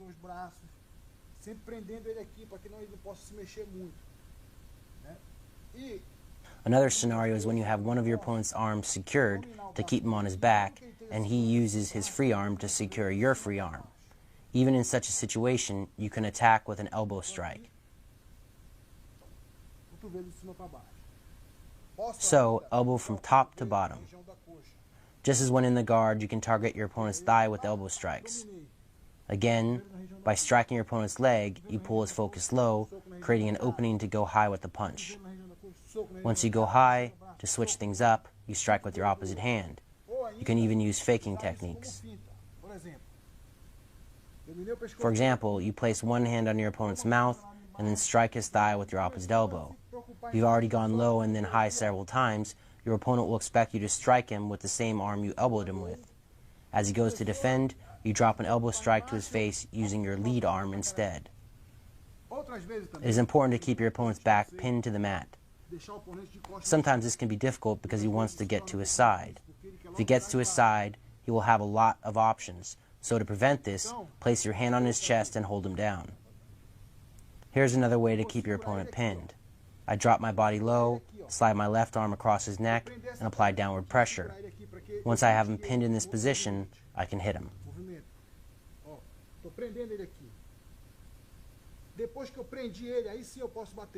You always need to be alert, looking for opportunities to strike. I can throw a punch, I can elbow. If I give him too much space, he can slide his knee underneath me and re-establish the full guard. Sometimes it requires some space to ground and pound, but if you feel your opponent move to his side, pin his back to the mat again and then continue to hit him. Again, a lot of striking opportunities. For example, strike his thigh and then come over the top. Elbow strikes work great from the half guard. First control your opponent and then hit him. Throw repeated strikes over and over.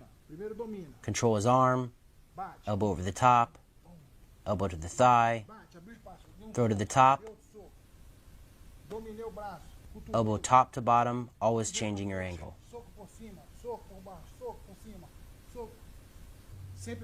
Throw to the bottom and then to the top. Notice how my hips are nearly perpendicular to Shinzo's hips. This kills his bottom leg, reducing its effectiveness. The further I let him circle to my right, the more effective his legs will be in half guard. So make sure to control his upper body with your free arm while striking from half guard. Now I spar with my brother Shinzo using the half guard ground and pound techniques I just demonstrated.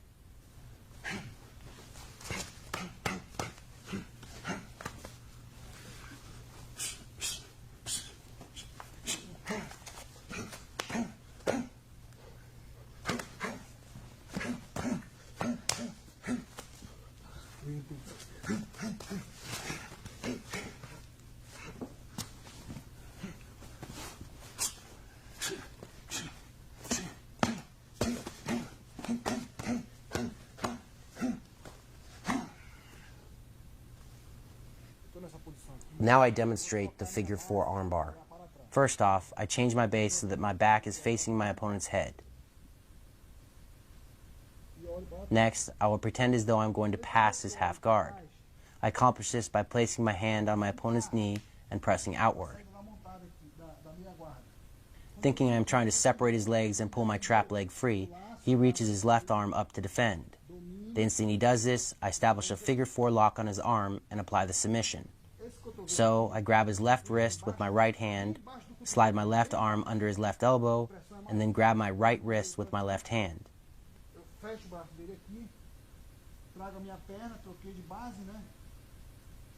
So, one more time. I change my base, fake the pass, and secure his arm. I can finalize here, or I can turn his hand and finish here. Mais uma vez. One more time. Posição, eu giro e me acomodo. I turn and secure my base as best as possible. Chegando nessa posição, eu estou bem fechadinho aqui. I place my hand on his knee and pretend to separate his legs to pull my trap leg free. Vai defender. Porque senão eu vou puxar meu joelho. Vai defender. As he goes to defend, I secure his arm.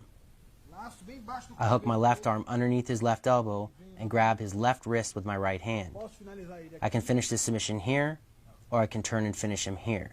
This position is much more powerful than the previous arm position. My arm under his elbow acts as the fulcrum, and his thumb is facing away from that fulcrum. This allows my entire upper body to put leverage directly against his elbow joint, causing it to hyperextend. It is important to mention that I place my weight on his chest.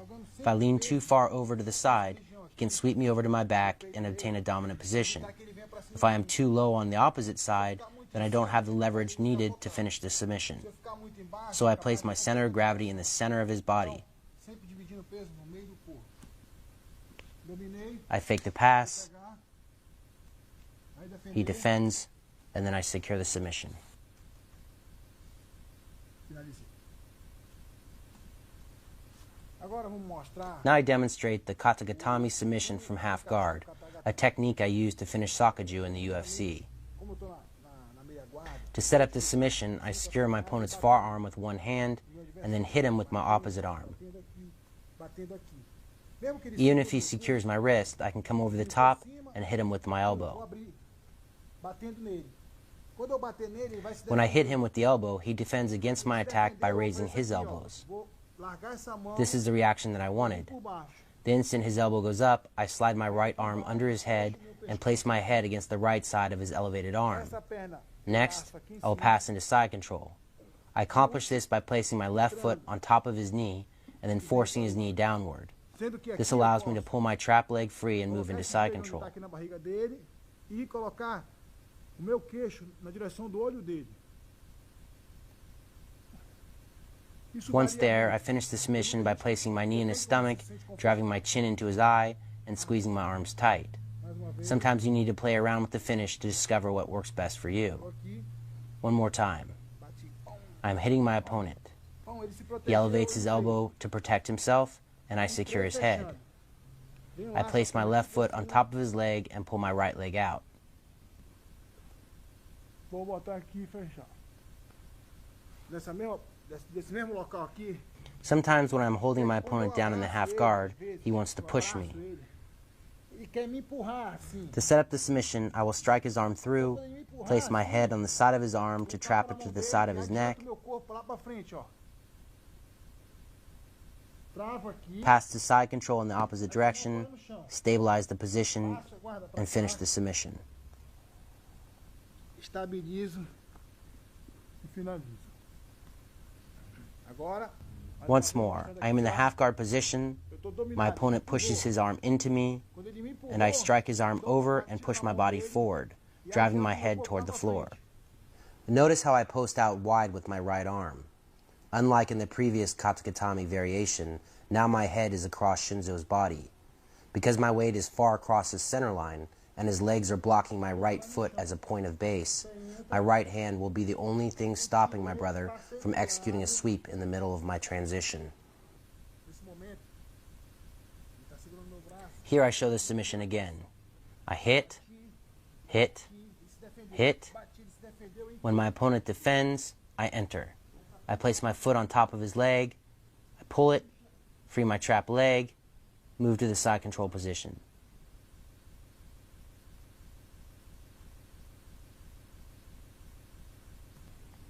Here is the second version.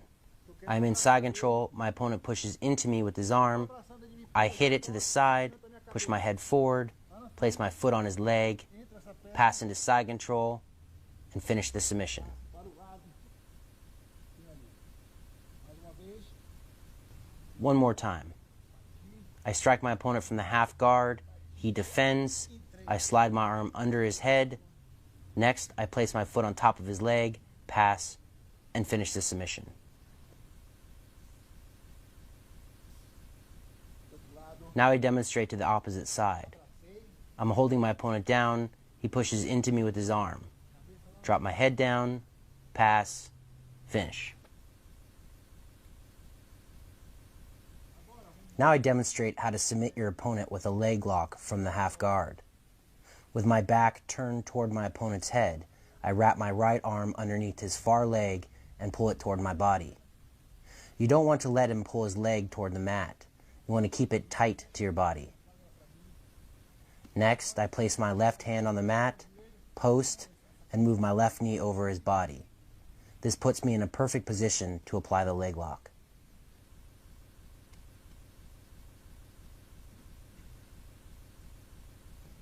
I hook the leg, place my hand on the mat, and step my knee over his body.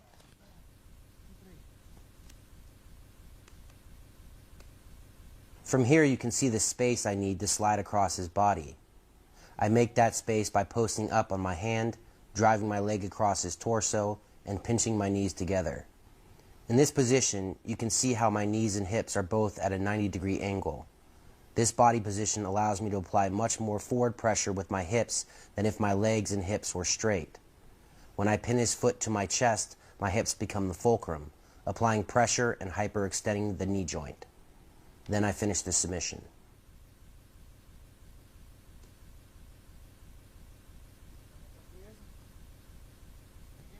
I hook the leg, place my hand on the mat, and step my knee over his body.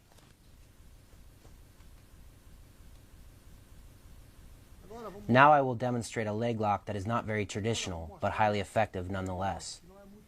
Normally when you're in the half guard, your opponent will expect you to move your body in a clockwise direction and apply the leg lock I demonstrated in the previous technique. He is waiting to defend against it. To switch things up, I repeatedly strike my opponent in the face. With him distracted, I rotate in a counterclockwise direction, step my left leg over his legs, and then apply the leg lock. One more time.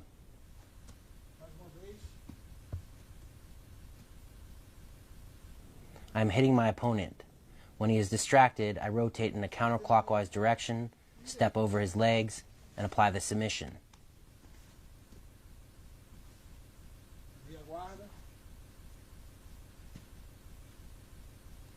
I am hitting my opponent. When he is distracted, I rotate in a counterclockwise direction, step over his legs, and apply the submission. Once more, fast.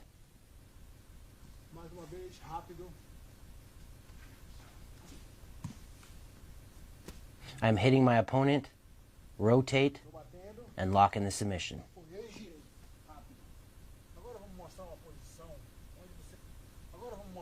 Now I demonstrate how to catch your opponent in an arm lock when he attempts to submit you with a kimura from his half guard. So my opponent attacks me with a kimura. My first defense is to place the arm he is attacking between my legs.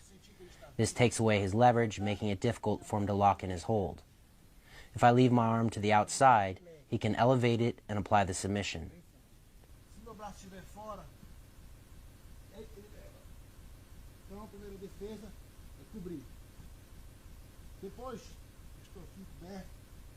Next, I need to escape my left knee from between my opponent's legs, so I come up onto my foot and wiggle my knee free.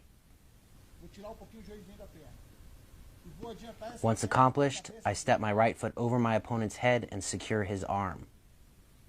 From here, I can finish the submission while my leg is still trapped between my opponent's legs, or I can use my free foot to free my trapped leg.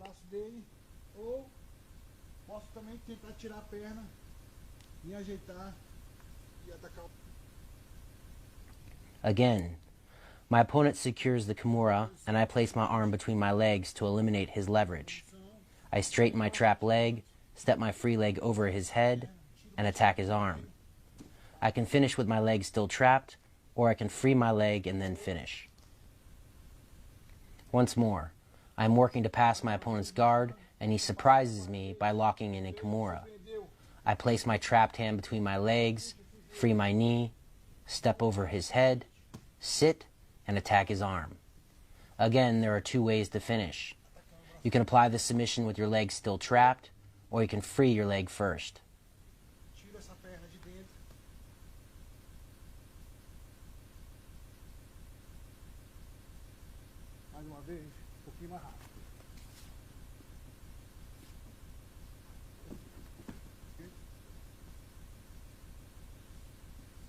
Notice how I'm keeping my right shoulder low and tight to his chest here. This prevents my opponent from gaining the leverage he needs to finish the submission should he manage to strip my arm free from under my leg. So, he attacks with the Kimura, I defend, pull my knee out, and go for the arm lock. Now I show a simple guard pass that is used quite frequently in MMA. From the half guard, I place my free foot on top of my opponent's near leg and press down. At the same time, I move my head to the left side of my opponent's head to maintain my balance. Placing my head on the mat, I drive my weight forward, force his leg toward the mat with my free foot, pull my trap leg free, and move into side control.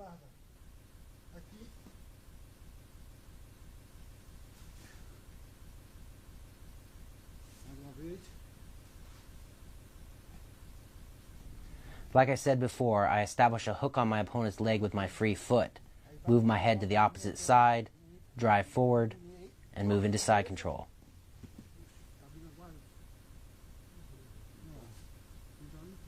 A little faster.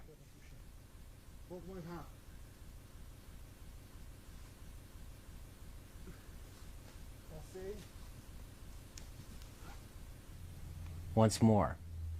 I establish my hook, change my head, and pass. This can be a very safe guard pass in MMA if done correctly, and it can be very effective as your opponent grows more tired and sweaty as the fight wears on. But it is critical that you switch your head to the inside of your opponent's head on this pass. Otherwise, your weight will be distributed far across your opponent's center line, allowing him to easily sweep you as your center of gravity rises while executing this technique. Now I spar with my brother using the half guard techniques I just demonstrated.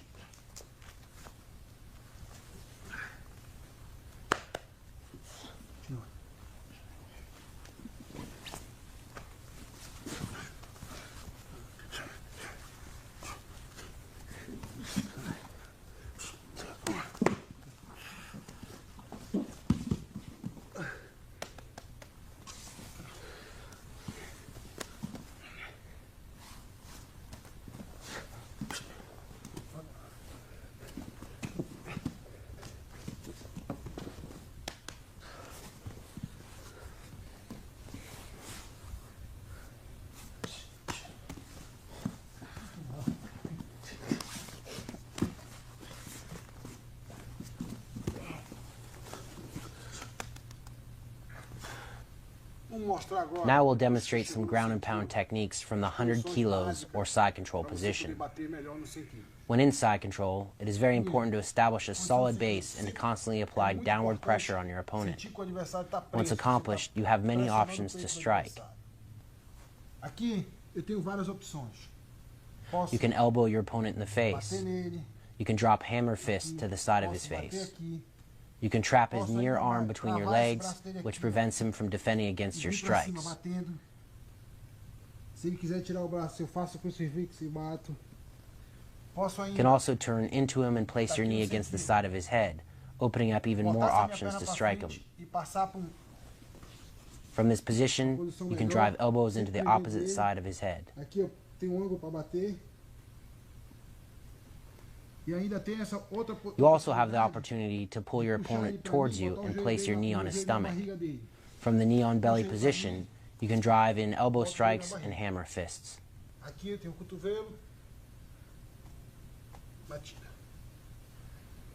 Now a little faster. You can drive in elbow strikes, trap your opponent's arm between your legs and strike both sides of his head. You can turn into your opponent, pin his back to the mat, and strike him. You can also turn into your opponent, drive in elbow strikes to the side of his head. Then you can pull your opponent into you and establish the knee on belly position and strike from there. From the side, elbow and punch. Trap his arm and strike. Turn to the side, elbow. Pull him into you, establish the knee on belly position, land more elbows.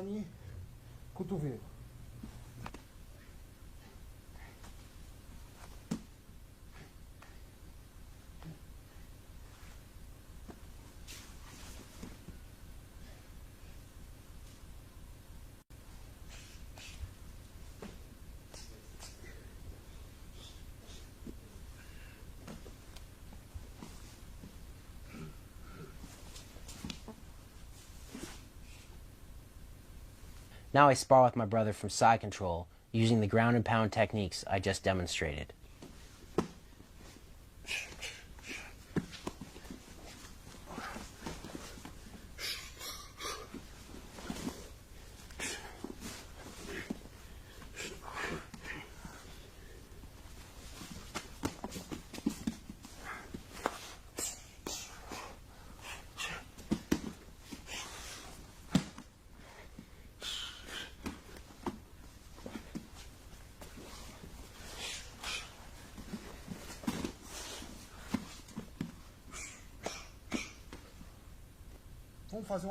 Now I demonstrate how to lock in the Kimura submission from side control.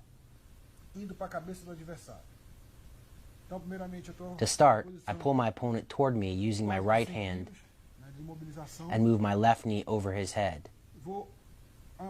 Notice how this forces his right arm across his body, isolating it. Assuming this position immobilizes your opponent. To finish the submission, I assume a figure 4 grip on my opponent's right arm and apply pressure.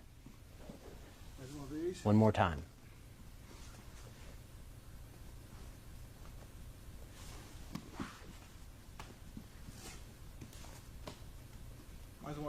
I hook my right hand underneath my opponent's left arm and pull him toward me. Next, I move my left knee over his head and place it on the mat. To apply the submission, I pull his right arm toward me, establish the figure 4 grip, and finish. By stepping over my opponent's head, I'm taking away his ability to sit up. If I allow him to sit up, it will greatly reduce the amount of pressure I can apply to his shoulder.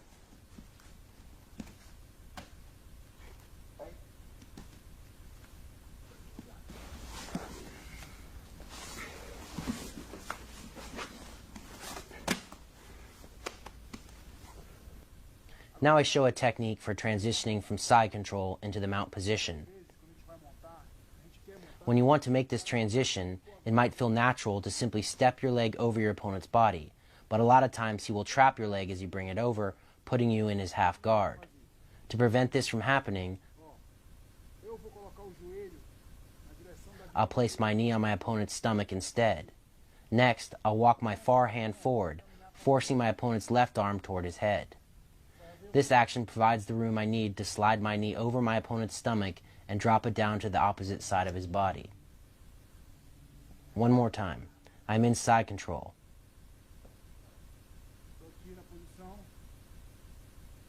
I place my knee on my opponent's stomach, walk my far arm forward to force his arm up to his head, and establish the mount.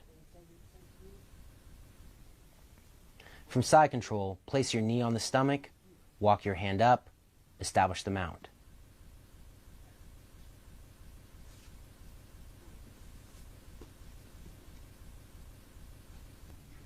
One more time.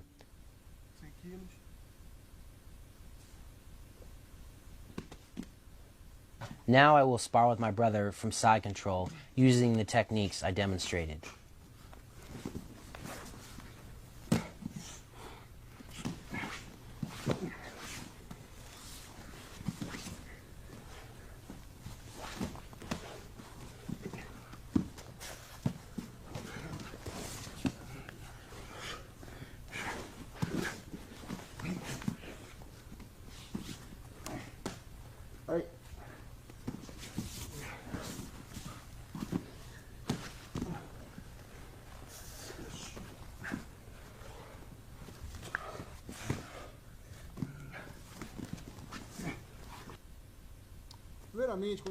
The first thing you want to do when you reach the mount position is establish control.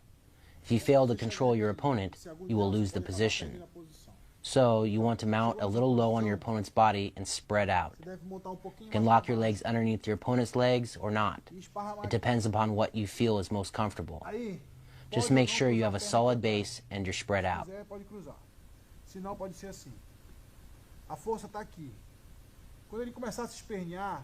When your opponent begins to buck and thrash to escape the position, you want to support yourself with your hands. This is very important. And your legs are always supporting you, helping you maintain the position. If you don't have the proper positioning with your legs, he can push your hips. If your opponent pushes your hips in an attempt to strip you off the mount, lower your hips and keep your legs hooked underneath his legs. If you don't do it correctly, he will be able to elevate your hips and potentially escape. So I brace myself as he tries to buck me to one side or the other. When he attempts to push me off of him, I lower my hips and lift his legs using my legs. Once you stabilize the position, you have various options. As long as you remain nice and tight, you can move up his body a little bit. Then, I place my hand on his throat to keep his head pinned to the mat as I posture up. If you posture up without placing a hand on your opponent's neck, then he can move his head from side to side and avoid your strikes. When you have a hand pressing down into his throat, you can land clean strikes. You can elbow, punch, punch, punch, elbow. Instead of trying to escape the position, your opponent will focus on trying to protect himself. When this occurs, you can continue to strike or set up an arm lock. So, from the mount, I will hit my opponent to set up the arm lock. When he elevates his arms to protect himself, I will scoot my body even higher on his body.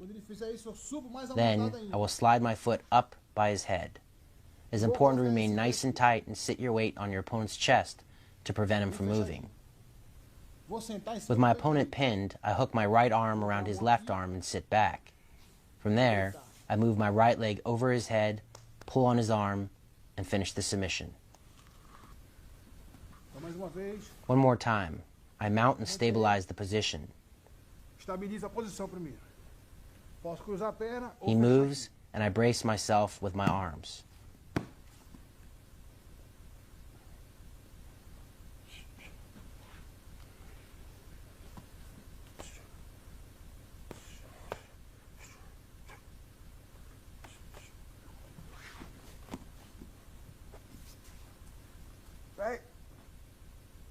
Other side. I begin by stabilizing the mount.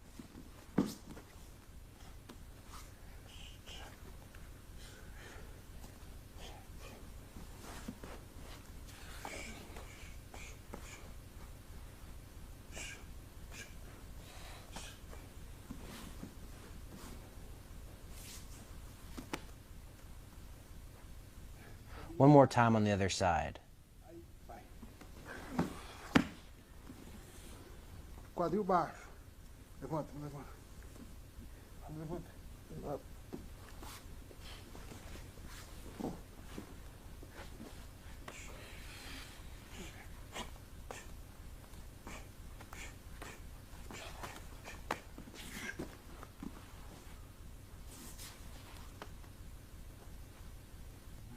I stabilize the mount, keeping my hips low.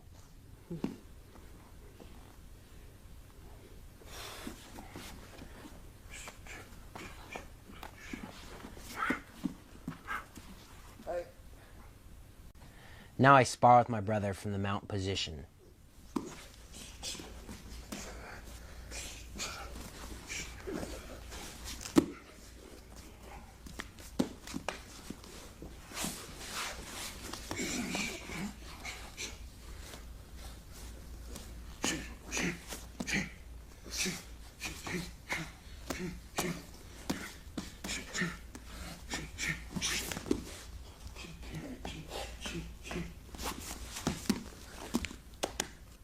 Here I demonstrate how to establish the back position when your opponent is on all fours. While on my opponent's side, he keeps his elbows tucked tightly to his legs to prevent me from obtaining control of his body. To create an opening, I strike him in the head. To prevent himself from taking damage, he elevates his right elbow up to his head. The instant he does this, he creates space between his elbow and leg. That's when I step my right foot into the gap and establish my first hook. Wrapping my right leg around the inside of his right leg, I slide my right arm around the right side of his neck and underneath his body.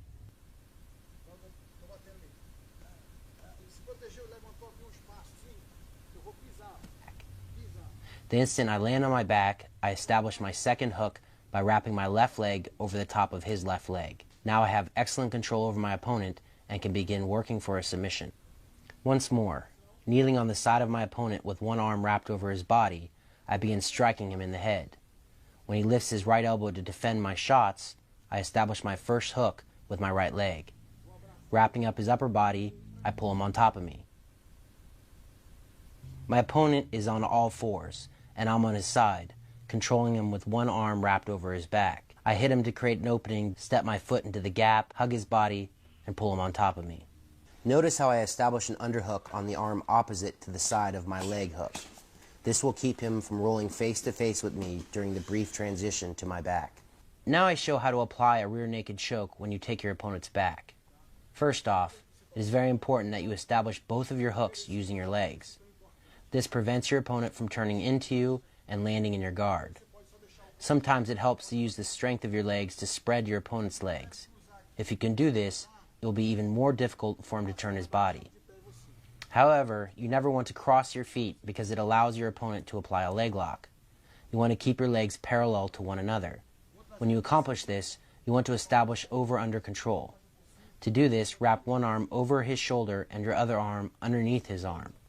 With the arm that's not wrapped around your opponent's neck, use it to control his arm. Then, pull your opponent down on top of you. You don't want the arm that's over your opponent's shoulder to be loose. You want to wrap it tight around his neck, reaching toward your opposite shoulder. Once you reach this position, let go of your opponent's arm, bring your arm up, and lock in the hold. The choke will work when you place your hand on top of your opponent's head, but it works even better when you can get your hand underneath your opponent's head. Really lock the choke tight. Notice here my palm of my left hand is facing me during the choke, not the back of Shinzo's head. This can sometimes be hard to accomplish in an MMA fight with the extra bulk of the gloves, but it does make for a tighter strangle. To force your opponent to tap, all you have to do is squeeze everything tight. Once again, you never want to cross your legs. If you forget and cross them by mistake, your opponent will most likely apply a quick leg lock. So always keep your legs open, use them to spread your opponent's legs. Then, pull him down on top of you and secure the choke. If your opponent defends against the choke using his arm, change sides. If he attempts to prevent the choke by tucking his chin, drive a hand underneath his nose, lift his chin up, and then apply the choke. So, close the gap and he will tap. Once more, I bring my opponent onto me.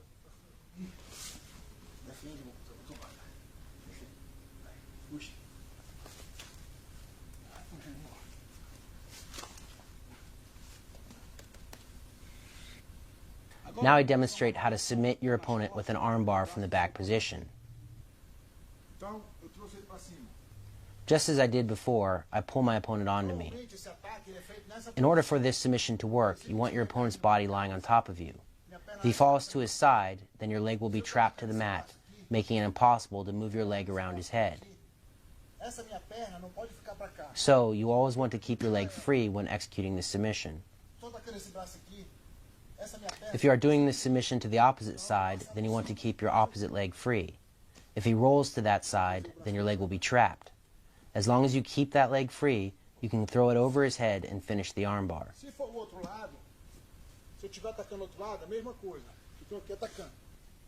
So I have pulled my opponent on top of me.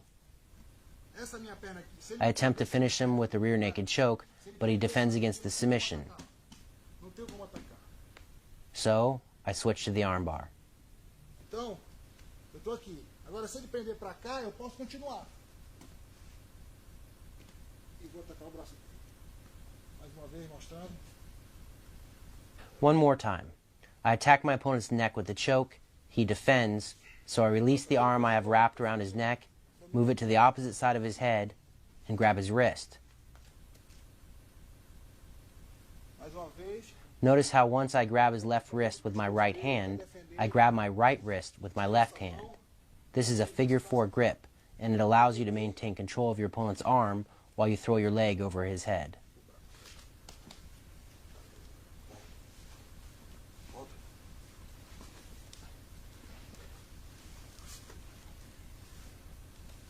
pouquinho mais rápido.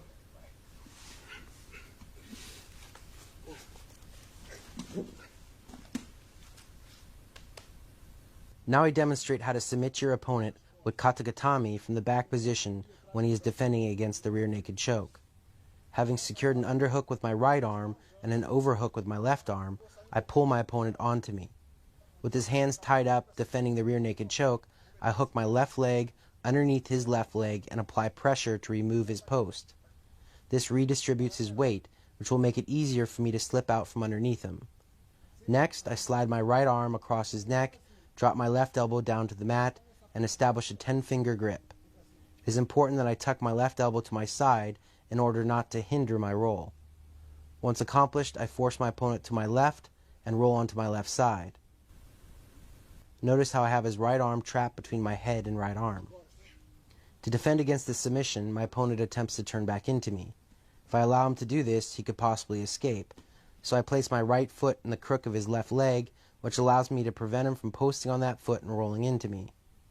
Next, I move off to my opponent's side and come up onto my knees. To finish the submission, I drive his right shoulder into the side of his neck by pressing my head against his triceps, and my arms cut into the left side of his neck, severing the blood flow to his brain. He has no choice but to tap out. Now I will spar with my brother from the back position, using the techniques I demonstrated in real speed.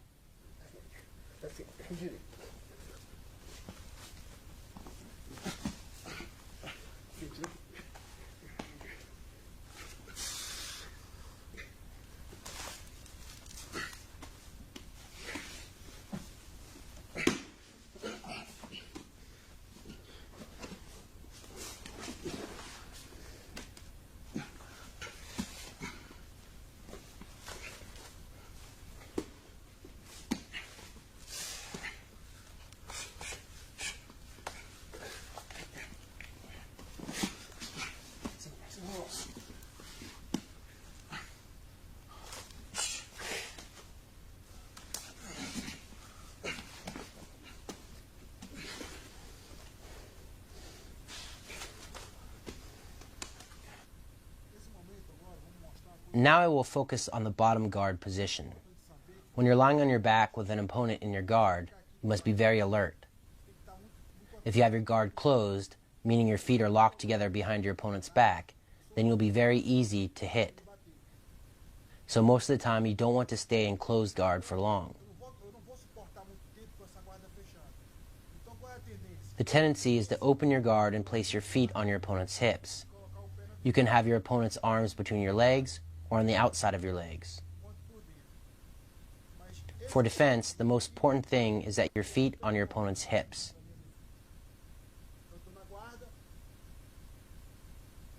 If I'm in the closed guard and my opponent punches, I lift my arm to defend against the strike. At the same time, I open my guard and place my left foot on his hip. If my opponent is really big, then I'll place my knee in his chest to further hinder his striking. Notice how when I place my knees on my opponent's chest, I am further away from him, making it harder for him to reach my face with his punches. Now if my opponent removes my leg from his chest, forces it to the mat, and then throws a punch, I will elevate my arm and utilize an outside block. But first, you should always use your legs for defense.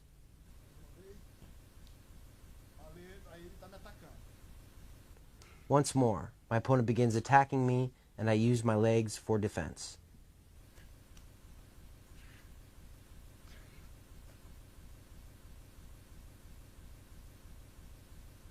Again, my opponent attacks me, and I use my legs for defense, always protecting myself.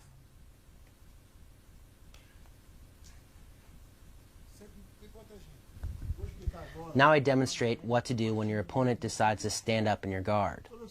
Every time he stands up, you need to control his hands.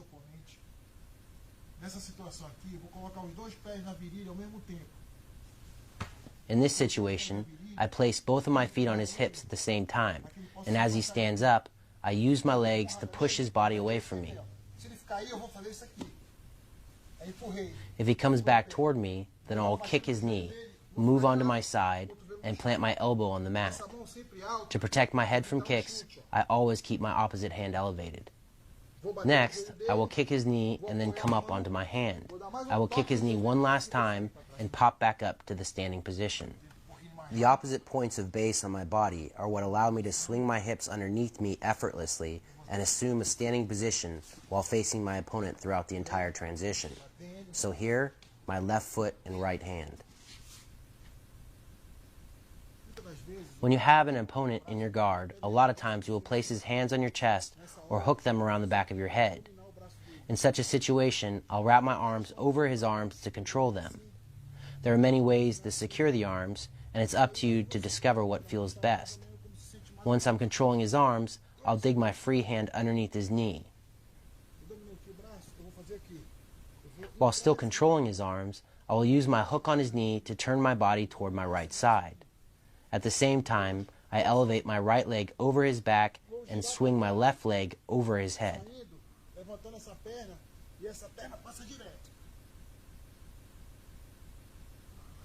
One more time. My opponent grabs my head, and I establish control over his arms. Next, I dig my hand under his knee, turn toward my right side, and pass my leg over his head. Then I finish the armbar. My opponent grabs my head, and I obtain control of his arm. Next, I slide my hand under his knee, rotate my body, and then throw my leg over his head. When you throw your leg over your opponent's head, it is very important that you do so immediately. You don't want to move your foot up to your opponent's hip and then throw it over his head. You want to move it all the way over his head immediately. One more time. This is a quick move made possible by a mistake from your opponent. If you hesitate on the transition, you will likely lose the submission. In this technique, I attempt to submit my opponent with the armbar, but he pulls his arm free, preventing me from getting the submission. Instead of giving up on my positioning, I immediately switch to an omoplata, which is a shoulder lock. So here my opponent is in my guard and he grabs my head, just like in the last sequence. I control his arms, dig my hand under his knee, rotate, and throw my leg over his head. However, when I bring my leg over, my opponent pulls his arm out, making it impossible for me to finish the armbar. Instead of giving up, I attack his other arm, which is still inside. To do this, I kick my legs forward, cross my legs to lock his arm, and come up. Notice how I throw my right arm over his back. This will prevent him from rolling. One more time. My opponent holds my head, I control his arm, pass my leg over his head. He gets his arm out, and I go for the omoplata by locking up his arm, kicking forward, and coming up. He grabs, I control his arm, throw my leg over. He pulls his arm free, and I go for the omoplata. Kick my legs to get him to come forward, sit up, and force him to tap. There are many ways to apply a triangle choke on an opponent in your guard. The method I show here is perhaps the most basic. So I grab my opponent's wrist to control his arms. When you do this in a fight, your opponent will want to posture up to break your grips. If he pulls his right arm away to break my grip, then I will force his right arm down between his legs. So again, if he pulls his right arm away from my body, I will force his right arm down between his legs. Next, you want to go for the triangle, but you don't want to spread your legs wide. You want to slide them past your opponent's shoulders, keep everything tight. My left leg goes over his right shoulder and across the back of his neck. Then, I throw my right leg over my left leg. To finish the submission, I squeeze my legs tight. Notice my knees squeezing together. This decreases the space inside of the triangle, making the strangle stronger. One more time. I push his arm down, wrap my left leg around the right side of his neck, throw my left leg over my right shin, and secure the position. To help apply the triangle, I reach my right hand up, grab my shin, and pull my leg down. Notice how this breaks his posture. Also notice how I have moved his right arm toward my left side. This is key for finishing the submission. To lock everything tight, I pull his head down with my hands and squeeze my legs tight. One more time. I grab his hands, he tries to break my grips, and as he does this, I pass my leg over. To help secure the triangle, I grab my shin and pull my leg down. Next, I pull his head down with my hands and squeeze my legs tight. Now I demonstrate how to apply a kimura on an opponent in your guard. First, I grab my opponent's wrist to control his arm. Next, I reach my opposite arm across his body, sit up, hook my right arm around his right arm, and then secure the kimura position by grabbing my left wrist with my right hand. In order to finish the submission, you must escape your hips off to the side. If your opponent has his head in the center of your body, then it can prevent you from sitting up. In such a situation, I will push my opponent's head off to the side as I obtain control of his arm. From there, you finish the submission the same. Notice I'm keeping his elbow bent at 90 degrees. This allows me to put a maximum pressure on the shoulder joint while at the same time minimizing his escape options.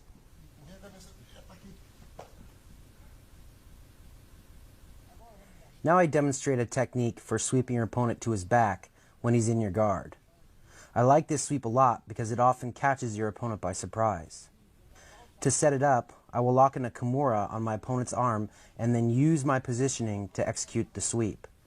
If my opponent defends against the sweep, then I will put my focus into finishing him with the kimura. However, my first approach is to use the hold on his arm for the sweep. So I push on my opponent's head and attack with the kimura. You can place your left foot on your opponent's hip, or you can place it lower on his knee, whichever you feel is more comfortable. By locking in the kimura, your opponent will focus on protecting his arm. While he's preoccupied, you make some space and then strike his leg with your leg. You don't want to strike his leg directly from the side, but rather from the side and downward. When successful, it takes you right to the mount. With your opponent worried about you locking in the kimura, he forgets about his leg in the sweep. I go for his arm and hip out a little bit as I dominate his arm.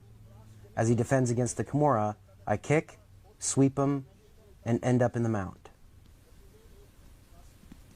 I push on my opponent's head and dominate his arm.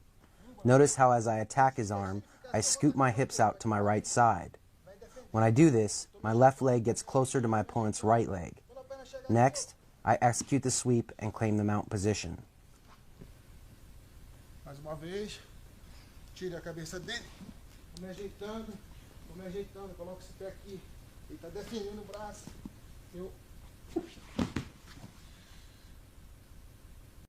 Now I spar with my brother from the guard position, using the techniques I just demonstrated.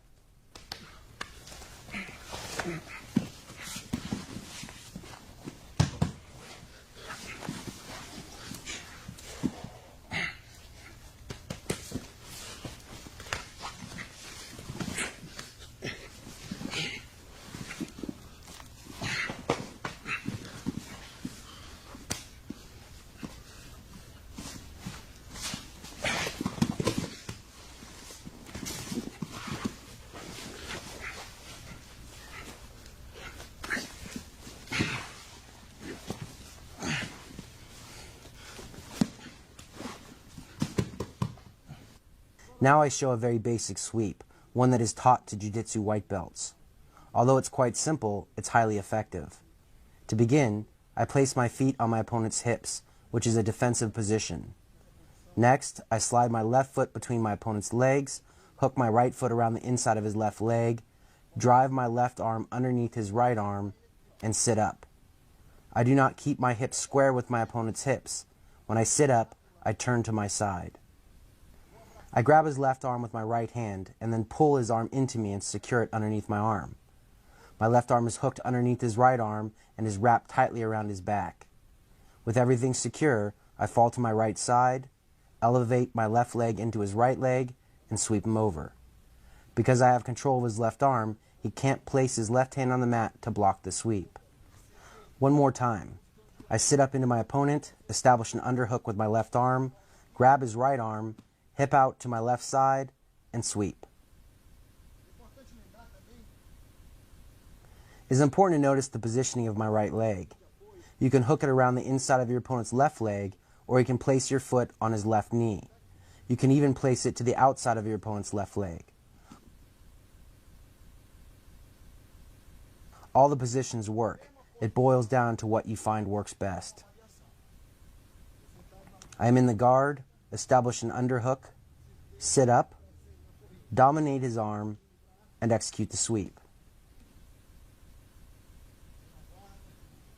One more time. I dominate his arm, and then sweep.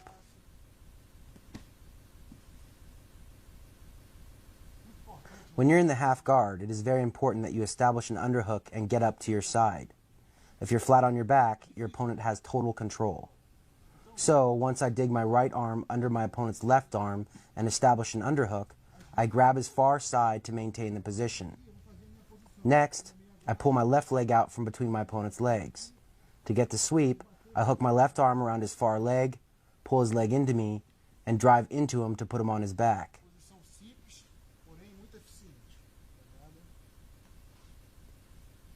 It is a very simple sweep, but highly effective.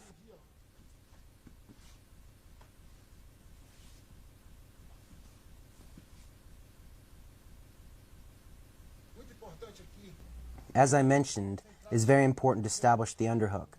If my opponent is postured up, then I dig my right arm under his left arm and drive into him.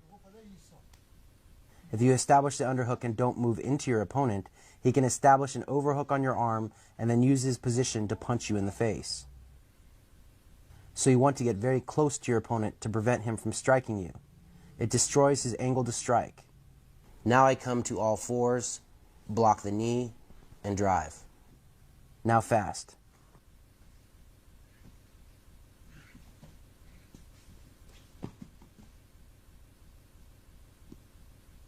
To create space, I drive my right arm into my opponent's throat and force him away.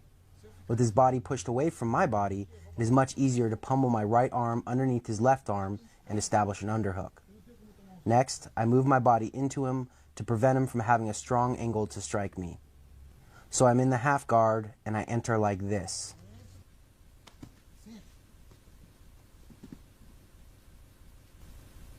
In this situation, your opponent has passed your guard and moved into the 100 kilos or side control position.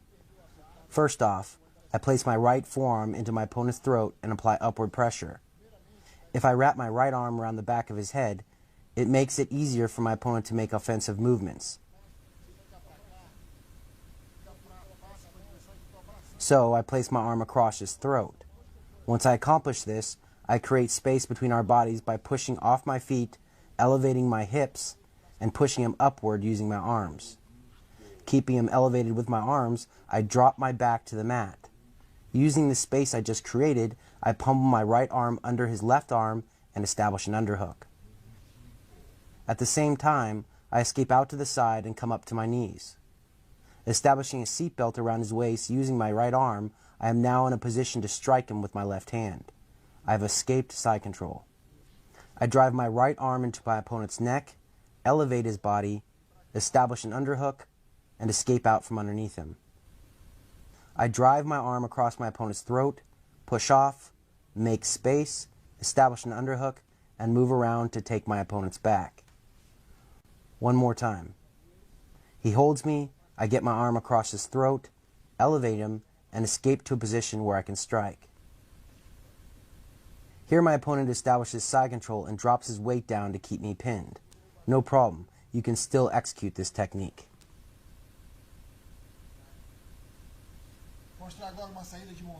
Now I demonstrate how to escape the bottom mount position.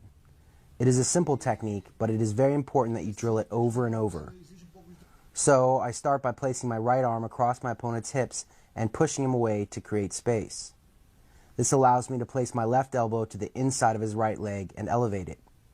With his body forced away and his right leg elevated, I slide my left knee underneath his right leg. Then, I force his right leg away using my left leg and establish the half guard. One more time.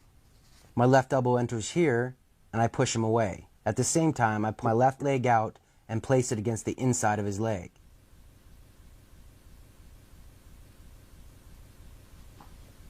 He is balanced on top of me, so I put my elbow in, lift, and get my knee to the inside.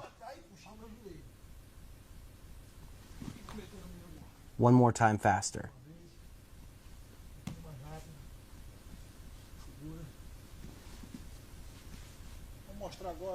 Now I show an escape for when your opponent attains the back position.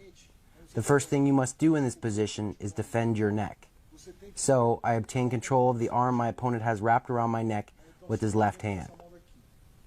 If your opponent manages to wrap his arm all the way around your neck, then you want to pull his arm away. If your opponent is controlling your neck like this, then you need to pull his arm away from your neck. So I control his hand here, lean back, and use my right hand to pull his right hook off of my leg. Tô aqui, eu protejo meu pescoço. Once I remove his hook, then I sit down on top of his leg to prevent him from reestablishing it. Vou sentar em cima do gancho dele. Next, I turn into my opponent and establish top control. Com a barriga pra cima.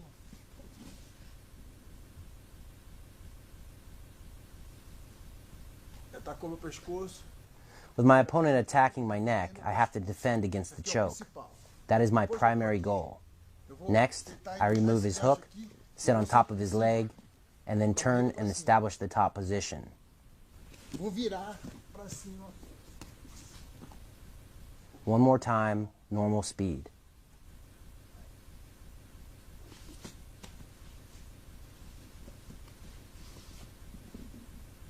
Ele atacou meu My pescoço. opponent attacks my neck, I defend against the choke and remove his hook.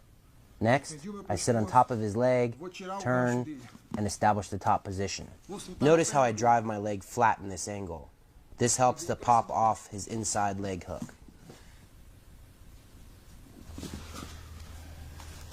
Vai, pegou.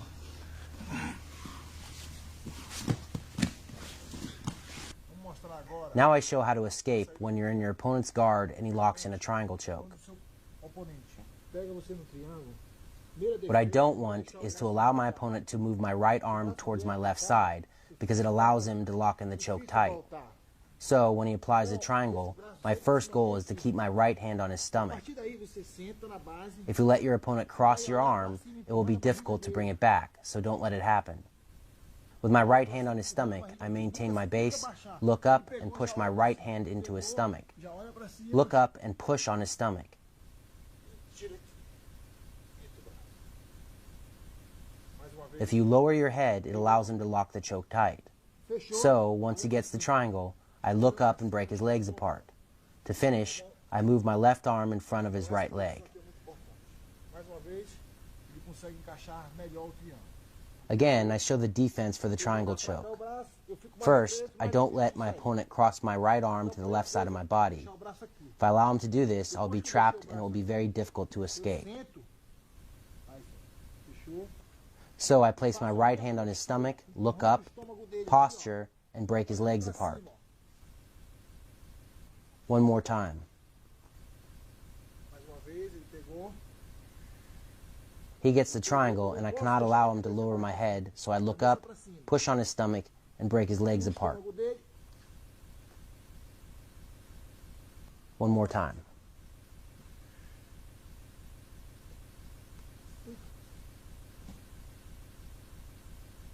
Vamos mostrar agora. This is another way to escape the triangle choke when you're in your opponent's guard.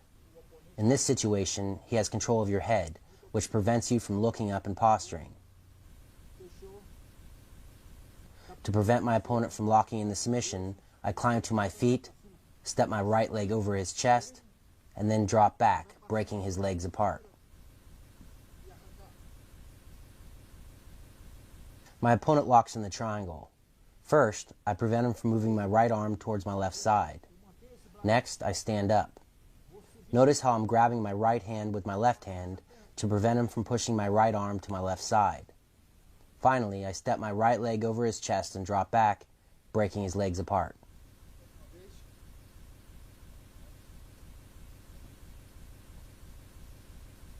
One more time. My opponent attacks with a triangle and controls my head. To escape, I stand up, step over his chest, and drop back. This is far too much leverage here for my opponent to maintain the triangle with the strength of his legs alone.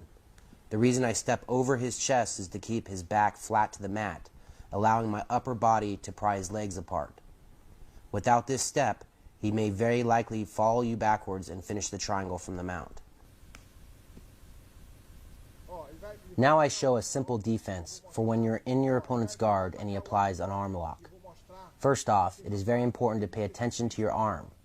When you do this, you can prevent your opponent from attacking your arm in the first place. Verdade, a defesa começa antes. For example, if I posture up and leave my arms lying across my opponent's body, he can attack them. O braço atrás. To make it more difficult, I posture up with my hands down by his hips. Mas tudo bem. However, even when you pay attention to your arms, you can still get caught. Fechou. Foi pro meu braço. Here my opponent goes for the arm lock. Coisa que eu tenho que The first thing I do is drive my weight into him to stack his body and wrap my free arm around the back of his head. This prevents him from straightening his legs and finishing the submission, and makes it less risky to pull my trapped arm free. Once I escape, I take advantage by spinning around my opponent's legs and establishing the side control position. One more time. I wrap my free arm around my opponent's head, drive my weight into him, and pull my arm out. Once accomplished, I pass into side control.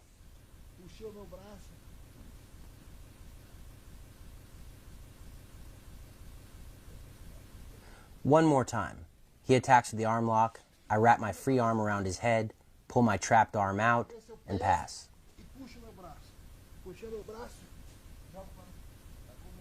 The trick here is to keep my opponent stacked. If I allow him to spin underneath me or force my head away from his, he will likely finish this armbar. He may also attempt to switch to a triangle as I rip out, but if you keep him stacked head to head, he will be past his legs before he can secure the choke.